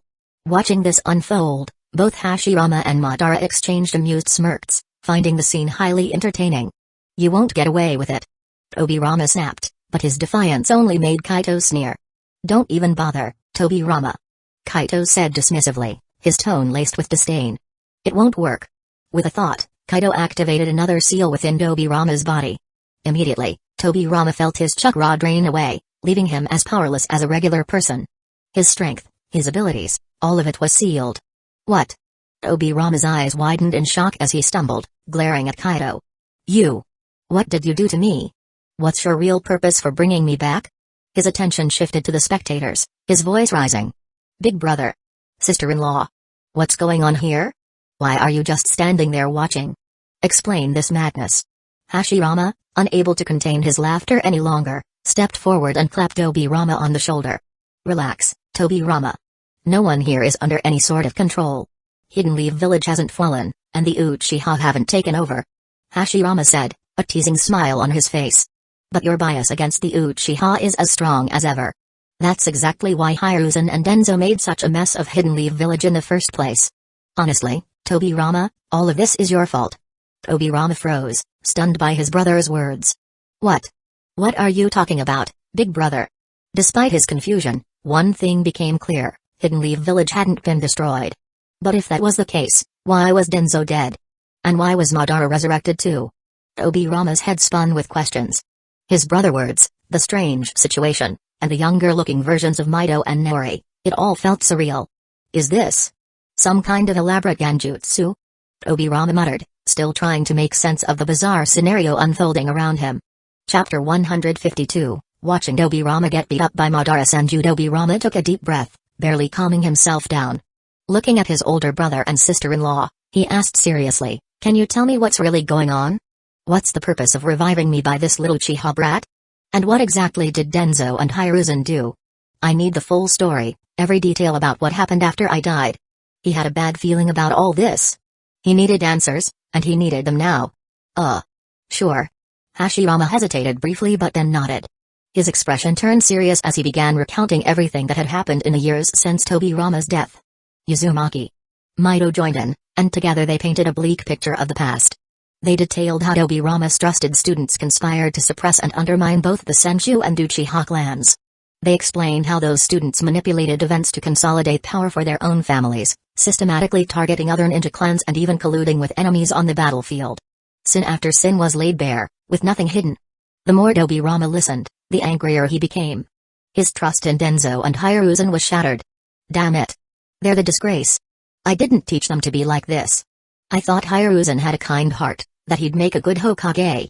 But instead, he turned out to be the most insidious and ruthless of them all. Danzō might be bad, but at least he's openly sinister. Hiruzen hides behind a mask of virtue. Good. Very good. What outstanding students I've had. Tobirama roared in fury, his voice echoing with frustration. He had never expected things to turn out like this. When he heard about the current state of the Senju clan, his heart ached even more.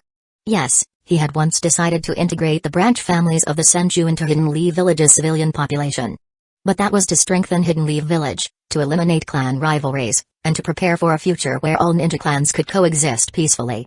However, he never intended for the main family or the core lineage to be absorbed into obscurity. And he certainly never imagined that the Senju would be nearly eradicated. But his good disciples had done just that, targeting his family mercilessly until they were almost wiped out. Even the Uzumaki clan wasn't spared, coming perilously close to extinction. Meanwhile, the Sarutobi and Shimura clans had grown stronger than ever. Those bastards deserve to die. I trusted the wrong people. And what about Kagami? Kagami Uchiha. I sent him to balance out Hiruzen and Danzō, to guide the Uchiha into Hidden Leaf Village's fold. Is this how balance was achieved? Tobirama's anger flared, but his bitterness quickly turned toward the Uchiha when he saw how strong they had become, surpassing their power during his time. Meanwhile, the Senju were a shadow of their former selves. PFFT. Kaido, standing nearby, snorted in disdain. He pulled out a test tube containing a pair of Sharingan and sneered, looking for these? They're Kagami's eyes. Your good disciple Danzō took them. He paused before adding coldly, what's wrong? Planning to blame the Uchiha for everything again? Do you even have the right to do that? At those words, Tobirama froze, his eyes widening. He stared at Danzō, then at the test tube in Kaido's hand. Feeling the familiar chakra emanating from the Sharingan, he realized the truth. Those were indeed Kagami's eyes. He turned to Hashirama and Mito in disbelief. Is this true? What do you think? Mito glared at him. I already mentioned this before, didn't I? And don't you know Kagami's nature? With his kind and trusting personality, how could he possibly outmaneuver Hiruzen and Danzō? Especially when you were the one who planted the idea of the Uchiha threat in their minds? Tobirama was speechless, silenced by Mito's scolding. In the end, he could only sigh heavily and admit his mistake. Looking at Kaido, he lowered his head slightly. Kid, I was wrong before. I'm sorry. I admit I was prejudiced and overly wary of the Uchiha in the past. It stemmed from old grudges, and I couldn't entirely overcome them. But as Hokage, my actions were meant to integrate the Uchiha into Hidden Leaf Village for the village's benefit. I had no selfish motives, and I swear that's the truth. I never expected Hiruzen and Danzō to become what they are today. Sigh. But no matter what he said now, it was too late. Ha.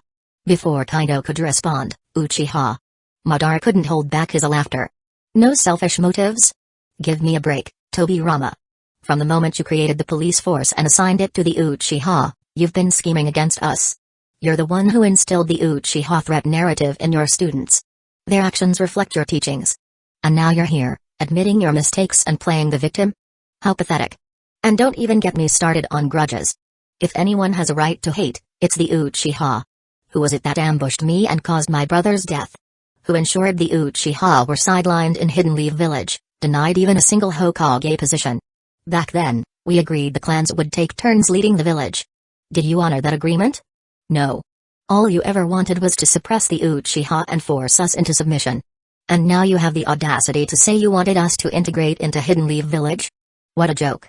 Tobirama's face turned dark with anger as Madara's words cut deeper and deeper. Oh? Madara wasn't done. Seeing Tobirama's expression, he sneered, what? Want to fight me? Want to kill me? If it weren't for my power being sealed, I'd kill you right now. Tobirama's eyes narrowed, and without warning, he lunged at Madara. Boom. The two men crashed to the ground, wrestling fiercely. But Tobirama's abilities had been completely sealed, leaving him no more than an experienced civilian in combat. Madara, on the other hand, could still use a small amount of chakra. It wasn't long before Madara gained the upper hand, beating Tobirama mercilessly. Meanwhile, everyone else, Kaido, the Uchihas, even Hashirama and Mito, stood by, watching the spectacle with interest. After all, this was a rare battle between Madara Uchiha and Senju Tobirama. Who would want to miss it? Even Danzō, immobilized on the sidelines, strained to watch as much as he could.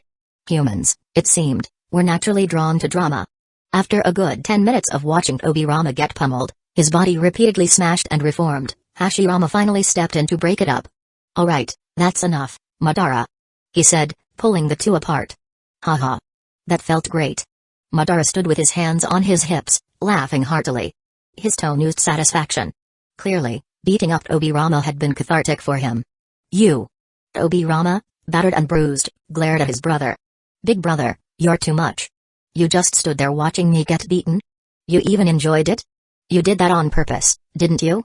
Hashirama, ever straightforward, nodded without hesitation. "Yup. I did it on purpose.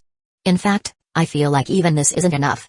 I'm planning to personally give you a good beating later to vent my frustrations.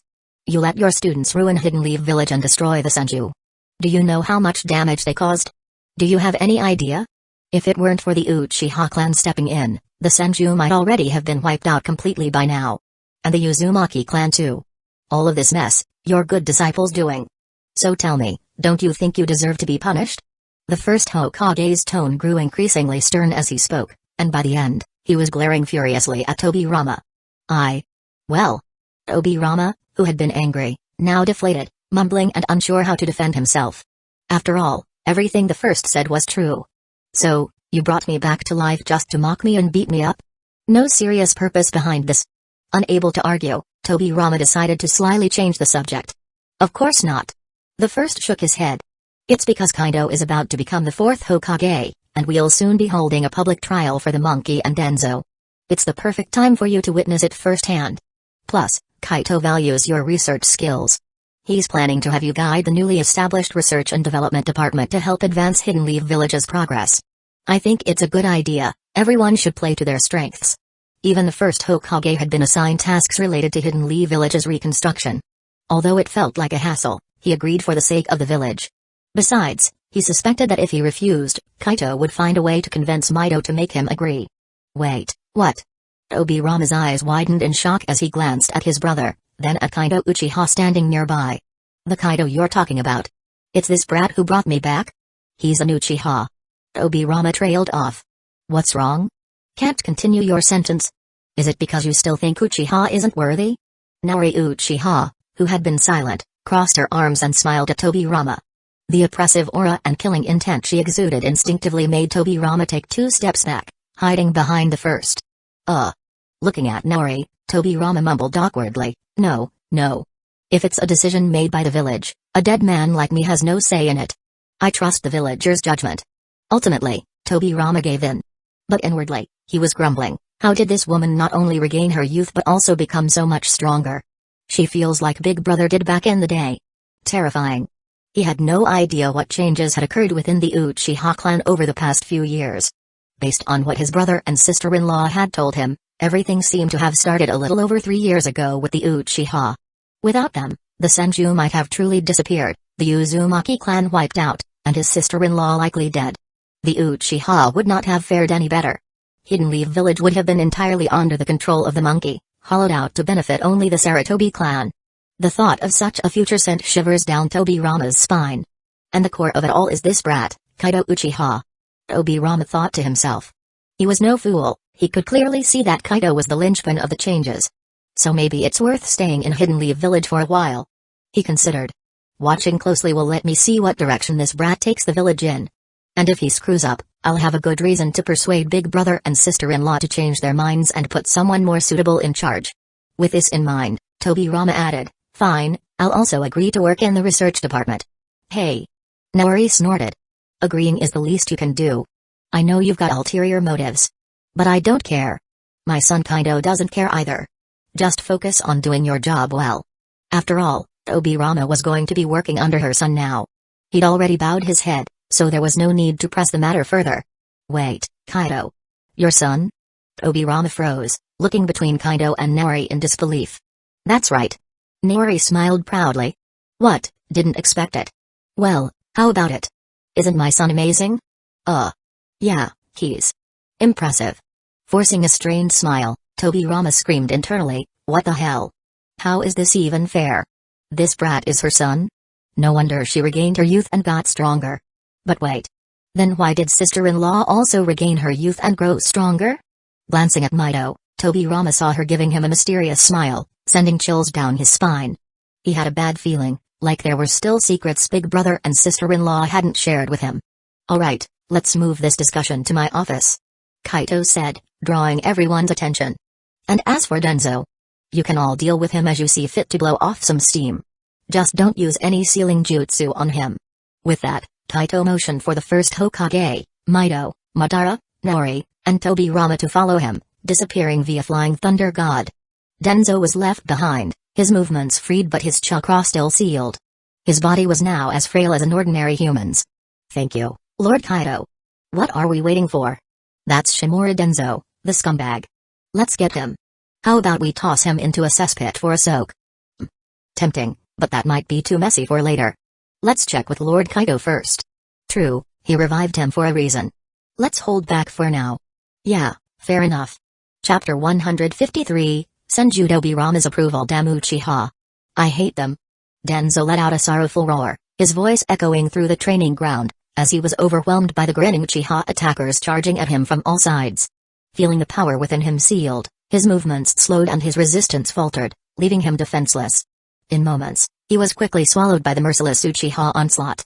Thus began his tragic, inhumane path of desperate survival, a journey born from sheer desperation and rage. And this was only the start of his life's misfortune, the first step into a dark and unforgiving fate.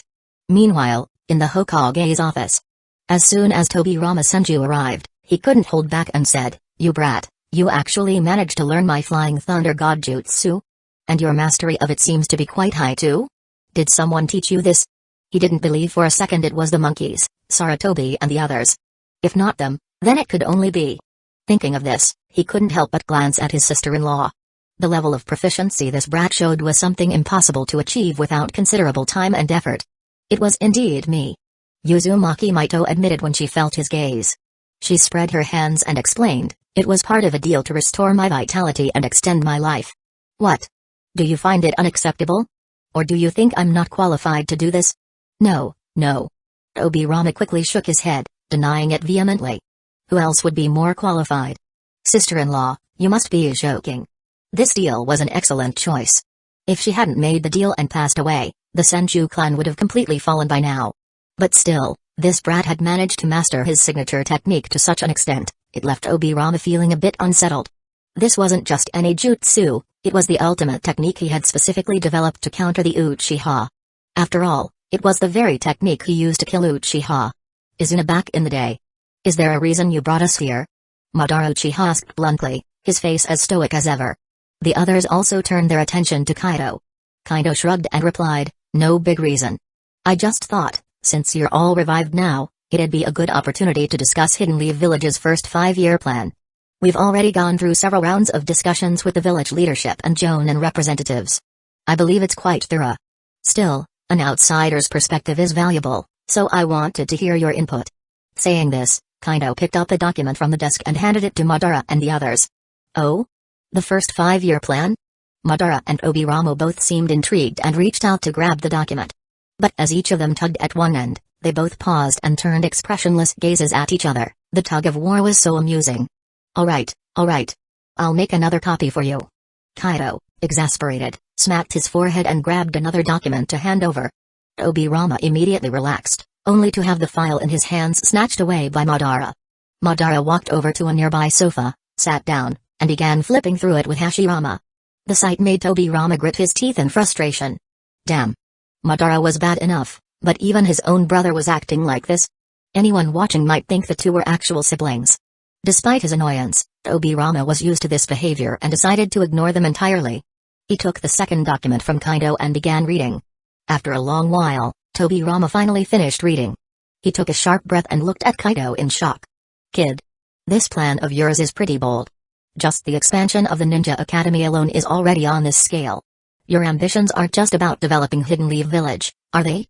You're aiming to unify the ninja world, and perhaps even take control of the daimyo's authority in the future?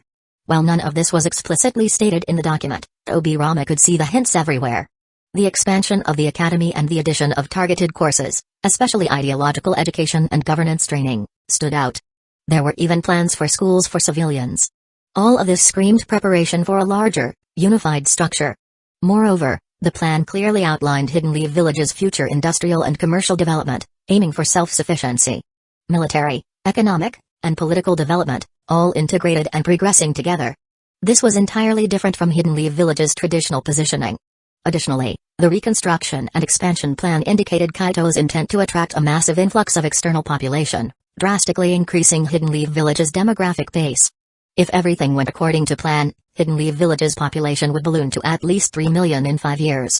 Eh? Does it really say that? I don't see anything like that in the document. How did you figure that out?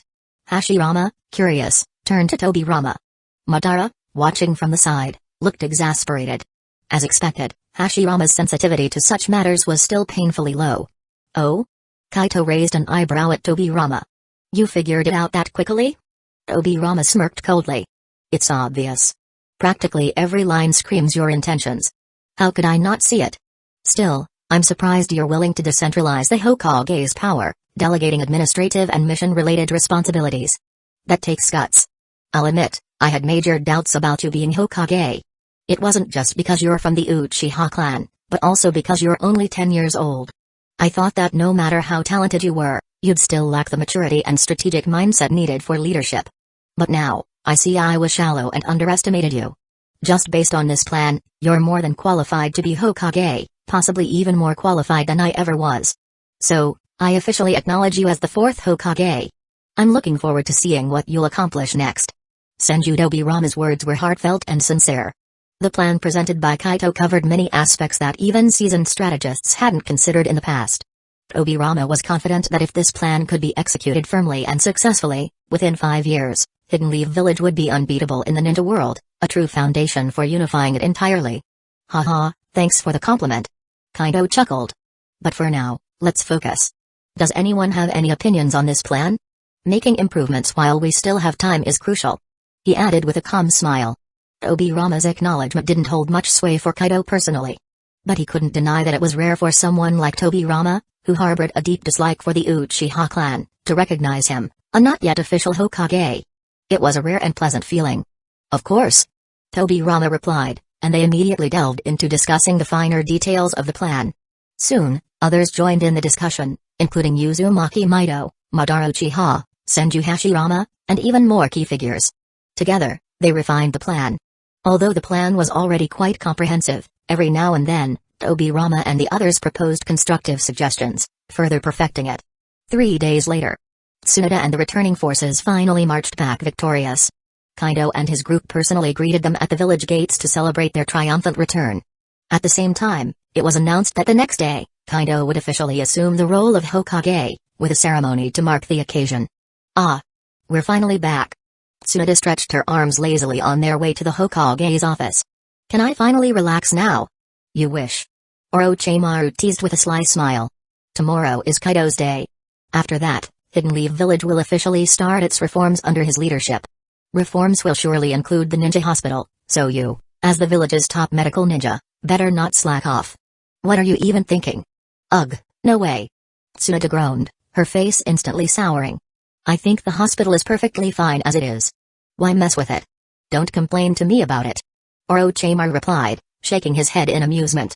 Take it up with Kaito and try to convince him, though I doubt you'll succeed. You've admitted yourself, haven't you? When it comes to medical expertise, Kaito might even surpass you. If he thinks reforms are necessary, then they are. We'll just have to follow along.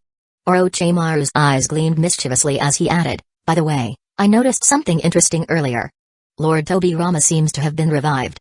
Looks like my research division will be gaining a legendary new member. Can't wait.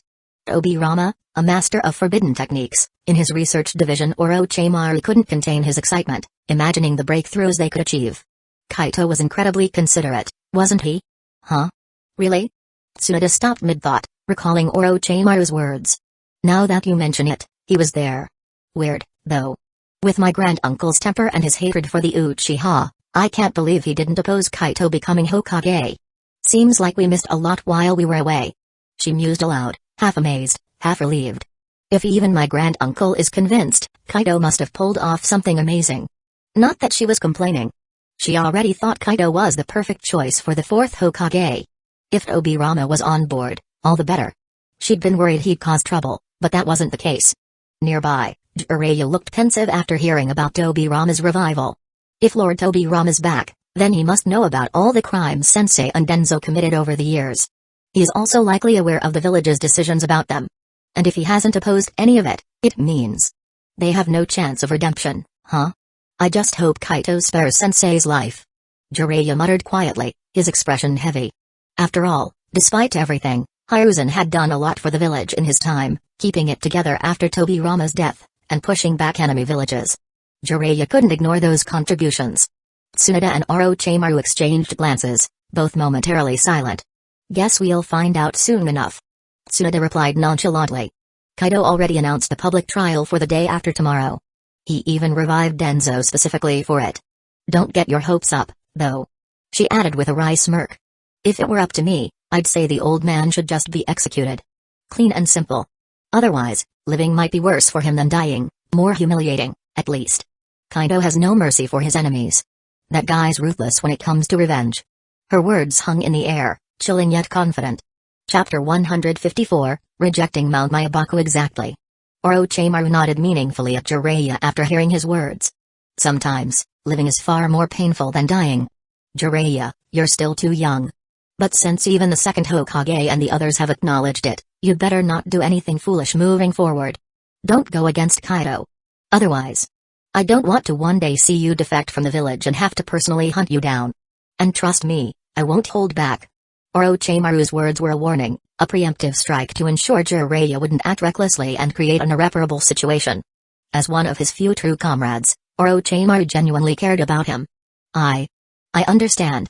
Jiraiya's face darkened as he hesitated, unsure how to respond. After a long silence, seeing the concerned looks in Orochimaru and Tsunade's eyes, he finally made up his mind. Nodding firmly, he said, "All right, I get it. I won't make you worry. Let's leave everything to the trial in 2 days. All I can do for the old man now is take care of his family." It was the least he could do to repay the third Hokage's kindness. As for opposing the village or defecting, that wasn't what Jiraiya wanted. This was his home. His comrades, his bonds, and all the memories he cherished were here. Leaving Hidden Leaf Village, where would he even go? He didn't want to become a wandering stray dog. Sigh. I wonder where the child of prophecy the great toad sage spoke of is. Who is it? If they'd just show up already and lead the shinobi world to peace, that'd be great. Wars and conflicts. They're so tiresome. Jiraiya couldn't help but sigh. Hearing this, however, both Tsunade and Orochimaru's expressions shifted. Tsunade frowned deeply and gave Jiraiya a stern look. Jiraiya. You're still clinging to that so-called prophecy from the great toad sage? That so-called child of prophecy? Have you ever considered that the great toad might be deceiving you, using you, brainwashing you? Do you really think destiny is so easy to predict? Even if that toad can truly see glimpses of the future, destiny is ever-changing. If everything is already predestined, then what's the point of living? How despairing would that be? In any case, I don't believe in any prophecies or children of prophecy. And if such a child exists, in my view, it could only be Kaito. No one else. Mark my words, Kaito will bring lasting peace to the shinobi world. Tsunade firmly believed in her stance. Jiraiya's blind faith in the great toad sage worried her. It was bound to lead to trouble. No, I have to take this seriously. Maybe I should discuss it with Kaito and see if he has a way to deal with this in advance. She thought, feeling increasingly uneasy. Using Hidden Leaf Village as a playground for manipulation? Absolutely outrageous. Tsunade, you. Hearing Tsunade criticize the great toad sage and his prophecy, Jiraiya's brows furrowed in dissatisfaction. He opened his mouth, ready to retort. But Orochimaru cut him off. Jiraiya, I think Tsunade has a point. Destiny, even if it exists, is unreliable and elusive. Those who chase destiny often end up being toyed with by it. In my view, destiny is never fixed. It's always in flux. Every decision we make could influence and alter the future. Maybe the great toad sage really can glimpse some future scenes, but those are just possibilities. They're not set in stone. In fact, the moment he prophesied about that future, destiny likely already shifted. After all, before you knew about the prophecy, you wouldn't have acted to influence it. But the second you learned about it, every action you took started changing that so-called predestined future. Isn't that right? Jiraiya froze, stunned by Orochimaru's reasoning. Indeed, if he was actively seeking the child of prophecy to fulfill a foretold destiny, wasn't he already altering the course of events? Yet the great Toad Sage never warned him about this. Instead, the sage encouraged him to search for the child of prophecy and guide the shinobi world toward peace. It sounded noble, but was it truly right? By doing so, wasn't he forcing his own interference with destiny? The more Jiraiya thought about it, the deeper his frown grew. For the first time, doubt crept into his mind about Mount Myabaku and the great Toad Sage's intentions. He recalled Tsunoda's earlier words. What had once felt harsh and insulting now seemed to hold a certain truth. After all, Tsunoda's words came from a place of concern. Why else would she risk angering him by saying such things? What should I do? Jiraiya asked, his face filled with confusion and uncertainty. Should he keep chasing destiny and searching for the child of prophecy? That felt wrong, like tampering with fate. But if he didn't, would the child of prophecy emerge on their own? Would they grow strong enough to lead the world to peace? Just be yourself. Focus on becoming stronger and supporting Kaido in strengthening Hidden Leaf Village. Trust in Kaido, he'll bring peace to the shinobi world. Remember, he's the choice of not just me and Tsunoda but also the First Hokage, Second Hokage, and countless others in Hidden Leaf Village. Isn't that enough? Orochimaru patted Jiraiya on the shoulder before walking ahead. Do what's best for you. Don't be foolish.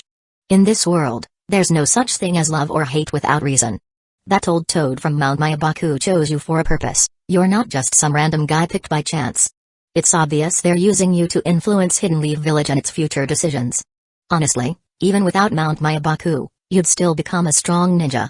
Your talent has always been extraordinary. Hearing this, Jiraiya felt a chill run down his spine. Tsunoda, without a word, walked ahead, leaving Jiraiya standing there in a daze for a few seconds. Then, clenching his teeth, he ran to catch up. Wait for me, he shouted. It didn't take long for Jiraiya to catch up with Orochimaru and Tsunoda. He wore a serious expression as he said, I heard what you said. I can't make up my mind just yet, but I promise I'll think it through.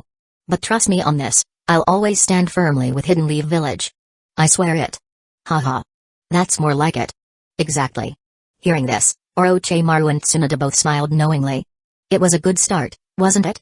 They could tell Jiraiya's blind trust in Mount Myabaku had begun to waver. Soon, the three arrived at the Hokage's building. Here, they met up with Kaido, Uzumaki Mido, and Senju Tobirama.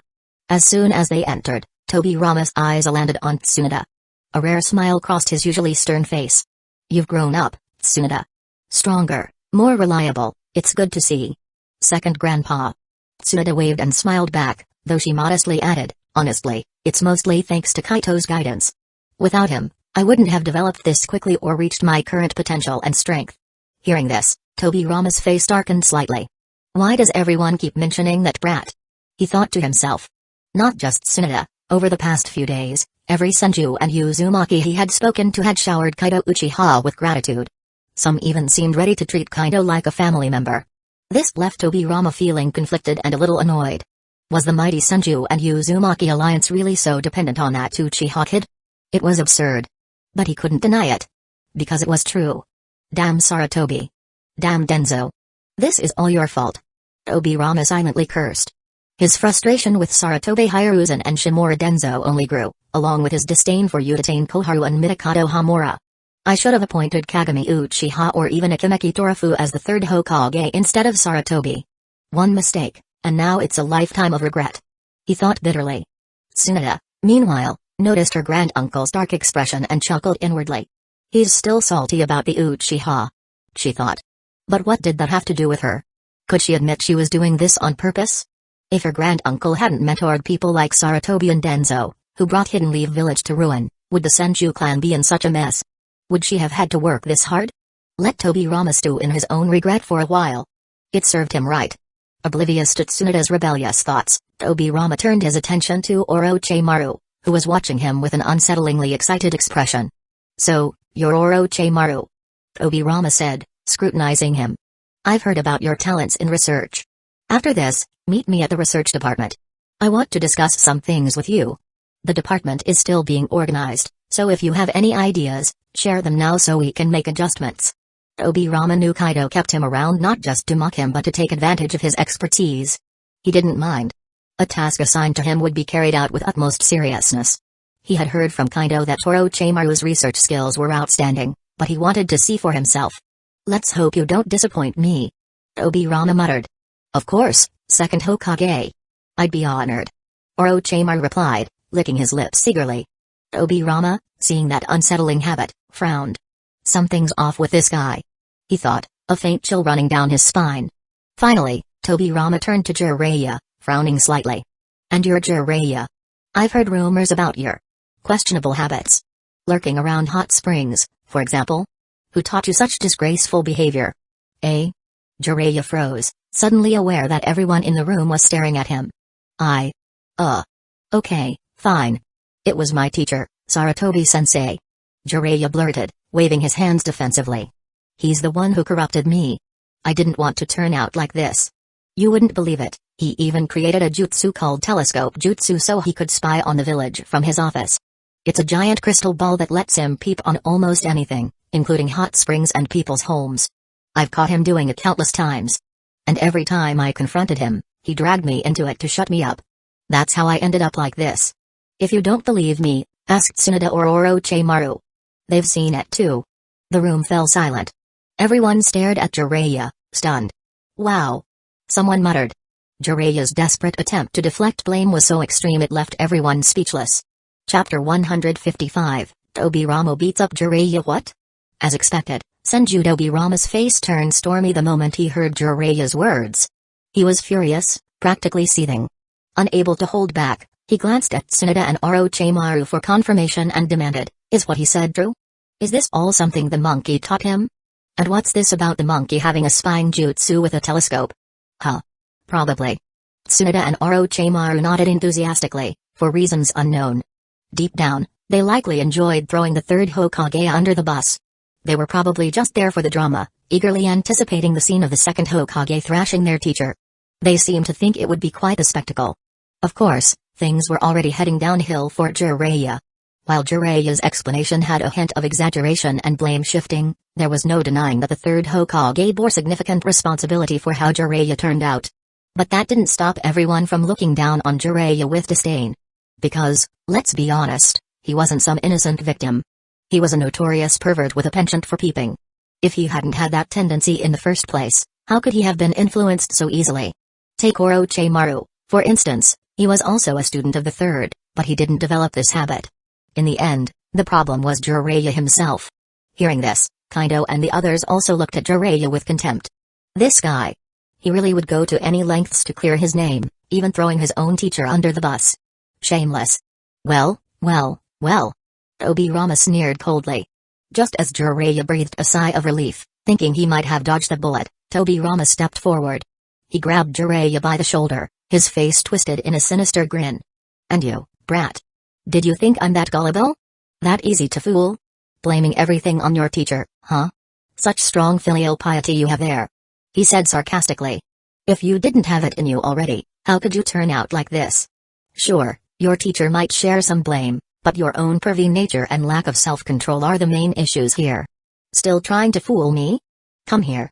With that, Tobirama activated the Flying Thunder God Jutsu and vanished from the office, dragging Jiraiya along. "Let's go. This is gonna be good." Kaito immediately got up and called out to the others. Moments later, he grabbed Madara Uchiha and Hashirama and followed after them. Tsunade, Orochimaru, Uzumaki Mido, and the others exchanged glances before hurrying after them as well. In the next instant, on a patch of empty ground, Tobirama reappeared with Jiraiya in tow. Without wasting a word, he started beating the daylights out of the hapless pervert. Kaido and the rest, who had followed close behind, stood off to the side and watched the show. Yes, they literally watched while eating snacks. To add to the atmosphere, Kaido even pulled out some fresh fruits and set them on a table, inviting everyone to snack while they enjoyed the spectacle. Ow! Ah! Not the face. Second Hokage-sama, I was wrong. I was really wrong. Arg. Please spare me. I won't do it again.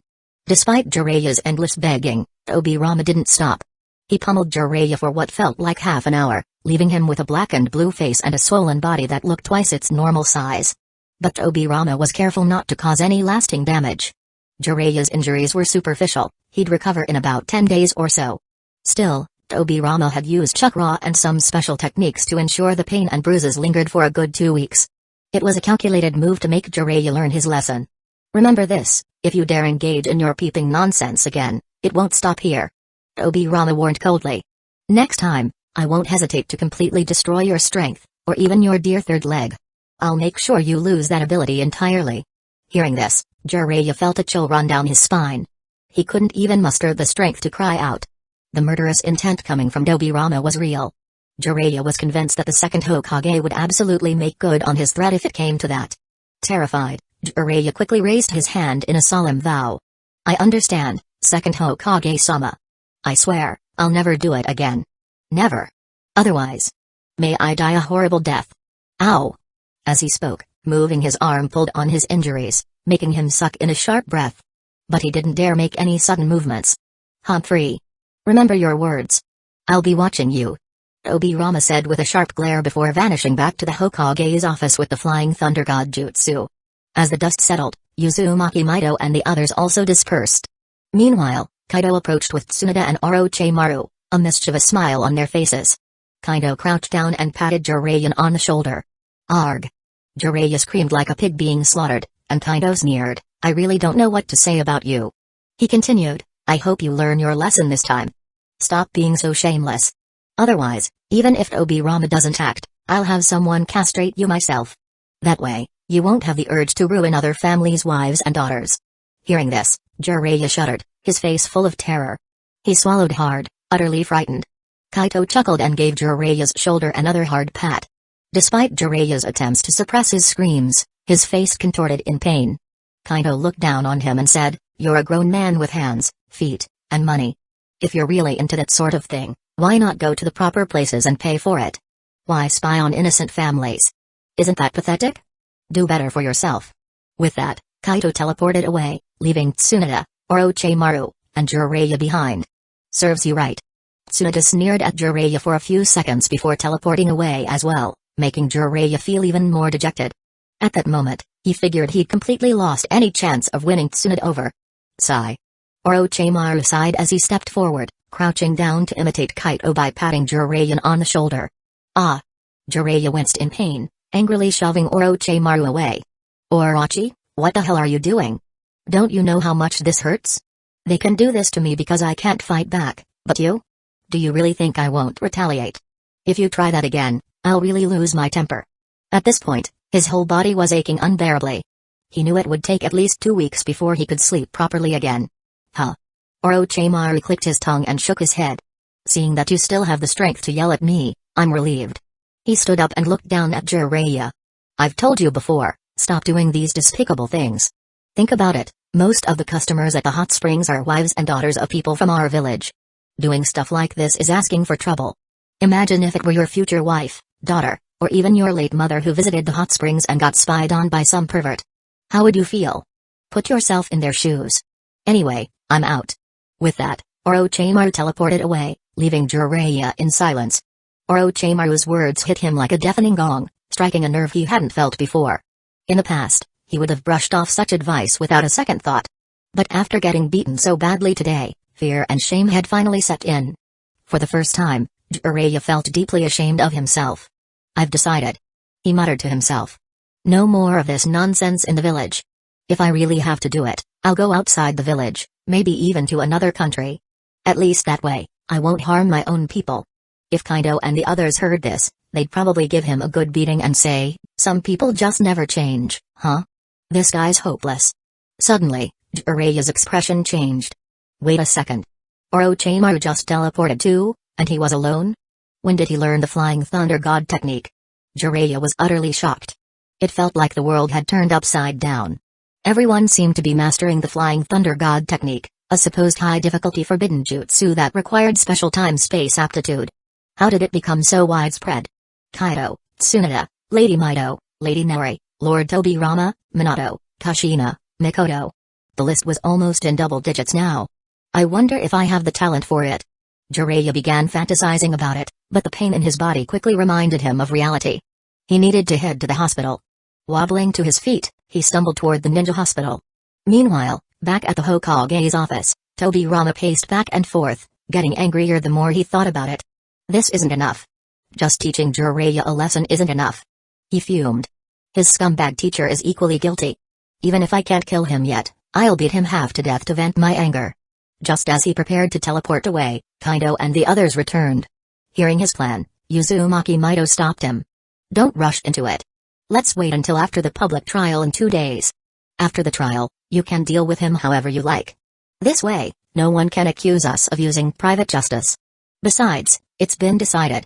We won't take his life, but his powers will be sealed or outright destroyed. He'll spend the rest of his days sweeping streets and cleaning public restrooms to atone for his crimes. At the same time, he'll be forced to witness Hidden Leaf Village's resurgence under Kaito's leadership. Danzo will also share this fate with Hiruzen.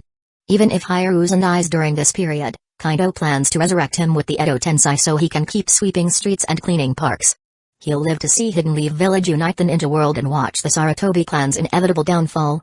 That's the true punishment. Thinking he can escape it all with death? Not a chance. Alright. Obirama nodded reluctantly, still simmering with rage but agreeing for the sake of the bigger picture. Chapter 156, The Fourth Hokage. Early the next morning. The large square inches front of the Hokage's office was packed to the brim, with not even space for air to pass through. Even the surrounding rooftops and streets were crowded with people. The sight of countless moving figures created a lively atmosphere. Under these circumstances, Kaido, accompanied by Tsunade, the first Hokage, the second Hokage, and others, ascended the high platform. Surveying the crowd, he amplified his voice with chakra and announced loudly, "People of Hidden Leaf Village, from this day forward, I, Kaido Uchiha, am your fourth Hokage. I promise to do my utmost to bring Hidden Leaf Village wealth and prosperity, ensuring that everyone can build the life they dream of here." Oh! As the crowd erupted into deafening cheers, Kaido turned and walked off the platform. Next, Nara Shikayama took the stage to speak on Kaido's behalf, presenting several plans for reforms and developments in Hidden Leaf Village. The key points included reforms to the Ninja Academy and the village's urban planning. This served as a heads-up to the villagers, giving them an idea of what to expect and preparing them to cooperate with the upcoming changes. Afterward, the crowd gradually dispersed, buzzing with discussions. The fourth Hokage truly lives up to his reputation as a genius of the Uchiha clan. Taking down nearly 10,000 enemy ninjas by himself, killing Hanzo and the third Kazekage, what an incredible force. Absolutely. He is even planning a major expansion of Hidden Leaf Village, complete with new urban designs. It looks like he is aiming to bring in more people to strengthen the village. That's a good thing. Is it, though? With more people, won't there be more competition for the village's resources? Won't it make life harder and jobs scarcer for us? Foolish and short-sighted. More people mean more work opportunities. And don't forget, the Uchiha clan is loaded. True. Just from selling pills and those miraculous shellfish, the Uchiha clan has been raking in wealth. Money isn't an issue for them. Now that Kaido Uchiha is Hokage, he won't let us suffer. Exactly.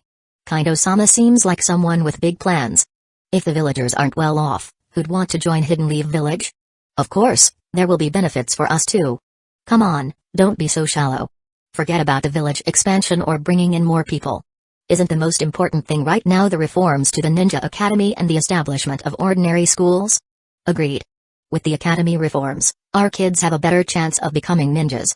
Plus, the changes seem designed to help kids from civilian families like ours, not to mention, the ordinary schools are crucial too. Kids without ninja talent can still get an education, learn skills, and find better jobs in the future, right? Exactly. Honestly, I don't even want my kids going to the Ninja Academy. Being a ninja is too dangerous. Ordinary schools are a much better choice. Same here. Being a ninja is brutal. My neighbor's husband and son both died on missions, it's just too risky. But ninjas make more money. There's always a trade-off. The villagers' discussions grew louder, with opinions varying widely. While some supported the new policies, others voiced concerns. When personal interests were involved, it was impossible to have everyone agree. Fortunately, most villagers had a positive attitude toward the reforms. Those who opposed them chose to wait and see for now. Not that they had much choice. After all, these were orders from the Hokage.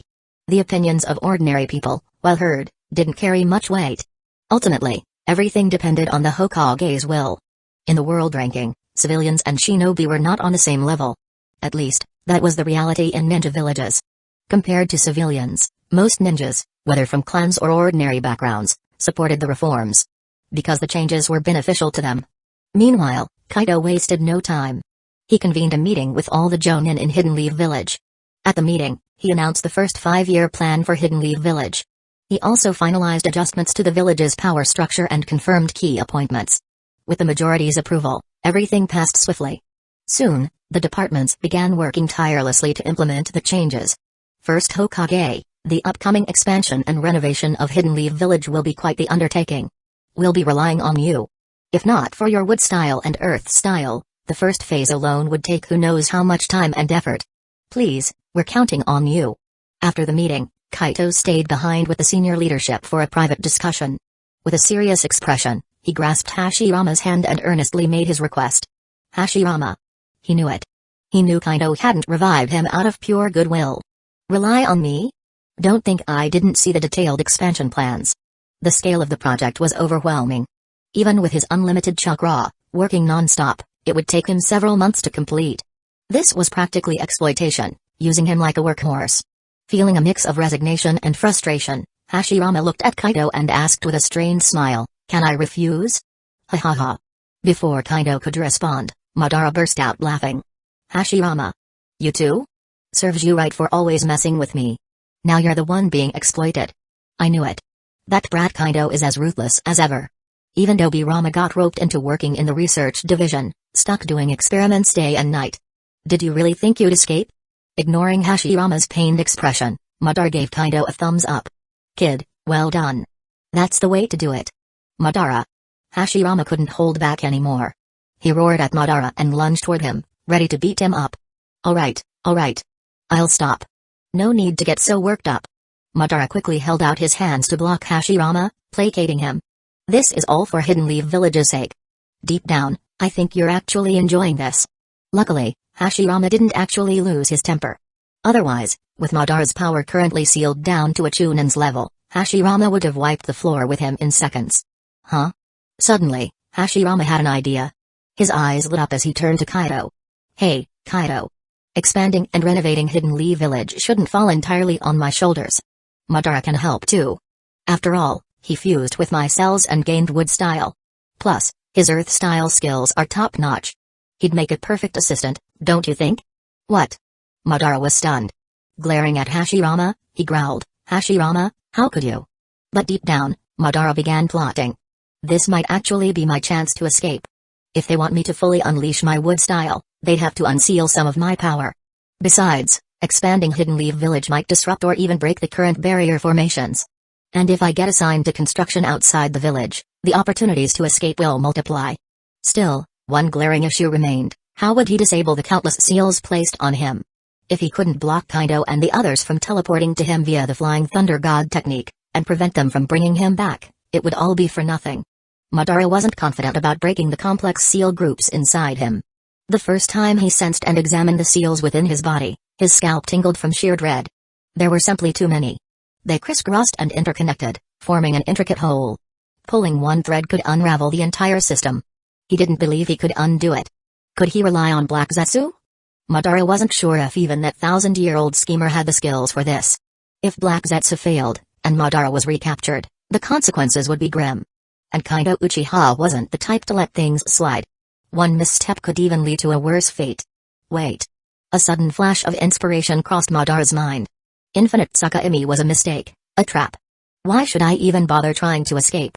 Why not just stay in Hidden Leaf Village and witness its growth alongside Hashirama? Watching Hidden Leaf Village and the Uchiha clan thrive together, bringing peace to the ninja world, wouldn't that be better? He began to think that his current life wasn't so bad. At the very least, Kaito hadn't placed too many restrictions on his freedom. He could roam around Hidden Leaf Village at will. The only downside was that part of his strength had been sealed. In fact, I could even stand on Kaito's side, redeeming myself in exchange for better treatment. Maybe I could discuss using myself as bait to lure out Black Zetsu? As these thoughts raced through Madara's mind, Kaito considered Hashirama's suggestion and stroked his chin. That's not a bad idea. What do you think, Madara? Do you want to take this opportunity to try escaping? It could be a great chance. Madara sneered inwardly. Ha. As if I'd believe you. The more relaxed Kaito seemed, the more confident he was in his own abilities. Madara's chances of escape felt even slimmer. So, he shook his head. Forget about escaping. After your previous advice and my own reflection these past days, I've decided to give up on the Infinite Tsukimi plan. I know it's not feasible. Honestly, I'm quite content here in Hidden Leaf Village. I get to drink, play cards, and hang out with Hashirama every day. I get to watch Hidden Leaf Village evolve step by step and see the Uchiha clan grow stronger. It's enough for me. I look forward to the day when you achieve true peace." In short, he had given up. Oh? Kaido and the others were visibly surprised by Madara's sudden change of heart. Could he really have come around so quickly? Or was this an act? But Madara continued, changing the subject. "If you're planning to listen to Hashirama and make me some kind of laborer, using my wood style and earth style for construction, forget it. I refuse. It was too exhausting. Besides, Kaito was being completely unreasonable. They were supposed to be esteemed ancestors. Wasn't this going a bit too far? This wasn't just about respecting one's predecessors, it was outright exploitation. Come on, Madara." Hashirama immediately grabbed Madara's arm and pleaded, "Aren't we close friends, practically brothers? This is something we should do together. Besides, it's a continuation of our dream, isn't it?" If he had to work hard, dragging Madara down with him was clearly the best option. Madara twitched in irritation. "Enough, Hashirama." At this point, Kaito spoke to Madara. "Madara, I don't care if you've genuinely changed your mind or are just pretending. It makes no difference to me. I'm confident in my methods. You're welcome to try escaping. But I agree with Hashirama's suggestion. I'd almost forgotten you know wood style too. So, you'll join Hashirama in the construction projects. I'll even restore all of your strength for this task.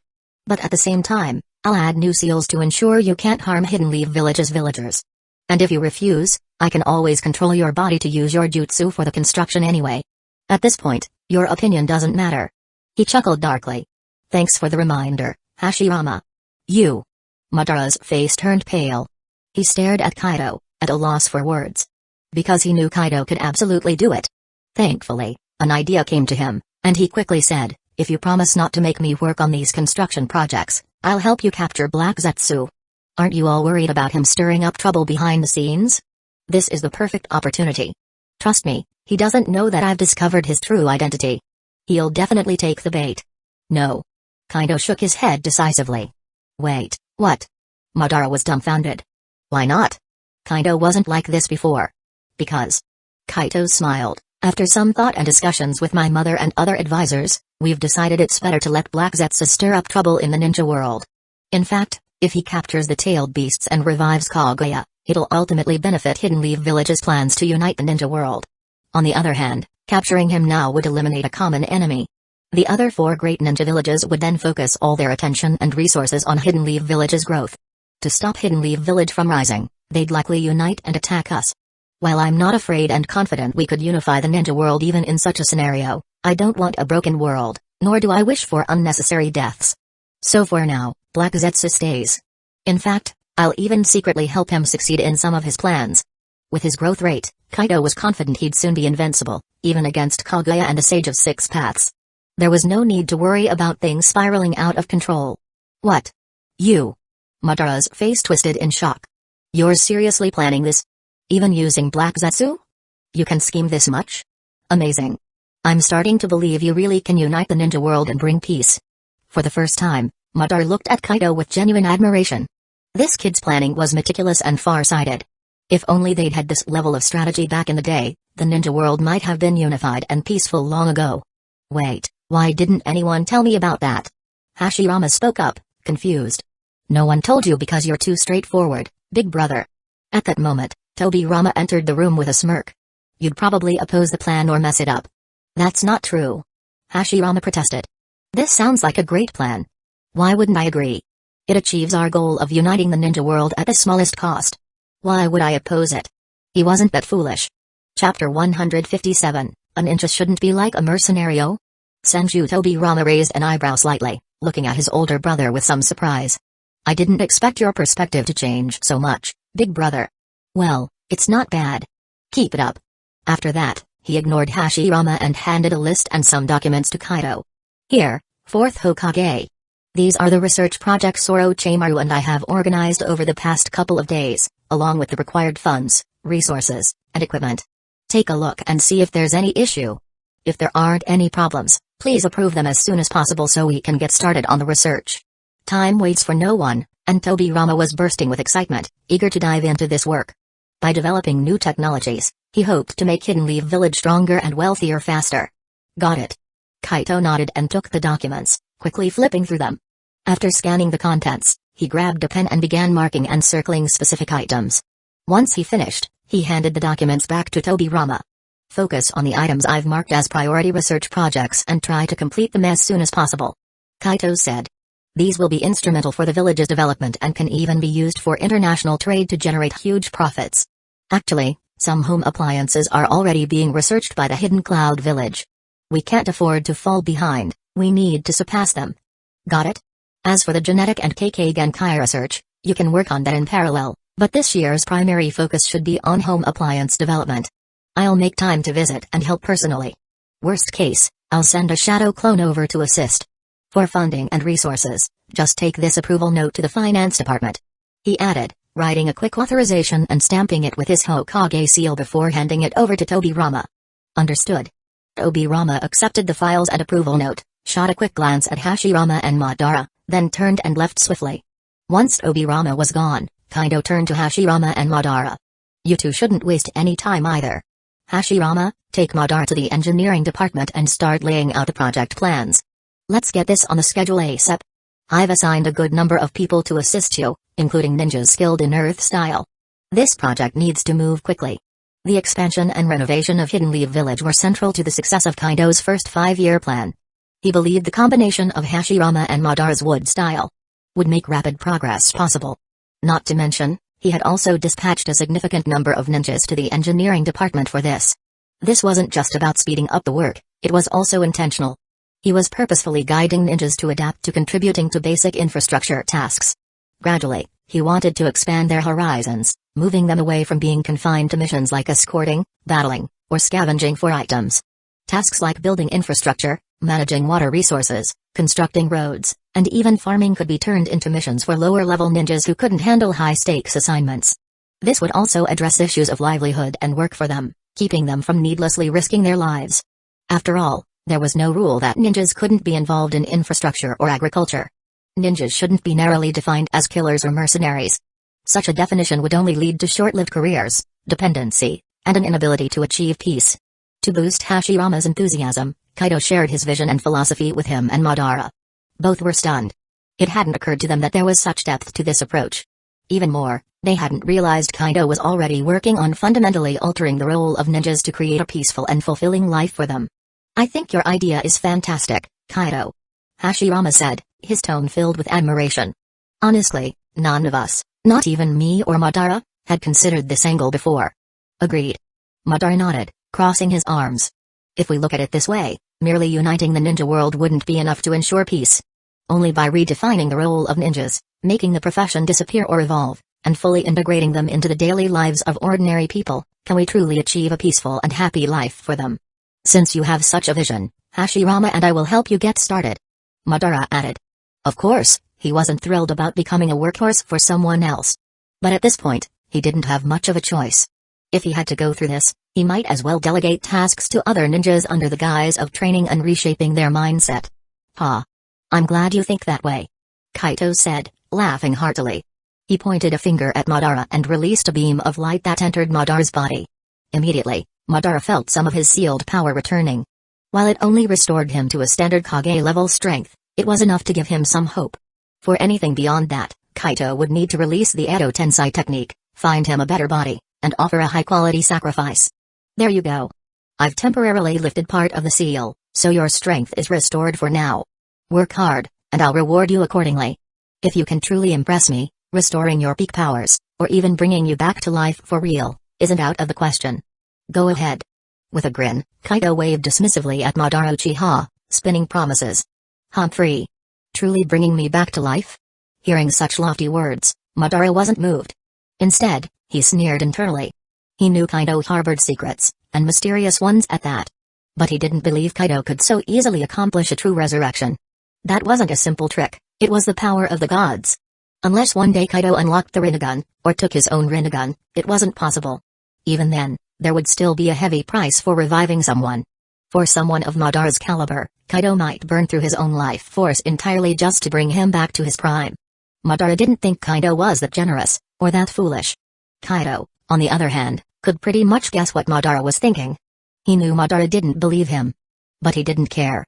Once Kaido broke the limits of Edo Tensei and created a true resurrection technique, reviving Hashirama first, Madara would naturally believe him. By then, Madara's attitude would change on its own. Besides, unless Madara agreed to a contract with him, Kaido wasn't planning to revive him anyway.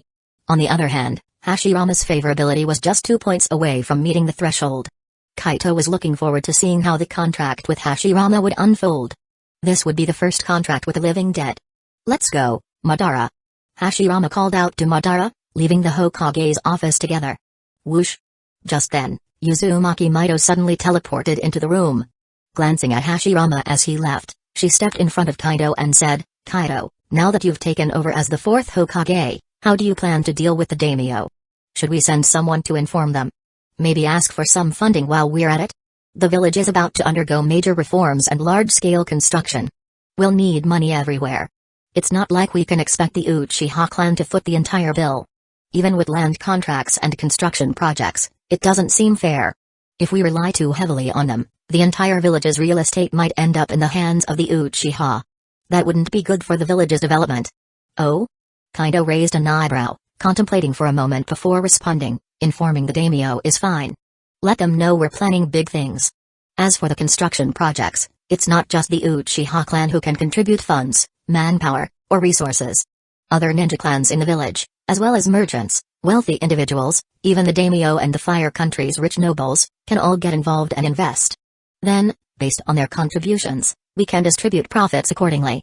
This way, we can bring the village's clans, merchants, and even the Fire Country's elites into alignment with our goals. It'll make them part of our unified front and greatly reduce the difficulty of absorbing the Fire Country in the future. What do you think?" Kaido wasn't incapable of taking everything for himself. However, doing so would significantly slow Hidden Leaf Village's growth, hinder the eventual unification of the Fire Country, and delay progress. That wasn't what he wanted. He wanted to unify the ninja world as quickly and efficiently as possible, win hearts, and form more contracts to send people to the pirate world. The goal? Expanding his influence there. After all, the pirate world was far larger than the ninja world, by 100-fold or more. Even if the entire ninja world's population moved over, there was no way they could dominate the pirate world on their own. And since the ninja world was his base, the more people he could contract here, the better, and the faster, the better. He would shape the ninja world first into something far more meaningful, an organized force focused on building and protecting, not just mercenaries chasing profit as mere tools for hire. Kaido was determined to reshape the world, correcting its flaws and creating a better, brighter future. Huh?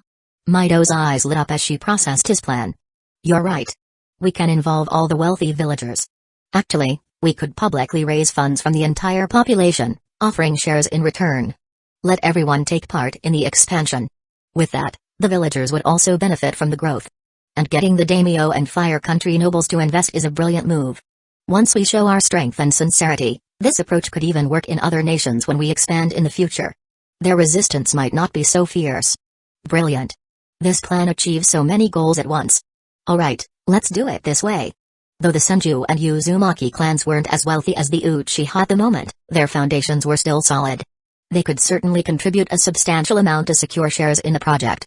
This would ensure the Senju and Uzumaki clans' future interests. As for losses? Given Kaido's plans and Hidden Leaf Village's current military strength, especially with the Uchiha, Senju, and Uzumaki clans thriving, not to mention the resources from the pirate world, losses were unlikely.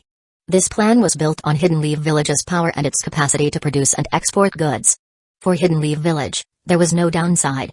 Chapter 158, Economic Development Infiltration Plan. All right. Kaido nodded firmly after hearing Uzumaki Mido's words. He said, "First, I'll draft a general framework for the plan. Then, I'll gather the village's senior leaders to discuss it and refine it. Once we've hammered out the details, we'll convene a larger assembly with all the Jonin and clan representatives to finalize the plan further. After that, we'll make the announcement public within Hidden Leaf Village, allowing the clans, families, and even civilians to buy shares. When the internal buy-in is complete, we'll invite reputable merchants from the daimyo and the remnants of conquered nations to discuss external investments. The first 3 steps should take about 1 or 2 months to complete." He continued. "During these 2 months, I'll focus on developing a portion of home appliances and setting up mass production lines. Combined with an expanded Uchiha pharmacy network, these products will help us impress the daimyo, the elites of the Fire Nation, and wealthy merchants. At the same time, We can establish a trade and sales network. This will allow us to build a distribution network for Hidden Leaf Village's household appliances and the Uchiha clan's pharmaceuticals. From there, we'll infiltrate the entire ninja world on an economic level. By then, Hidden Leaf Village will grow wealthier and more prosperous. With improved law and order, safety will no longer be a concern, and more people will want to settle here. If we manage to attract enough people, we won't have to worry about unoccupied houses in our expanded residential areas," he said confidently.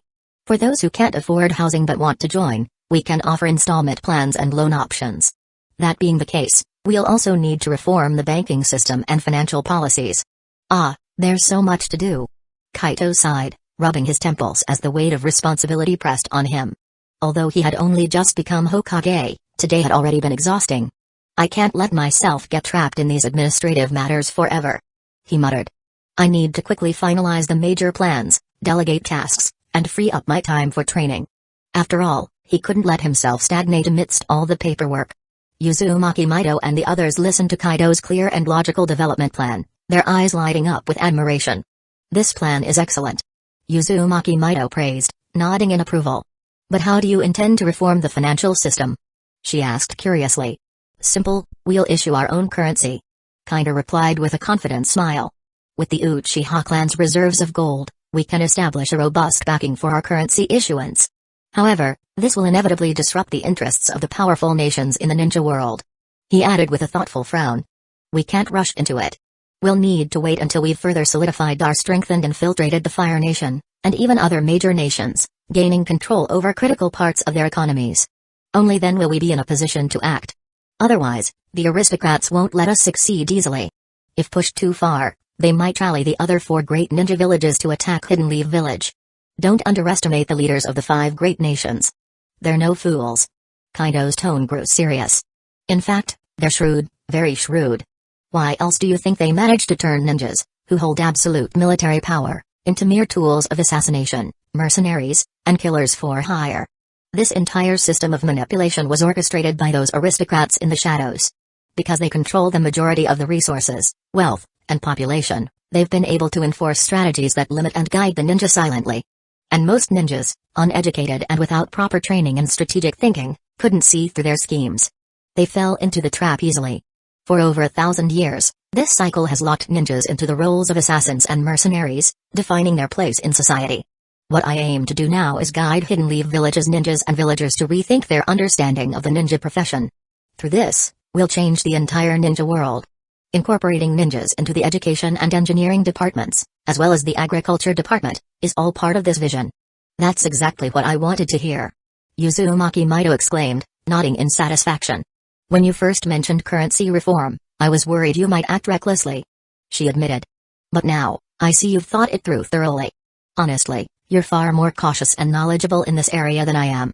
Perhaps when we've bound the Fire Nation and a significant portion of the ninja world's elites through shared economic interests, we can finally implement Hidden Leaf Village as currency reform." Recently, Uzumaki Mido had been growing and learning rapidly since she began wielding partial authority in Hidden Leaf Village. She'd even self-studied the educational materials on governance, strategic planning, and power structures written by Kaito.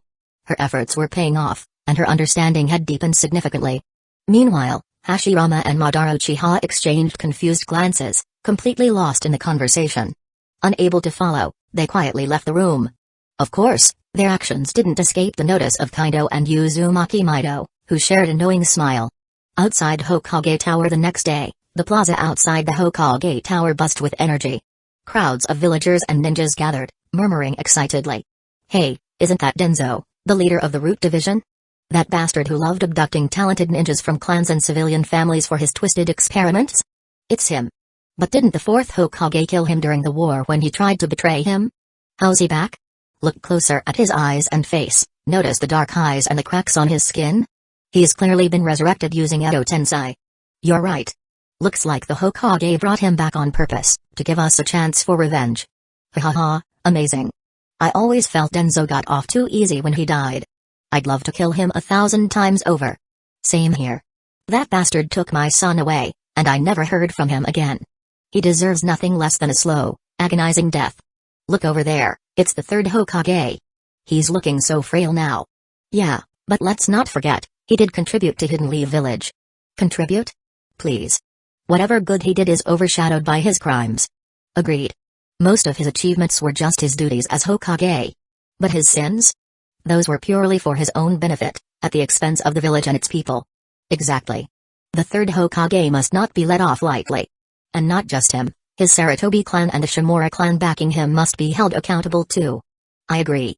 You all have no idea how much better life has been without the Sarutobi and Shimura clans running wild, extorting, bullying, and exploiting us. What? The Sarutobi and Shimura clans were involved in that kind of shady stuff? Of course. They had the Hokage and Danzō as their shields. Acting arrogant and untouchable was just normal for them. Eating at restaurants, buying things on credit, and then not paying, this was everyday stuff for them. At this moment, on the raised platform, both Danzō and the third Hokage had already been brought in. Danzō was tied to a wooden pillar, his entire chakra sealed off, unable to move.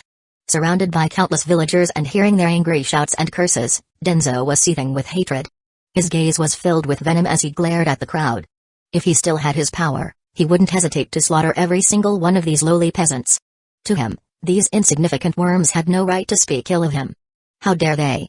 They all deserved to die. The third Hokage, on the other hand, looked increasingly despondent and pale. He had never imagined that in just 10 days since his capture, the tides of public opinion in Hidden Leaf Village would shift so drastically. The villagers' views of him and the Sarutobi clan had turned completely sour. And the worst part? Most of what they said was true. It wasn't some narrative fabricated by Kaido and the others to stir up hatred. Looking back, it was clear how arrogant and oppressive the Sarutobi and Shimura clans had become over the years, trampling over countless commoners. In the past, he hadn't noticed or addressed it for two main reasons. First, he was too busy. He wanted to control everything and hold all the power, but naturally, he became consumed by endless responsibilities, neglecting what the clans were up to. Second, as Hokage, people feared him and Danzō. Even if villagers were angry, they dared not voice their grievances and kept everything buried deep within. Danzō and the clan members weren't foolish, either. They wouldn't openly commit these acts in his presence, everything was done behind his back. Now that both he and Danzō had fallen, a new Hokage had taken over, and the Sarutobi and Shimura clans were under scrutiny, it was only natural for the villagers to speak out. That's it. It's over. Not just for me, but for the entire Sarutobi clan. From now on, the Sarutobi clan's situation in Hidden Leaf Village will probably be even worse than what the Uchiha faced years ago. I can only hope Jiraiya and the others will show some mercy and lend the Sarutobi clan a hand. As he thought this, the third Hokage couldn't help but recall what had happened the previous day when he was visited in prison. Both Orochimaru and Jiraiya had came to see him. At the time, he was sitting in his cell, while Orochimaru and Jiraiya stood outside. Orochimaru didn't say much. He simply gave him a deep look and left a single parting remark, "Sensei, during tomorrow's trial, be honest and take responsibility. Shift as much blame onto Danzō as you can. As for your plan, I'll try to ensure some bloodline survives. That's all I'll say." With that, Orochimaru turned and walked away. The third Hokage was left heartbroken, while Jiraiya stood there, staring at him silently. After a while, Jiraiya sat down on the ground outside the cell and, in a voice filled with bitterness, began to complain, "Old man, why? Why did you do so much to harm the village, to hollow it out, to oppress the clans? Couldn't we have just lived in harmony and developed together? Why did you pretend to be one person on the surface but act so differently in the shadows? I always thought the you I saw on the surface was the real you. I really respected that version of you. But now I see, the one in the shadows, that's the real you. What I can't forgive the most is that you ordered Danzō to conspire with Hanzo to go after the Uchiha clan, your own comrades. How could you do that while serving as Hokage of Hidden Leaf Village? What happened to the will of fire in your heart?" Jiraiya rambled on, venting his frustrations. But throughout it all, the third Hokage remained silent, simply gazing at Jiraiya, offering no explanation. Because deep down, he knew there was nothing to explain. He had done those things. That was the truth. When Jiraiya finally finished recounting all their past memories and prepared to leave, the third Hokage spoke in a hoarse voice, "Jiraiya, for the sake of all I've done for you in the past, please. Take care of the Sarutobi clan. I'm begging you." Jiraiya stopped, stood still for a moment, and then, after a pause, replied softly, "Fine." With that, he turned and walked away. Chapter 159, The Public Trial of Hiruzen and Danzō. Jiraiya hadn't told the third Hokage one crucial thing: Kaido and the others weren't planning to kill him outright. Instead, they intended to make him sweep streets and clean public toilets. As for the Sarutobi clan, they wouldn't face outright extermination either. Instead, their punishment would vary based on the severity of their crimes and their loyalty to Kaido. They'd be assigned missions of varying danger levels, gradually wearing down their remaining forces until the clan either dissolved or completely vanished. Not a single resource would go to waste. The third had always claimed that the Sarutobi clan was a commoner's clan. Well, Kaido was about to grant his wish, reducing the clan to its original status as simple commoners. The Shimura clan, however, had it worse. All adults would be sent on the most dangerous, grueling, and undesirable missions, ensuring their numbers dwindled quickly. As for the children, they'd be brainwashed in the restructured Root Division, trained as disposable soldiers for similarly perilous missions. Their punishment was total annihilation. The Mikado and Utatane clans got off comparatively lightly. Not only did they defect to Kaido's side at the last minute, but their sins were far fewer than those of the Sarutobi and Shimura clans. Their punishment consisted of a fine 5 times the amount they'd embezzled, some dangerous mission assignments, and a permanent ban from the political center of the village. Though these were small clans to begin with, such penalties were enough to leave them struggling for the next 20 or 30 years, with no real prospects for the future. Jiraiya kept silent about these plans, knowing the third might break down completely if he heard them. As for the possibility of suicide, even if Hiruzen had the resolve, Kaido's team had already prepared for it. Seals had been placed inside his body to prevent such an outcome.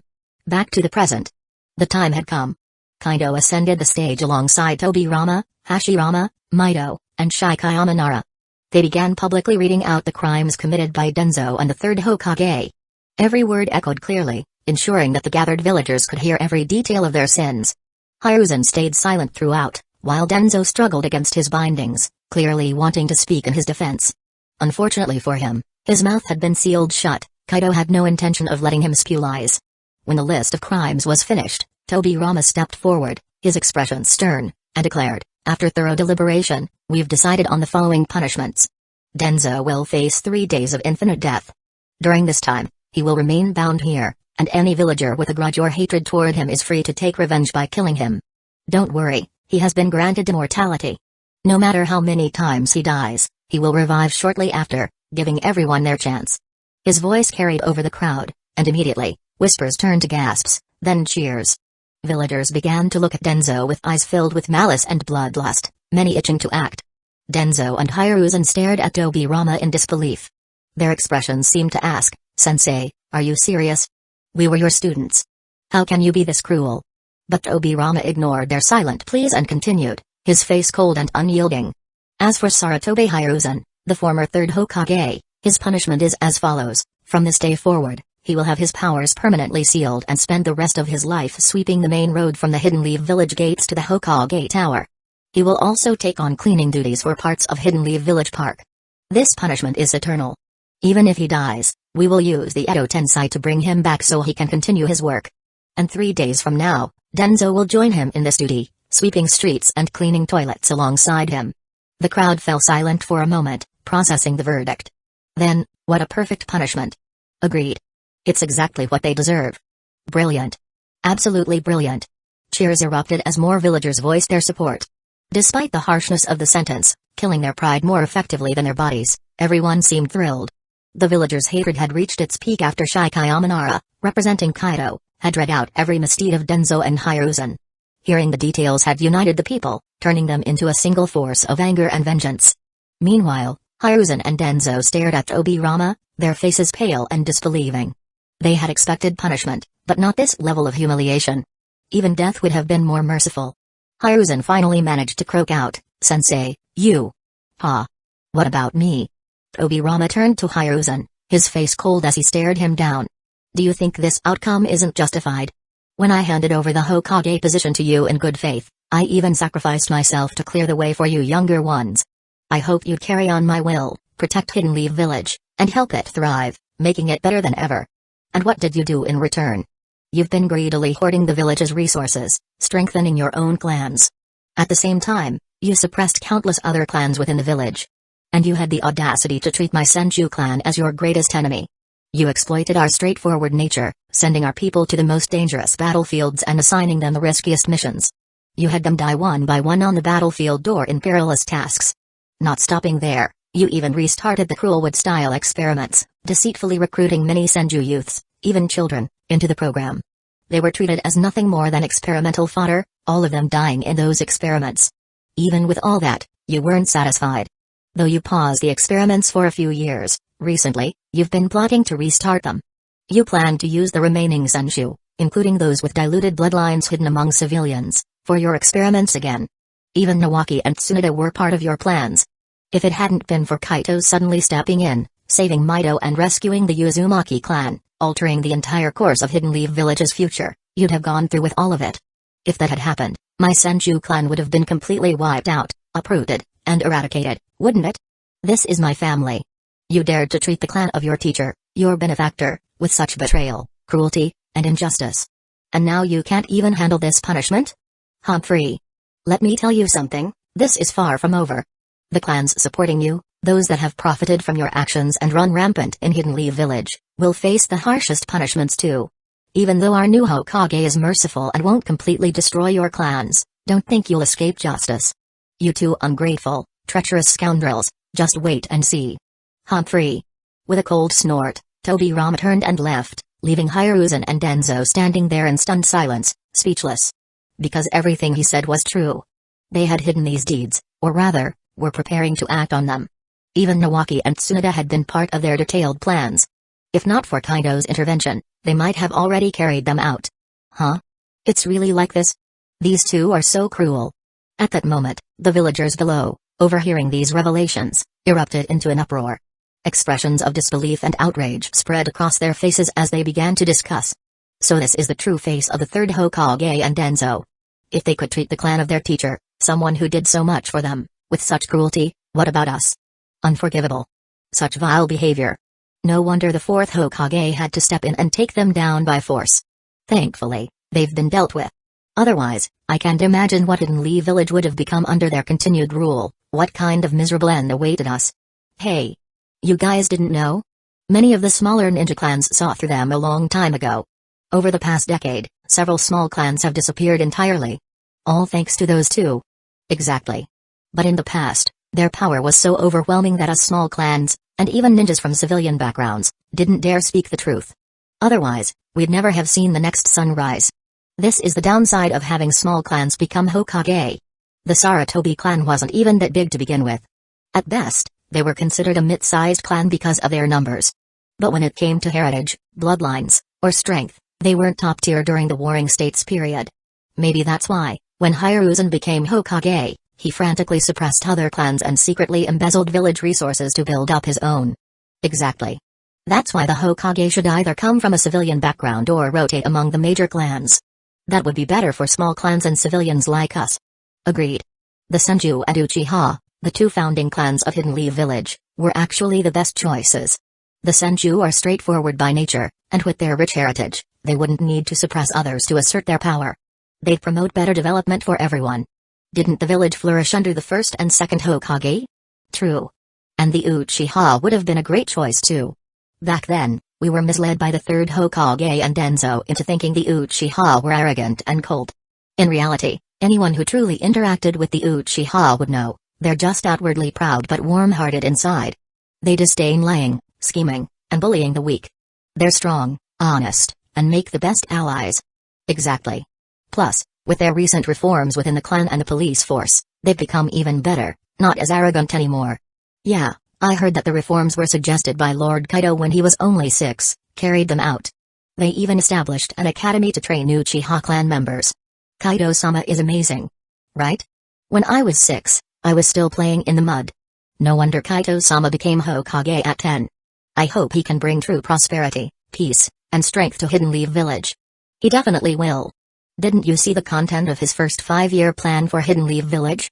The future looks bright. Absolutely.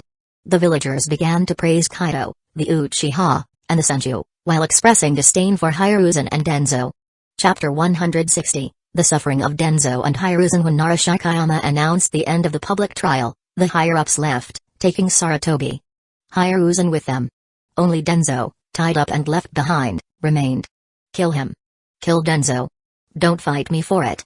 The first kill is mine. I'll take the second. I'm avenging my son and grandson. Danzo, prepare to face justice. The next moment, the crowd of civilians and ninjas surged toward the high platform where Danzo was bound. Each wielded their weapons, charging at him with ferocity. Seeing this unfold, Danzō didn't show fear. Instead, he cursed loudly. "You damn commoners! You're all worthless and should die. It's an honor for your parents and children to sacrifice their lives for me, for Hidden Leaf Village. How dare you complain? Huh? I can't talk?" It was only after a couple of insults that Danzō realized the seals on his mouth and body had somehow been undone. He could now move freely. Unfortunately, his strength was still sealed, leaving him powerless, no better than a regular civilian. Worse, he was still tied to the pillar like a helpless chicken. What happened next was no surprise. Hearing his insults, the ninja in the front row soared. "Kill him. I'm ending you. Die, you heartless bastard." In the blink of an eye, they tore Danzō apart limb by limb. And yet, when his body regenerated, they continued the slaughter. Over and over, they hacked at him, leaving Danzō to endure a never-ending cycle of resurrection and brutal execution for 3 straight days. Meanwhile, in the Hokage's office, at the window, Kaido stood beside the third Hokage, Hiruzen, observing Danzō's fate in the distant plaza. Kaido glanced at Hiruzen and smirked. "Well, third? Do you feel the villagers' anger yet? Should I send you over there too? What do you think will happen if you join Danzō? Do you reckon those grieving ninjas and villagers might tear you apart as well?" Hiruzen's face twisted with fear as he stammered, "And no, that won't be necessary. Danzō's sins far outweigh mine. Besides, he can handle it better than I can. Let him bear this. As for me, I'll just stay out of it." "Ha." Kaido burst out laughing, making Hiruzen's discomfort even more evident. The two of them turned away from the window and walked back inside. As they did, Tobirama gave Hiruzen a frosty glare. Crossing his arms, he snorted coldly. "Humphrey. Hiruzen. Don't ever call yourself my disciple again. As of today, I'm severing all ties with you. Not just you, Danzō, Koharu, and Hamura too. You're all the same." Tobirama had lost all hope in his former students. The bond of teacher and disciple was shattered, leaving nothing but bitterness. If not for them, would my clan have fallen to such a state? He could never forget the day he was resurrected and returned to find his clan reduced to its current condition. Especially the elders, they greeted him with sorrowful questions that cut deep. Senju Tetsuma had asked him outright, "Tobirama, how could you have been so blind to choose those 4 beasts as your disciples? How could you sacrifice yourself and leave the position of Hokage to Sarutobi Hiruzen? Do you realize that your decision nearly destroyed the Senju clan? Even though things have slightly improved in recent years, it's only because of help from the Uchiha, our former enemies. Aren't you supposed to be the smartest, most astute among us? And yet, this..." The words were less a rebuke and more a sorrowful lament. Tobirama didn't feel anger, only deep regret and sadness. It was all his fault. Now, even without Kaido pressuring him, Tobirama no longer desired to return to the Pure Land. He had no intention of resisting his current circumstances. He wanted to work for Hidden Leaf Village and the Senju, striving to restore their former glory. Maybe, just maybe, he could atone for his mistakes this way. He didn't even dare to return to the Senju clan compound anymore. What face could he show them? One could imagine how such sentiments affected Tobirama's attitude toward Hiruzen and the others. "Sensei." Hiruzen's face turned pale. He tried to speak but hesitated. Without the title of Tobirama's disciple, Hiruzen's future would become even harder. Don't call me sensei. I can't bear it anymore." Before Hiruzen could continue, Tobirama coldly cut him off with a wave of his hand. "Disciples like you are a burden I don't need. Go live your life on your own. That's all there is to it." Turning to Kaido, Tobirama nodded. "I'll head to the research division now. The refrigerator has been adjusted based on the samples, and the washing machine is nearly complete. A few more days, and we'll finalize the designs and start building production lines. The factory construction and assembly lines will need support from the village. Thanks to the appliances from the pirate world, refrigerators, washing machines, ovens, air conditioners, and more, Tobirama and Orochimaru had made significant progress in their research and modifications. While those appliances relied on electricity in the pirate world, Hidden Leaf Village's infrastructure wasn't advanced enough for mass electricity production. Besides, it wasn't practical for ninja use. At Kaido's suggestion, they had developed a ninja-compatible version of these appliances. These appliances would consume chakra as energy instead of electricity. Their inner mechanisms combined sealing techniques with ninjutsu, creating a unique blend of functionality and innovation. "Sounds good." Kaido nodded in satisfaction. The land was leveled and planned out yesterday. "Head over to the engineering department. I've already arranged for my mother to assist you. Right now, the department is mostly run by her and Lady Mido. Hashirama and Madara are just lending a hand, mainly doing physical labor. Urban planning is a massive project that requires strategic thinking. Kaido didn't trust anyone else with it, so his mother and Mito were taking charge of the task. Alright, I'll get to it. The second Hokage nodded, ready to leave. Suddenly, he paused, turned back, and said to Kaido, "Since Sarutobi Hiruzen is now a criminal, his Hokage face on the mountainside is no longer appropriate. Fourth Hokage, you should have it removed. That spot can be used to carve your face instead. I've discussed this with Big Brother, and he agrees with the decision. That's settled then. I'll be off now." Without waiting for Kaido's response, the second Hokage left decisively, not even sparing a glance at the third Hokage. It was clear that from this moment, he no longer considered Hiruzen an ally. Hiruzen stood there, his face pale. He reached out, his lips moving, but no words came out. What could he even say? But removing his face from the Hokage monument, wasn't that too harsh? He had been Hokage for over a decade. Even if he didn't accomplish much, he had worked hard. His gaze shifted to Kaido, hoping for some mercy. Unfortunately, Kaido had no intention of entertaining him. He found Hiruzen's presence an eyesore. Enough of this. Senior Sakamo, please escort the former third Hokage to begin his sentence. Have him report to the cleaning division and start his new role immediately. His seals are already in place, so there's no need to worry about any trouble. Kaido instructed the newly appointed head of the Anbu, Sakamo Hatake. Yes, Lord Hokage. Sakamo responded promptly. He approached the defeated Hiruzen, grabbed his arm without hesitation, and dragged him out of the Hokage office. Meanwhile, Kaido focused on his work, refining plans for residential and commercial development. He prepared to convene a meeting with the senior members of Hidden Lee Village the next day to discuss these projects further. A few minutes later, Sakamo returned to report. Lord Hokage, the criminal Sarutobi Hiruzen has been assigned to the cleaning division and has officially begun his duties. Good. Kaido nodded in satisfaction. He then turned his attention to the Anbu. The reorganization and training of the Anbu will be under your charge. The Anbu will undergo significant expansion and reform. Its responsibilities and functions will also be adjusted. In the future, the Anbu will become Hidden Lee Village's elite special forces unit. I trust you to handle this important task.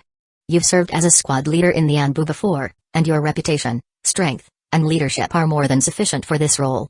Thank you for your trust, Lord Hokage. I won't let you down. Sakamo replied earnestly, grateful for the opportunity. He hadn't expected Kaido to appoint him as the head of the Anbu. He had assumed the role would go to someone from the Uchiha clan, given the favoritism of previous administrations. Good. I believe in you. Kaido said with a smile. Oh, and I almost forgot about the swordsmanship training. Let's schedule it for tomorrow afternoon. I'll take some time to exchange techniques with you. I'll learn your swordsmanship style, and in return, I'll teach you mine. It was better to handle this sooner rather than later. Once he mastered it, he could assign Sakamo to teach the Uchiha clan's shinobi sword techniques. Sakamo was momentarily stunned before his face lit up with excitement. Thank you, Lord Hokage. He didn't hesitate or offer to waive the exchange, as that wasn't his straightforward style. Besides, he had long been eager to learn Kaido's unique swordsmanship. Though a ninja, Sakamo was, at heart, a proud and unyielding swordsman. Alright, it's settled then. Kaido said with a smile. Oh, by the way, during our training tomorrow, there's another important matter I want to discuss with you. Kaido added. It's about your future, so be prepared. Got it. Sakamo responded before swiftly departing. As Kaido resumed working on documents and business plans, Tsunade burst into the office, slamming the door open. With her arms crossed, she grinned at him. Wow, Kaido. Our Hokage is really looking the part now. Kaido sighed, looking up at her with exasperation. Come on, Tsunade. Stop teasing me. Being Hokage is no big deal. In the pirate world, it's like being the head of a slightly larger village. And could you be gentler with the door? I thought it was about to break. Honestly, I'm starting to understand why the third Hokage used to get so frustrated with you. Chapter 161, The Great Toad Sage's New Prophecy. Hee. Tsunade chuckled, waving her hand dismissively. Alright. I'll be more careful next time. It's just a door, no need to be so stingy. Hearing this, Kaido rolled his eyes dramatically. So, why are you here now? Shouldn't you be overseeing the medical department at the ninja hospital, working on its expansion and reform? Or perhaps managing the establishment of branch hospitals and clinics across the village's surrounding districts? Don't you have more important things to do than showing up here? With Hidden Lee Village expanding and growing in scale, The medical system naturally needed to be upgraded too. It wouldn't make sense to have everyone run all the way to the main ninja hospital for every little thing. In emergencies, time is critical, and for minor ailments, it's unnecessary to travel far. This made building regional hospitals and clinics a necessity. After all, Kaido's vision was to turn Hidden Leaf Village into a metropolis with millions, possibly tens of millions, of residents. Proper planning had to start from the very beginning. Improving and expanding the medical system wasn't just about addressing current needs, it was also preparation for the eventual integration of the Land of Fire, and maybe even the entire ninja world, under a unified empire. This required accumulating experience and training talent. Branch hospitals and clinics wouldn't need to be massive or staffed by elite medical ninjas. Ordinary medical ninjas and even interns would suffice. This approach would later align with reforms in the Ninja Academy, which would offer specialized training. Future ninja academies would have medical ninja classes and electives, and even general schools would include medical studies to train ordinary doctors and nurses. After all, in a world where most people are non-ninja civilians, relying solely on medical ninjas for healthcare would be impractical. I'm here because of all that. Tsunade rolled her eyes back at him, leaning on the table with both hands. I heard your Uchiha clan has its own exclusive hospital. And the head doctor there is Dr. Kira, a top-tier physician. I'm in dire need of someone like her. Can you let her help me out? Also, couldn't some of the medical ninjas trained at your Uchiha hospital be reassigned to support the village's main ninja hospital? Right now, I don't have enough medical ninjas, and the goals you've set are way too ambitious. I can't handle this alone.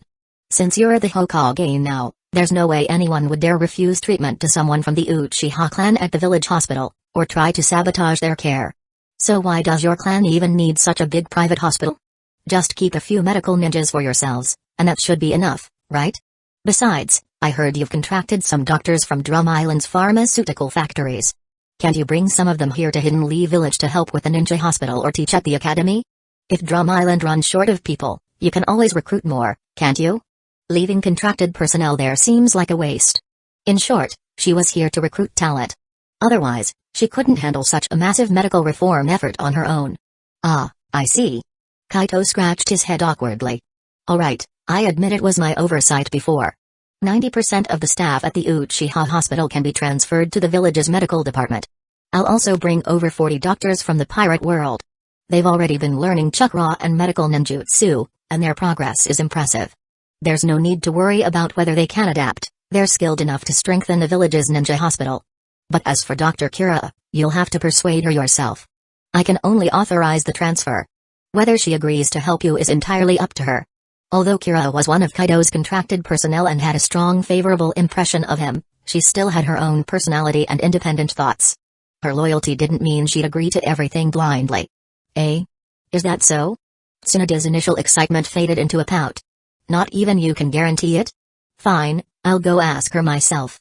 I just hope she'll do me this favor. Tsunade had worked closely with Kira over the past few years, exchanging medical techniques and sharing knowledge. Kira's expertise far exceeded hers, and with her recent studies in Kaido's traditional medical system and ninja medical techniques, her skills had grown even more profound. Her proficiency in medical ninjutsu now rivaled Tsunade's.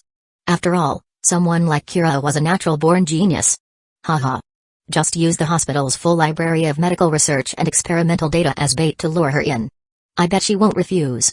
In the past, when Kaido wasn't in power, he couldn't grant access to the village hospital's resources, as the Third Hokage had imposed restrictions. Even Tsunade had been limited. Kira had only gained some knowledge through private exchanges with Tsunade, which was a mere fraction of Hidden Leaf Village's vast repository of medical knowledge. Ah. You're right. Tsunade's eyes lit up. I almost forgot. The old man's era is over, and I'm inviting her to officially join the village hospital. Of course, she can have access to all that. This will work for sure. Alright, no more wasting time. I'm off. Don't forget to transfer those 40 doctors from the pirate world soon. Oh, and give me a signed transfer order for the Uchiha hospital staff. Got it. Kaido shook his head with a smile, quickly filling out the transfer order and stamping it with his seal. Tsunade snatched it eagerly. Thanks. Bye. With a flicker, Tsunade vanished. Mount Mayabaku, in the cave of the great toad sage in the depths of the cave, Gamamaru suddenly jolted awake. His dream had revealed glimpses of the future, and what he saw left him deeply restless. His expression shifted between doubt and fear as he quickly summoned Shima and Fukasaku. Master Gamamaru, is something wrong? You seemed urgent. Shima asked as soon as she arrived. Did you have another prophecy? And is it bad news again? Fukasaku followed, his tone heavy with concern. Something like that. Gamamaru nodded grimly. I saw the future. And everything has changed. Changed? How? The child of prophecy no longer exists. And the shinobi world is about to face tremendous upheaval, Gamamaru said, his voice shaky. There will be a massive war, with countless casualties. But in the end, the shinobi world will be unified. What? Unified? Shima and Fukasaku exclaimed in unison, their shock evident. Who's responsible for this unification? Is it good or bad? And what does it mean for us? Fukasaku pressed urgently. I don't know who it is. Gamamaru admitted, shaking his head. But the one who unifies the shinobi world will come from Hidden Leaf Village. I saw Hidden Leaf Village claiming control over everything. Beyond that, the vision was fragmented and unclear. Just bits and pieces, like scattered reflections in broken water. He paused, visibly distressed. And after that, nothing. Everything was enveloped in thick fog, impenetrable to my foresight. It's as if my ability to predict the future has been completely nullified. From now on, the future is a mystery even to me. And what about Mount Myabaku? How does this affect us? Shima asked, her voice trembling. Gamamaru's face grew even graver. In one vision, I saw Mount Myabaku in ruins, littered with corpses. But it's unclear. The image was too hazy to be certain. That's why I called you both here. I feel a deep sense of danger approaching. Something monumental has changed in the shinobi world, and it feels unstoppable. What? Shima and Fukasaku gasped, their faces pale. Are you certain Mount Myabaku's destruction is linked to this unification of the shinobi world? Could it be that Hidden Leaf Village will turn against us? Because of Jiraiya? Fukasaku speculated.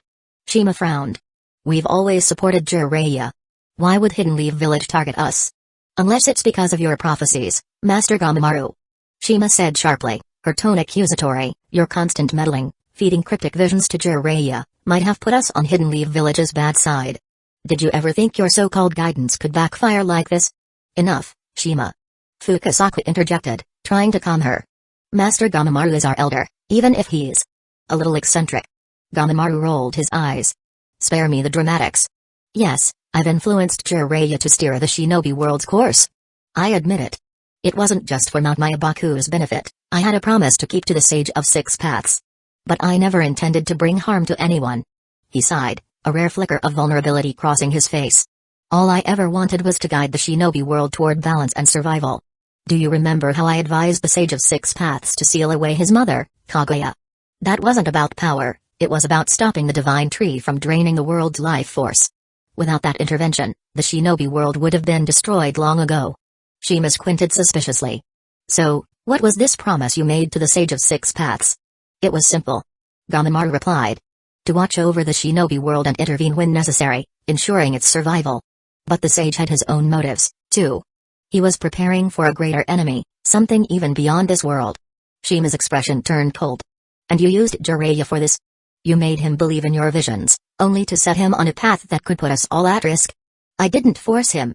Gamamaru said defensively. Jiraiya chose to believe in the prophecy. Still, it makes sense now. Shima said with a sigh. If Jiraiya's path leads to conflict with Hidden Leaf Village, and Hidden Leaf Village eventually unites the shinobi world, then Mount Myabaku would inevitably become collateral damage. Fukasaku nodded solemnly. It's possible. If Hidden Leaf Village sees Mount Myabaku as a threat, or if they blame us for opposing them, they could destroy us out of spite. Gamamaru rubbed his temples. I didn't foresee this level of chaos. Based on the original prophecy, Mount Myabaku was supposed to benefit from our involvement. We'd complete the sage's task and gain greater prestige. But now, everything is off course. So, what's your plan? Shima asked, her tone softer but still wary. Are you going to stop meddling with Jiraiya? Maybe even apologize to Hidden Leaf Village? Gamamaru sighed deeply. Yes. Summon Jiraiya here. I'll explain everything to him. And after that, I'll need you two to visit Hidden Leaf Village. Speak with their leadership. Apologize if necessary. Offer them the Mount Myabaku summoning contract as a gesture of goodwill. Let them choose their own summoners. Shima and Fukasaku exchanged surprised looks. Is that really necessary? Fukasaku asked hesitantly. It is. Gamamaru said firmly. We need to show Hidden Leaf Village that we mean no harm. And if it takes swallowing our pride to ensure our survival, then so be it.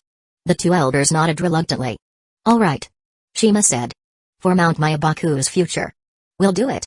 Chapter 162, Jiraiya's acceptance. Is that so? We understand.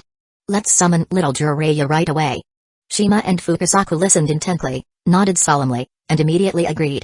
Then, they performed a reverse summoning technique right there in the hall. Boom. In an instant, a cloud of smoke appeared and dispersed. Jiraiya materialized in the hall, holding a bowl of ramen. Ah! What the? Before Jiraiya could process what was happening, he shoved another bite of ramen into his mouth. But with no chair beneath him for support, he toppled backward, spilling the ramen broth all over himself. Dazed, he sat on the ground, looking around with a blank expression. Seeing Fukasaku, Shima, and a giant great toad sage, he muttered in confusion, "Shima-sama? Fukasaku-sama? And great toad sage? Did you guys summon me here? Couldn't you have given me a heads up? Is something important going on? Don't tell me. The great toad sage has a new prophecy?" At the mention of a prophecy, Jiraiya quickly got up, brushed off the ramen broth and noodles on him, and stood with a serious expression. Exactly. Fukasaku and Shima nodded, wasting no time relaying the great toad sage's latest prophecy to Jiraiya. As he listened, Jiraiya's brow furrowed deeply. The future has changed? The child of prophecy no longer exists? The shinobi world will be unified? And its Hidden Leaf village doing the unification? The future had changed? Each revelation hit Jiraiya like a hammer. His scalp tingled, and his heart filled with confusion. He couldn't help but recall what Tsunade and Orochimaru had said to him just days before. For the first time, Jiraiya began to doubt the great toad sage's prophecies. For years, he had dedicated himself to the pursuit of the child of prophecy, treating it as his life's mission. And now, they were telling him that the child of prophecy no longer existed? That the future had completely changed and couldn't be seen anymore? It felt like he had been played. "So, you summoned me just to tell me all this? What exactly is your purpose?" Jiraiya asked, his voice laced with frustration. Unknowingly, his tone had shifted, reflecting his shaken faith and growing discontent. Clearly, his long-standing trust in Mount Myabaku and its sages had been thoroughly shaken. But Fukasaku and Shima were ancient, wise toads who had lived for centuries, some say millennia. They immediately noticed the subtle shift in Jiraiya's attitude. The toads exchanged glances. Finally, Shima spoke honestly to Jiraiya, explaining their earlier decision. At that moment, the great toad sage himself apologized, bowing slightly. "I'm sorry, little Jiraiya. My past prophecies caused you great distress and burdened you unnecessarily. I formally apologize to you here and now. From this day forward, you are free. There's no need to chase after the so-called child of prophecy or be bound by prophecies at all. Just stay in Hidden Leaf Village and help it grow. That is the right path. In addition, to express my apologies to you and Hidden Leaf Village, I will send Fukasaku and Shima to accompany you to meet your Hokage. They will apologize on my behalf. And as compensation, Mount Myabaku will hand over the summoning contract scroll to Hidden Leaf Village. Your village can choose the most suitable individuals to become contractors. That's all." With that, the great toad sage closed his eyes and drifted off to sleep. This. Jiraiya was stunned. His resentment eased considerably, but now he felt at a loss for what to say. He looked at Fukasaku and Shima in confusion. "Come with us," Fukasaku said, gesturing to Jiraiya. Together, the two toads and Jiraiya left the cave and stepped outside. "Has something happened in Hidden Leaf Village recently? I overheard some news. They said the third Hokage was deposed, is that true?" Shima couldn't help but ask Jiraiya. She had a feeling that this upheaval might be related to the variable the great toad sage had mentioned. Yeah," Jiraiya replied awkwardly, nodding. He then gave them the rough summary of the recent events in Hidden Leaf Village. "So, that's how it is." Fukasaku and Shima exchanged knowing looks, their suspicions confirmed. They were certain now, the variable must be the fourth Hokage, Hikari Uchiha. If not him, who else could it be? At just 10 years old, he had defeated Danzō the Salamander and the third Kazekage in an instant, effortlessly annihilating nearly 10,000 enemy ninjas. His talent was monstrous. If given more time to grow, who knew how terrifyingly powerful he would become? In that moment, they fully understood why the great toad sage was so wary of this variable and why he chose to mend relations with Hidden Leaf Village, even at the cost of abandoning the Sage of Six Paths. They had reasons to suspect that in the future, Kaido's strength and accomplishments might very well surpass those of the Sage of Six Paths. After all, neither the Sage of Six Paths nor his mother, Otsutsuki Kaguya, had ever caused the great toad sage's prophetic dreams to be ineffective. Since that's the case, there's no time to waste. Let's go to Hidden Leaf Village with you right away. We'll seek an audience with the fourth Hokage, congratulate him on his appointment, and offer him our apologies and compensation from Mount Mayabaku. We'll also clarify the misunderstanding and express our goodwill." Shima made her decision without hesitation and turned to Jiraiya. Huh? Jiraiya was momentarily taken aback by their rush. He wasn't clueless. By now, he fully understood why the Great Toad Sage and the other sages from Mount Mayabaku were so eager to reconcile with Hidden Leaf Village and Kaido and even offer compensation. Clearly, it was because of their previous manipulative actions, tricking Jiraiya into searching for the so-called Child of Prophecy. They felt guilty about it. Moreover, under Kaito's leadership, Hidden Leaf Village had an extremely high chance of uniting the entire shinobi world and becoming invincible. If they didn't resolve this misunderstanding and make amends now, and Hidden Leaf Village eventually did unify the shinobi world, Kaido, given his personality, might very well retaliate against Mount Mayabaku. At that point, the sacred land of Mount Mayabaku would likely face a bloody reckoning. In fact, if Shima and the others hadn't came to Jiraiya today to explain everything and use a new prophecy to win him over, he might have ended up opposing Hidden Leaf Village and Kaido in the future. If that happened, Mount Mayabaku would undoubtedly be completely destroyed by Kaido. Though Tsunade and Orochimaru's words had shaken Jiraiya's beliefs a little, it was only a temporary wavering. If there had been a new prophecy to mislead him, he would likely have fallen for it, because that was just the kind of person he was. Stubborn and idealistic, Jiraiya valued loyalty above all else. Mount Mayabaku had played a crucial role in his rise, allowing him to catch up to and even surpassed Tsunade and Orochimaru for a time. Not to mention, Shima and Fukasaku had always treated him like family, giving him a warmth he hadn't felt elsewhere. "I don't have any objections," Jiraiya finally said. Taking everything into account, Jiraiya chose to forgive them. He forgave the Great Toad Sage for misleading him. "Let's get going, then. I believe with your apologies and compensation, the misunderstandings should be resolved. I'll also help smooth things over," Jiraiya added. "Additionally, I suggest offering Hidden Leaf Village access to the Sage Mode training methods of Mount Mayabaku as a gesture of goodwill," Jiraiya proposed. "Although the training is extremely demanding, it's a sign of sincerity. I'm sure Kaito would be interested in this. With his talent, he'll undoubtedly master the complete Sage Mode," he added. "Teaching Sage Mode, huh?" Fukasaku and Shima exchanged glances before nodding. "Alright, we'll include that. But keep in mind, Sage Mode isn't easy to master. When the time comes, remind your Hokage to heed our advice. Training at Mount Mayabaku with our guidance and the toad oil would be much safer and more effective," they explained. "Of course," Jiraiya said with a smile, nodding. "Let's head out then?" "Yes. I'll undo the reverse summoning now. Once you're back, summon us both," Shima instructed. "Got it," Jiraiya agreed. In the next moment, Shima released the reverse summoning jutsu, and Jiraiya disappeared from Mount Mayabaku, reappearing in the newly opened Ikaraku ramen shop in Hidden Leaf Village. "Whoa. You're back, customer? I saw you disappear just now and thought something had happened, so I called the security team. Are you alright?" The young owner, still just a boy, asked in concern, pointing to a few security members at the door. "Haha, I'm fine," Jiraiya said with a laugh, scratching the back of his head. He pulled out his wallet, paid for his meal, and apologized. "Sorry, I kind of made the bowl disappear too. Here's money for the ramen and the bowl. I've got to run." With that, Jiraiya walked out of Ikaraku ramen. "Jiraiya-sama. We've reported your situation to the Hokage." One of the security members, a Hyuga clan member, said with a slight bow. "The Hokage has instructed us to wait here and inform you to head to the Hokage's office immediately." Ever since the suppression of the Sarutobi and Shimura clans, significant changes had been made within the security forces.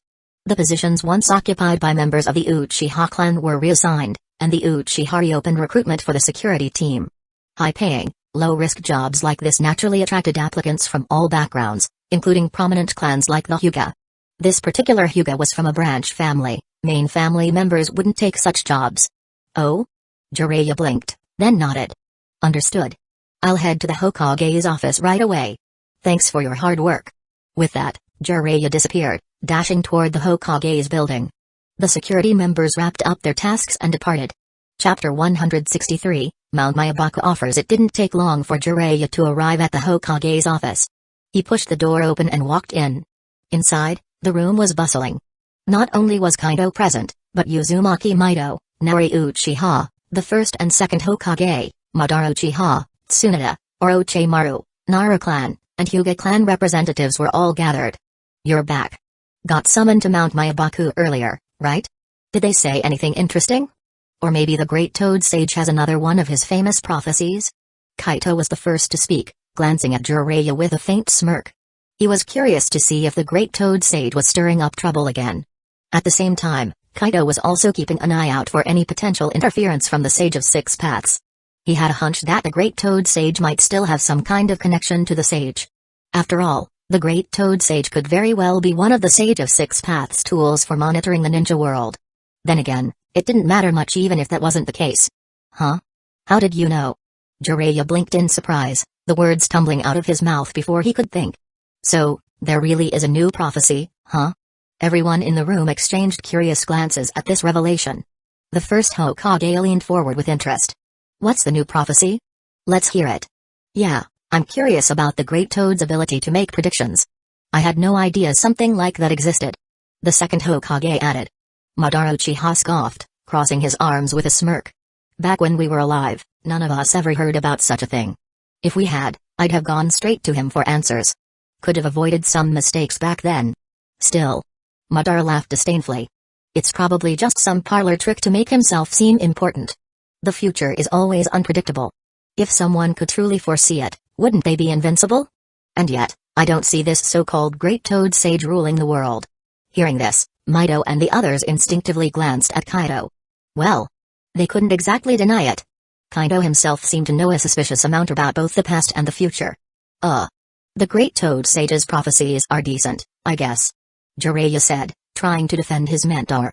Then he got down to business and started recounting his visit to Mount Myabaku, summarizing the key points for Kaito and the others. Oh? Kaito raised an eyebrow in mild surprise. A vision of Hidden Leaf Village uniting the ninja world in the future? Looks like the Great Toad Sage does have some insight after all. As far as Kaito was concerned, Hidden Leaf Village's dominance was inevitable. Even if other villages learned of this goal and tried to form alliances to attack Hidden Leaf Village, it wouldn't make a difference. With the current strength of Hidden Leaf Village, especially with Kaito, Hikari Uchiha, Uzumaki Mido, Madara, and the first Hokage on their side, no coalition could stop them. At most, it would cause some temporary setbacks, but the endgame was already set in stone. By the way, Kaito recalled another detail Jiraiya mentioned earlier. Apparently, Fukasaku and Shima, the two elder toads, were planning to visit Hidden Leaf Village in person to apologize. They also intended to present the summoning contract and sage training techniques as compensation. With an amused smile, Kaito turned to Jiraiya. Seems like the Great Toad Sage foresaw something pretty bad for Mount Myabaku's future, huh? Did they not tell you everything? Or are you holding back? Jiraiya froze, his expression shifting awkwardly. He stammered, unsure how to respond. Let me guess. Kaito continued, his tone almost playful. The vision showed that if they didn't apologize and compensate us, or if they kept trying to manipulate you, things would go south between us. Maybe they saw a future where Hidden Leaf Village's foreign policies and actions put you and Mount Myabaku at odds with us. And if that happened, well, knowing my temperament, I'd probably erase you and Mount Myabaku completely. He smirked. That's what the Great Toad Sage saw, right? That's why they're scrambling to make peace now. Kaito's deductions were spot on, and Jiraiya couldn't hide his astonishment. Swallowing hard, Jiraiya nodded. Why yeah. That's more or less what happened. As expected of you, Hokage-sama. You figured it all out so easily. He added nervously. It seems you're the variable the Great Toad Sage warned about. No wonder they're afraid of you. So, will you meet them? Accept their apology? Jiraiya's tone was cautious, almost pleading. Deep down, he hoped Kaito would agree. A reconciliation between Mount Myabaku and Hidden Leaf Village would spare him a lot of stress. Sure, the Great Toad Sage had misled him for years, but Jiraiya had also gained immense benefits from them, sage training, for one. He wasn't too bitter. Yet. Thoughts, everyone? Kaito glanced around the room instead of giving an immediate answer. This is your call. Mido said first. Agreed. Whether to accept or not is up to you. Hikari Uchiha added. Same here. You're the Hokage, decide as you see fit. The others chimed in. Alright then. Kaito said with a nod. Turning back to Jiraiya, he added, bring them here. I'll meet them. Thank you, Hokage-sama. Jiraiya bowed deeply, grateful, but his manner was slightly awkward. The brat from back then is the Hokage now. How time flies. He thought. Without hesitation, he bit his finger, then swiped the blood across the palm of his other hand. Pressing his hand to the ground, he activated the summoning jutsu. Boom. 2 puffs of smoke appeared and quickly dissipated, revealing 2 small toads, Shima and Fukasaku, in the room. Seeing the tiny toads, Madara Uchiha and the others couldn't hide their disappointment. Ha ha ha, that's it? These are the so-called great toad sages who can predict the future? Ridiculous. Madara sneered. Fukasaku. Shima. Hearing this, the 2 toads were instantly angered, ready to retort and defend Mount Myabaku's honor. But when they saw who spoke, Madara Uchiha, they quickly shut their mouths. They weren't about to pick a fight with this guy. Years ago, during one of their rare visits to the ninja world to buy supplies, they'd caught sight of Madara in action. This guy was a walking disaster. If they dared to talk back, who knew if he'd summon Susanoo and flatten them into toad pancakes? These 2 aren't the great toad sage. Jiraiya hurriedly explained. They're Fukasaku and Shima, 2 senior sages of Mount Myabaku. As for the great toad sage, well, he's too old. Nearly 1,000 years. He doesn't move around much anymore. And his size? Way too big for this place. Currently, all matters of Mount Myabaku are managed by these 2 sages, so they've been sent as representatives. It's definitely not a sign of disrespect. Shima and Fukasaku nodded in agreement, then bowed to Kaido. Shima and Fukasaku of Mount Myabaku greet Lord Hokage. We're here on behalf of the Great Toad Sage to apologize for any past misunderstandings and offenses involving Jiraiya. We hope to strengthen the bond between Mount Myabaku and Hidden Leaf Village. To show our sincerity, we are willing to offer Hidden Leaf Village the summoning contract of Mount Myabaku, so your village can choose worthy candidates to sign the contract and receive our guidance. Additionally, we'd like to share the training method for Sage Mode. That said, we must clarify something beforehand. Sage Mode training is extremely dangerous. It's best conducted at Mount Myabaku with the aid of our special toad oil and under our guidance. That's the safest way. Moreover, not everyone is suited for Sage Mode. It requires a certain level of natural talent. We believe Lady Tsunade and Lord Orochimaru are already aware of this. They glanced at Tsunade and Orochimaru, who were present as well. Hearing this, Madara and the others exchanged glances, their reactions mixed. Tsunade rolled her eyes at the 2 toads and said, yes, it does require talent. It's mainly about mindset. You need to completely calm your mind and blend into nature. As for chakra levels or control, those are secondary concerns. Orochimaru and I are too smart for our own good. Our thoughts are always racing, so we can't quiet our minds enough to sync with nature. That's why we couldn't learn it. But that was then. She added smugly. Thanks to Kaido, this won't be a problem much longer. Tsunade grinned and shot a challenging look at Jiraiya. Jiraiya, I'll master Sage Mode within a year. Perfect Sage Mode, mind you. Let's see how cocky you'll be then. And when I do, I'll use it to thrash you, no, 10 times over. She clenched her fist, clearly holding a grudge. She'd never forgotten how Jiraiya used his Sage Mode to tease and taunt her and Orochimaru over the years. Tsunade, can we not compare? Jiraiya said with a bitter smile, trying to avoid the challenge. At the same time, he glanced at Kaido, silently wondering if Tsunade was telling the truth. Could Kaido really help her and Orochimaru master Sage Mode? If so, could he get Kaido's help to perfect his own Sage Mode? His current version wasn't perfect, leaving him with obvious toad-like features whenever he entered Sage Mode. It hurt his image more than he cared to admit, which was why he avoided using it unless absolutely necessary. If Kaido could help Tsunade, it wasn't impossible. After all, Kaido was a genius, a mysterious, almost otherworldly genius. Even techniques like the Flying Thunder God, which Tsunade and others weren't suited for, had been mastered under Kaito's guidance. Not a chance, Jiraiya. Tsunade said with a sly smile, cracking her knuckles. This time, I'm going to pay you back for all those years of teasing. Tsunade's not the only one. Orochimaru chimed in, licking his lips and narrowing his eyes at Jiraiya with a mischievous grin. Chapter 164, Hashirama's Big Brain Strategy, Madara's Bigger Rage No Way. At that moment, Tobirama couldn't help but give Jiraiya a skeptical once-over before saying, you all keep saying that mastering Sage Mode requires a high level of mental fortitude. I know that much. When I was researching Sage Mode back then, I noticed the same thing. My brother was able to learn it so effortlessly not just because of his sage body and his incredible affinity and control over natural energy, but also because of his pure heart, his childlike innocence. But Jiraiya, this pervert, how does he qualify for such high mental purity? Don't tell me he's got the same kind of pure heart as my brother, right? If he does, then my mind's officially blown. Never seen a pure heart this perverted before. Ha ha ha, true. Hearing that, Hashirama, Tsunade, Orochimaru, and even Mido couldn't hold back their laughter. They all cast critical glances at Jiraiya, scrutinizing him. Jiraiya's face turned bright red, feeling awkward and completely out of place. His reputation was ruined. At least among the higher-ups of Hidden Leaf Village, it was utterly destroyed. The perverted label? Yeah, no way he's washing that off. Not that it isn't accurate, he is that kind of guy. Sure, these days, he's been forced to turn over a new leaf within Hidden Leaf Village and a land of fire, but the dirt from his past? That's eternal. At that moment, Fukasaku and Shima exchanged an uncomfortable glance before Fukasaku spoke up. Actually, Jiraiya does have a pure heart, in a way. Originally, his nature was quite simple and free of too much distraction. But, well, as you've said, he picked up the bad habit of being a pervert, and that's been a huge obstacle for him. That's why, despite training in Sage Mode for so many years, he still hasn't been able to master the perfect Sage Mode.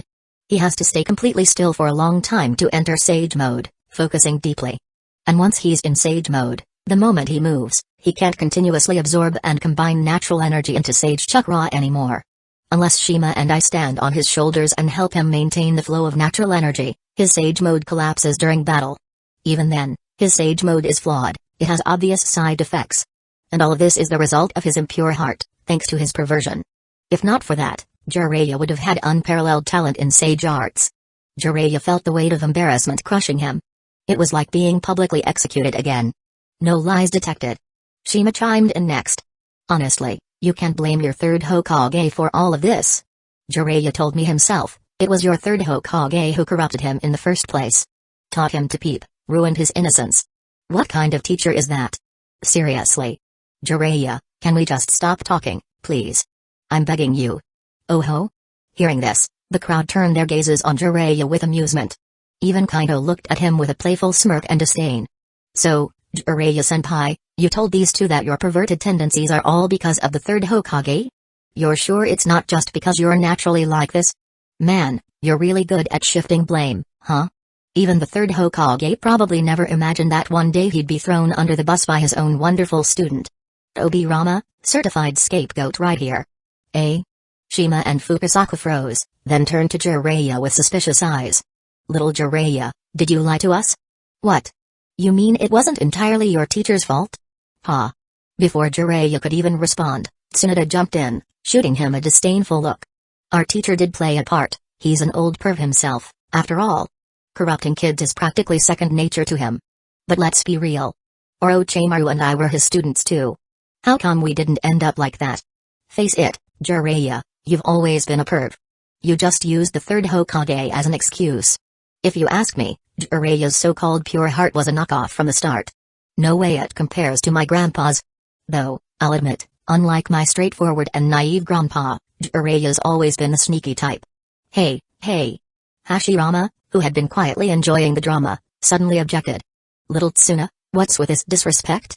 Who are you calling naive? I'm not naive. I'm super smart and resourceful. How else could I have defeated Madara and founded Hidden Leaf Village? Do you even know how I stabbed myself with a kunai to fake suicide, just to trick Madara into dropping his grudge and ending the war? Of course, I knew I wouldn't actually die from that with my crazy healing abilities. That's what you call big brain strategy. Tsunade. Madara. Obirama. Why do I feel a sudden chill? That's strange. I'm just an Edo Tensei corpse. I shouldn't even feel cold. Hashirama suddenly shivered and instinctively rubbed the back of his neck, puzzled. The others turned their gaze toward Madara Uchiha, who sat behind Hashirama, radiating an oppressive aura. Grandpa, maybe you should check behind you. Tsunade pointed hesitantly to Madara, who was practically exuding malice, and whispered a reminder to Hashirama. Internally, she thought, seriously? You had the guts to spout nonsense like that with Madara, of all people, sitting right there? If you're not the king of foolishness, who is? To be fair, Tsunade knew her grandpa could be remarkably clever at times, a true example of wisdom hidden behind simplicity. But no matter how you sliced it, his core nature was still a bit witless. Huh? Hashirama, hearing Tsunade's warning, reflexively turned to look behind him. And there he was, Madara, looking like a wrathful demon, dark energy radiating ominously around him. Hashirama froze, his expression stiffening. Crap. I got carried away and forgot to watch my mouth. Still, he managed to muster an awkward smile, raised his hand in a half-hearted wave, and stammered, Hey, Madara. About what I just said. It was a joke. You believe me, right? Madara's glare intensified. Believe you? Believe you my ass, Hashirama. Go to hell. The next moment, Madara snapped. He lunged forward, grabbed Hashirama by the neck, and began shaking him furiously, yelling, "I'll make you pay for that. How dare you spout nonsense in front of me? Feeling smug, are you? Why did I ever trust your lies back then? Didn't you say kunai couldn't kill you? Fine, let's test that theory." With that, Madara dashed over to Orochimaru, swiped a kunai from his ninja pouch, and charged at Hashirama, aiming for his chest. "You too. Take this elsewhere." Watching the chaos, Kaito sighed, rubbed his temples, and waved his hand. Instantly, both Madara and Hashirama were teleported to a large open area behind the Hokage monument. Though he enjoyed some drama, Kaito wasn't about to let outsiders witness this farcical scene. It wouldn't exactly do wonders for Hidden Leaf Village's image. At least Flying Thunder God makes for quick cleanups. Satisfied that peace had returned to his office, Kaito turned to Fukasaku and Shima, saying, "I understand your intentions, and I see your sincerity. Since you've decided to make amends, I'll accept your compensation. Let's consider the past with Jiraiya water under the bridge. I hope we can get along well in the future. As for Sage Mode training, I'll send those interested in learning from Mount Myabaku when the time comes. And don't worry. Hidden Leaf Village isn't stingy. If you contribute, we'll reciprocate fairly. I'm sure you'll be satisfied. Oh, and one more thing, our clan's nutrient pills could be a huge help for you. Here, take this bottle of premium pills as a sample." Kaito produced a small bottle and tossed it to Shima. Shima caught it and opened it curiously. Immediately, a rich, warm vitality emanated from the bottle. She and Fukasaku exchanged surprised glances. Shima poured out a pill, licked it cautiously, and her eyes widened in astonishment. "This is incredible. Such pure vitality and nutrition. This could greatly enhance recovery and physical strength." Don't underestimate a toad with centuries of experience. Shima was exceptionally knowledgeable in medicine and herbs. "Oh? You can tell just from a taste?" Kaito raised an eyebrow and nodded approvingly. "That's right. The effects are exactly as you described. These pills will become standard issue for Hidden Leaf Village as shinobi. Regular shinobi will get basic ones, which are about a tenth as potent as this.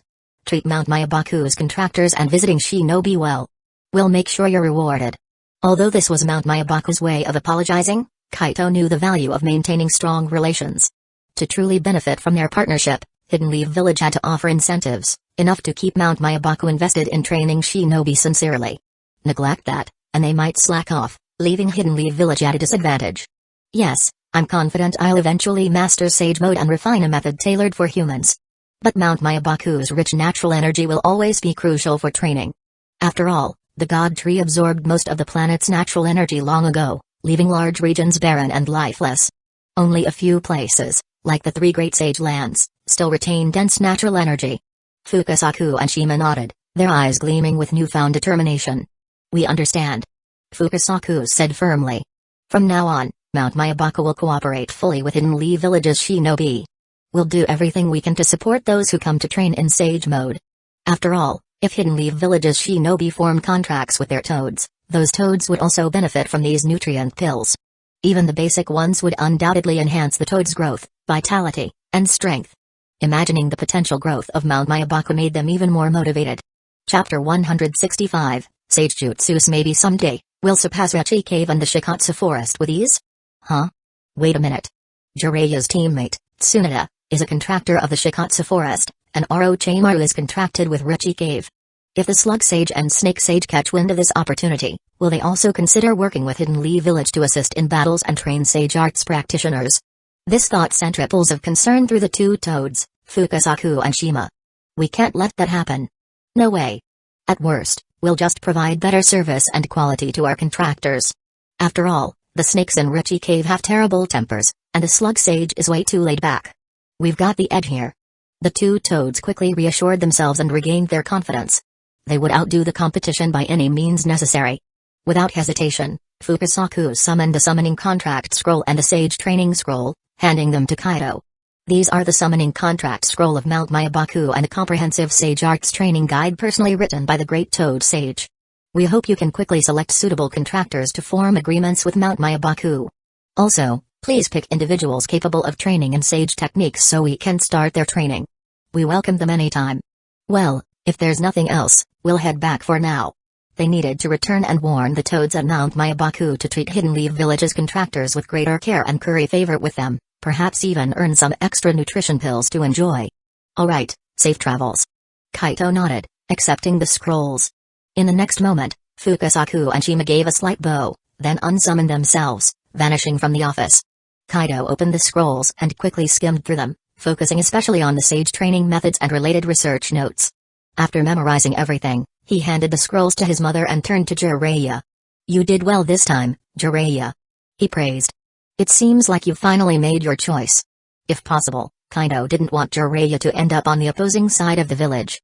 After all, he was a comrade and teammate of Tsunade and Orochimaru. If it ever came to that, both of them would undoubtedly feel hurt. Of course, Jiraiya's pervy tendencies and habit of peeping had to be corrected. That part was inexcusable. "Ah, it's nothing."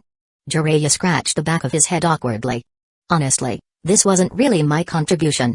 I was just there when they decided everything. It was all thanks to Fukasaku and the others. By the way." Jiraiya rubbed his hands together, looking slightly embarrassed as he asked, "Lord Hokage, is what Tsunade and Orochimaru mentioned earlier true? Do you really have a way to help us master perfect sage techniques? If so, could you teach me too? Please." Perfect sage techniques. He had been yearning for this for years. No matter how hard he trained, he always got stuck at a certain point, leaving him frustrated.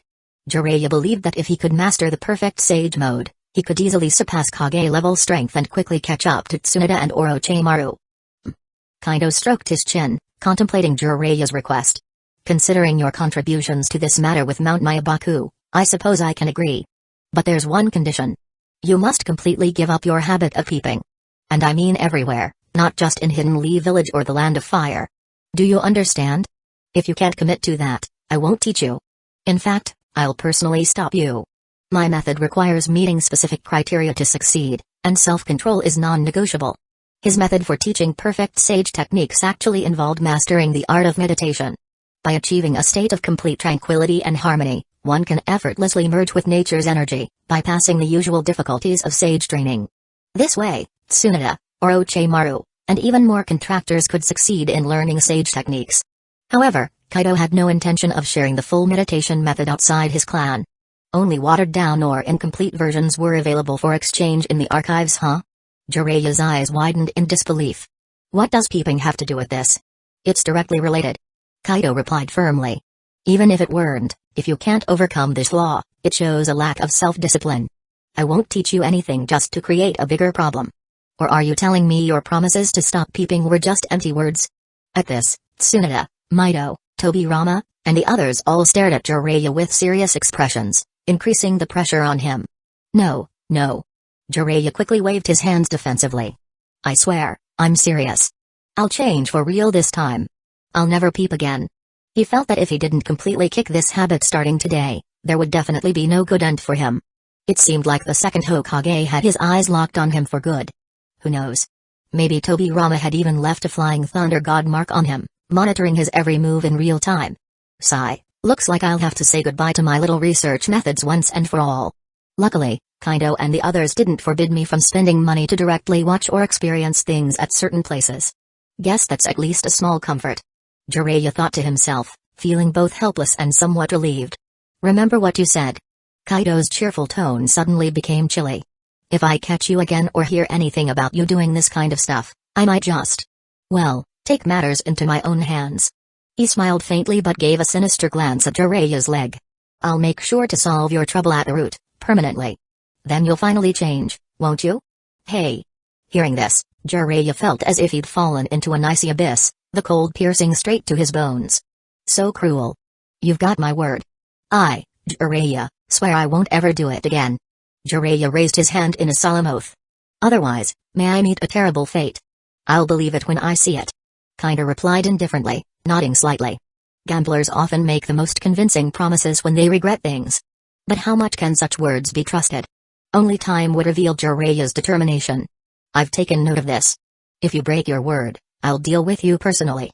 Tobirama's cold voice suddenly chimed in, his sharp eyes locked on Jiraiya. Yes, sir." Jiraiya stiffened and nodded, his head hung low. "All right then, go to the mission department." Kaito waved him off. "There are a few S-ranked missions that need an expert, and you're just the guy for the job." With most of the village's high-level ninjas busy discussing Hidden Leaf Village's expansion and investment plans, sending Jiraiya off to work was a perfect solution. Understood. I'll get right to it. Jiraiya replied quickly and left in a hurry. Once Jiraiya was gone, Kaito waved his hand, teleporting the first Hokage and Madara Uchiha back into the room. As they appeared, everyone noticed that the first Hokage's head was still regenerating. It was clear that Madara had been genuinely furious earlier. No one could tell how many times he had smashed Hashirama's head. Huh? Madara blinked, realizing he'd been teleported back. He reluctantly withdrew the fist he was about to swing at Hashirama. Why'd you bring us back? I wasn't done yet. That's enough for now. Kaito said with a chuckle, waving his hand dismissively. You can't kill him, and it's not like it even hurts. What's the point, other than venting your frustration? Exactly, Madara.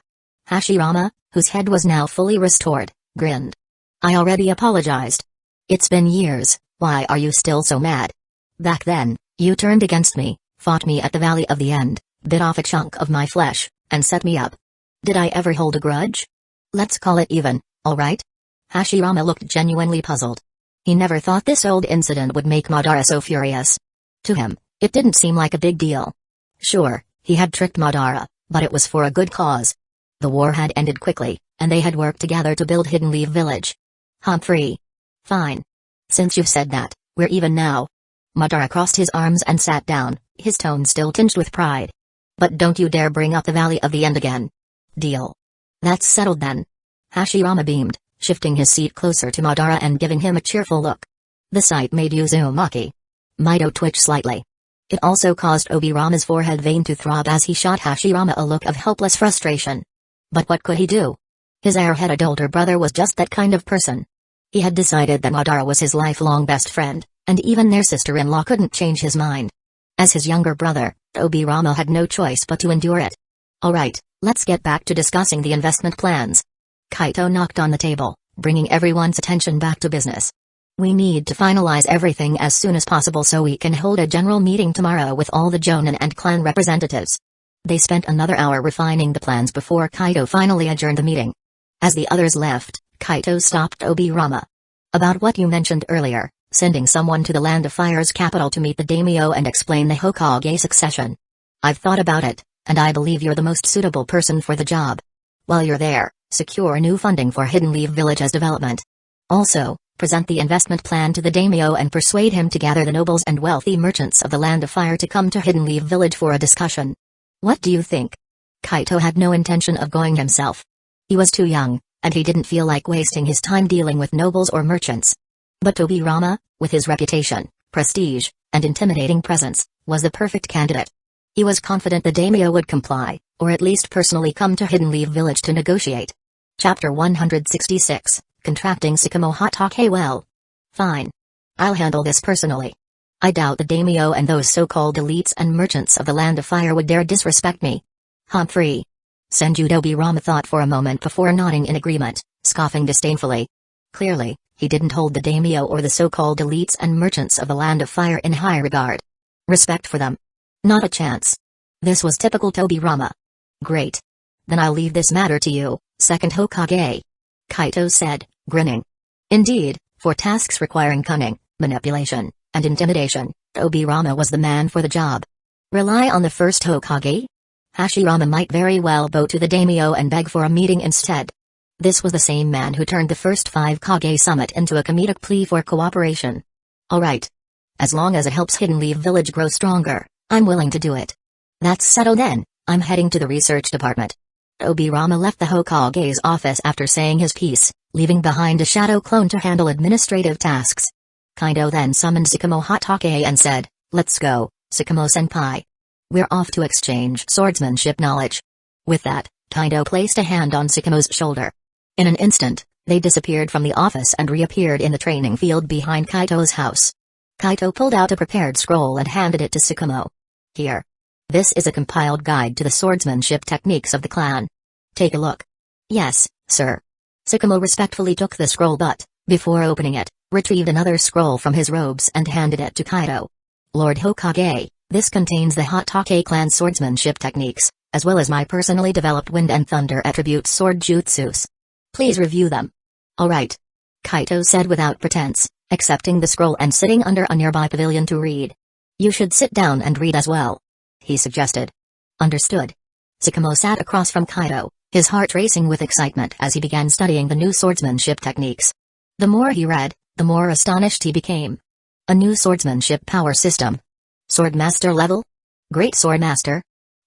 This technique you've shared with me, Lord Kaido, it doesn't just lead to the level of a swordmaster but can even reach the heights of a great swordmaster. And these swordmasters and great swordmasters, they're on an entirely different level compared to the samurai swordmasters I'm familiar with. Unbelievable.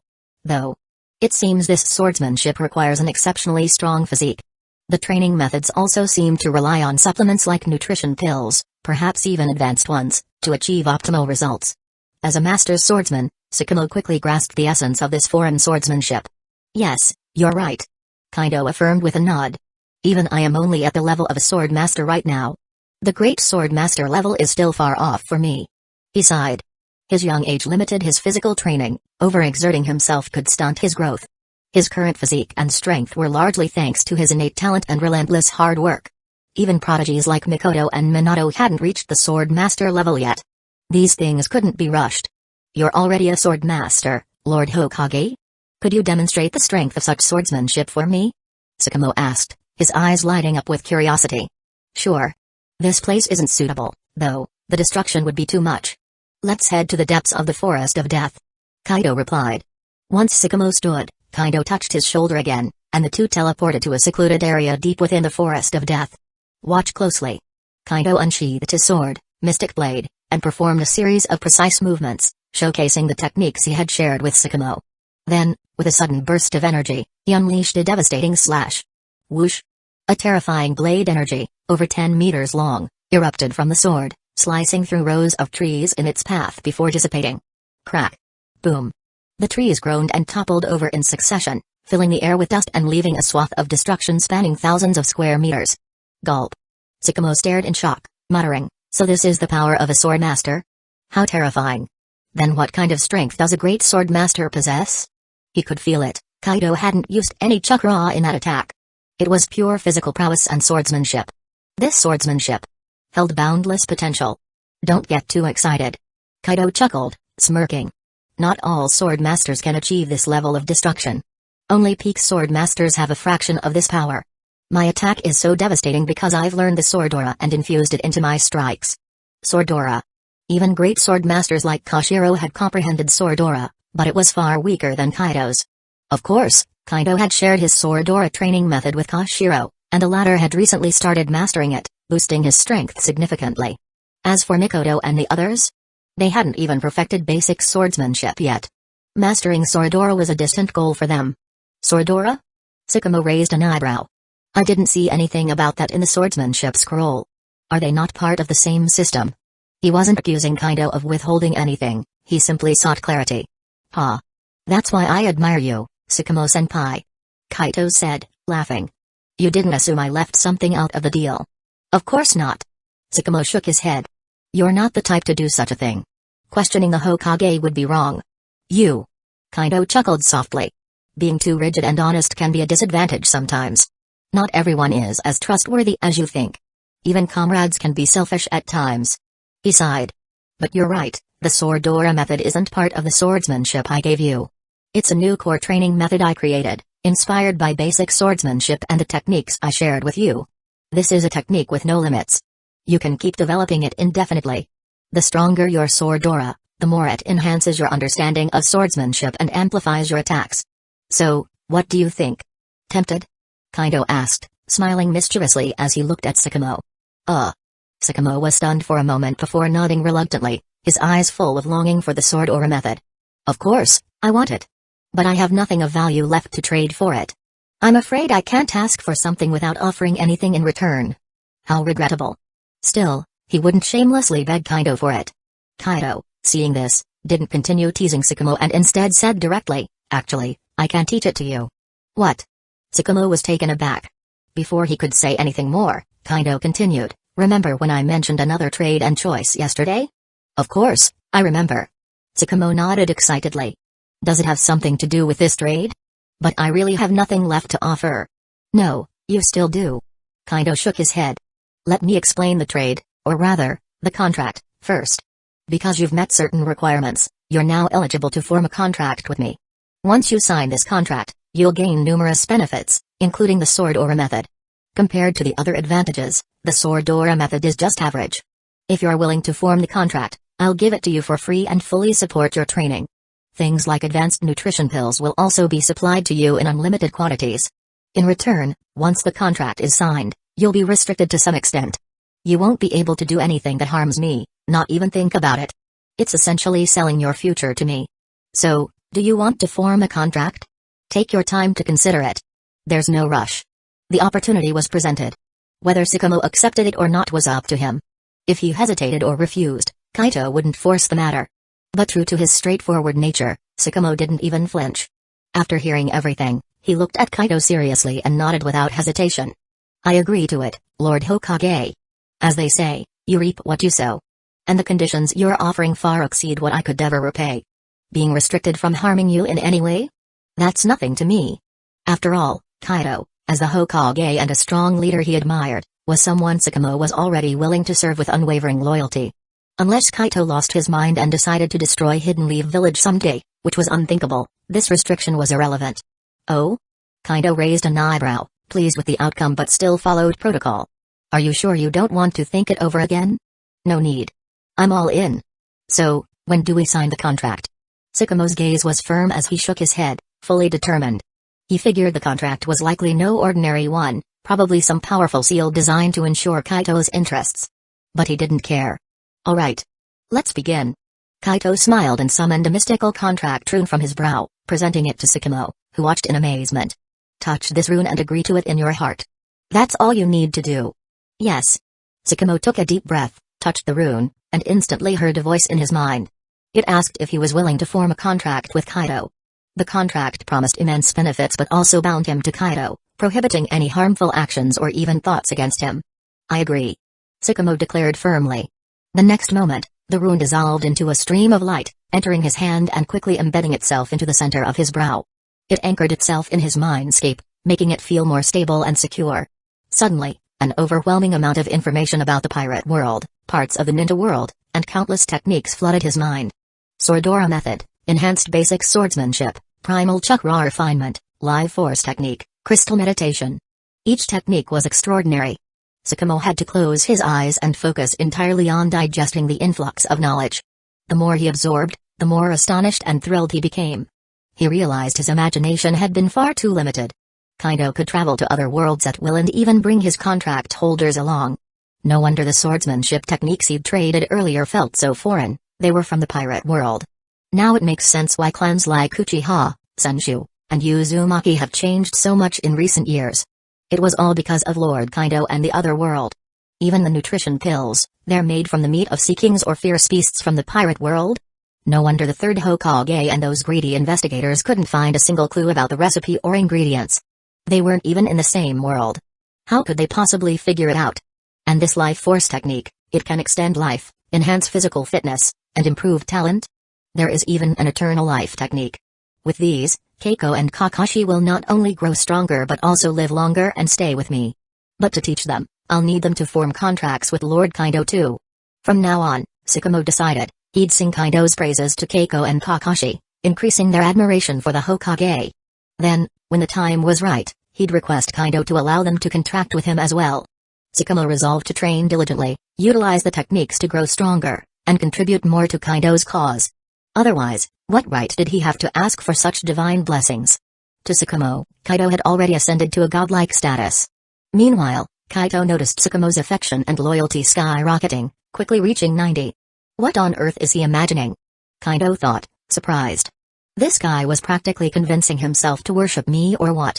But considering Tsukumo's straightforward nature, Kaito found it fitting. Simple, pure people often approached things directly. In Tsukumo's mind, the incredible benefits of the contract made him feel indebted. He could only repay it with absolute loyalty and unyielding dedication. About half an hour later, Tsukumo finally finished absorbing the information. He knelt on one knee, bowing respectfully to Kaito. Thank you, Lord Hokage. From now on, I am your sword. Assign me any task, and I will accomplish it with all my might.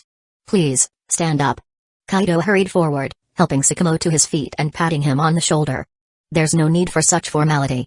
Just focus on training, becoming stronger, and helping me bring peace and happiness to both worlds. Chapter 167, Exchanging Swordsmanship Jutsus. Understood. Hearing those words, Sakamo Hotake's heart trembled. He immediately responded. At that moment, he felt a surge of emotions. So, this is Lord Kaido's true goal and vision? How incredible. I will absolutely help you achieve this goal. Sakamo silently swore this in his heart. Now, he finally understood the purpose behind Kaido's earlier reforms. It was far grander and more noble than he had ever imagined. As he pondered the memories Kaido had shared about the recognition of the world, they included glimpses of his own family's past and future. Compared to the third Hokage, he's worlds better. So in the original future, I was supposed to die in a few years, forced to end my life because my success intimidated my superiors? All because I didn't understand politics and refused to compromise? And Keiko? She originally died in childbirth. And Kakashi's future was destined to be filled with so much hardship? The third Hokage and Danzo. You two are truly despicable. To think you went so far to protect your own interests, constantly oppressing your own people. No wonder you ended up the way you did. Sakamo's heart burned with rage as these thoughts swirled. If the third Hokage and Danzo hadn't already faced their deserved punishment, Sakamo would have beaten them senseless, or even killed them outright. Wait. Killing the third Hokage isn't an option, but beating him up? That's doable.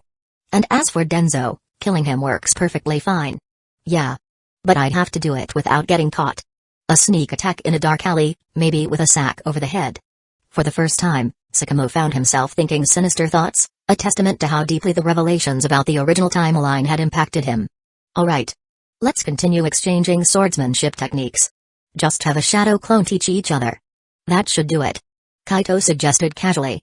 Got it. Sakamo had no objections. He immediately summoned a shadow clone to teach Kaido the Hotake swordsmanship and wind lightning ninja blade techniques. Meanwhile, he began learning from Kaido's shadow clone. You received training in Hotake swordsmanship from Sakamo Hotake. You learned Hotake swordsmanship. Proficiency +5. You received training in ninja blade techniques from Sakamo Hotake. You learned wind lightning ninja blade techniques. Proficiency +7. With Kaito's current mastery of swordsmanship, his innate talent, and deep understanding, it only took a single lesson from Sakamo's shadow clone for him to grasp the basics. Over the next few hours, as the training progressed, his mastery of Hotake swordsmanship and ninja blade techniques advanced rapidly.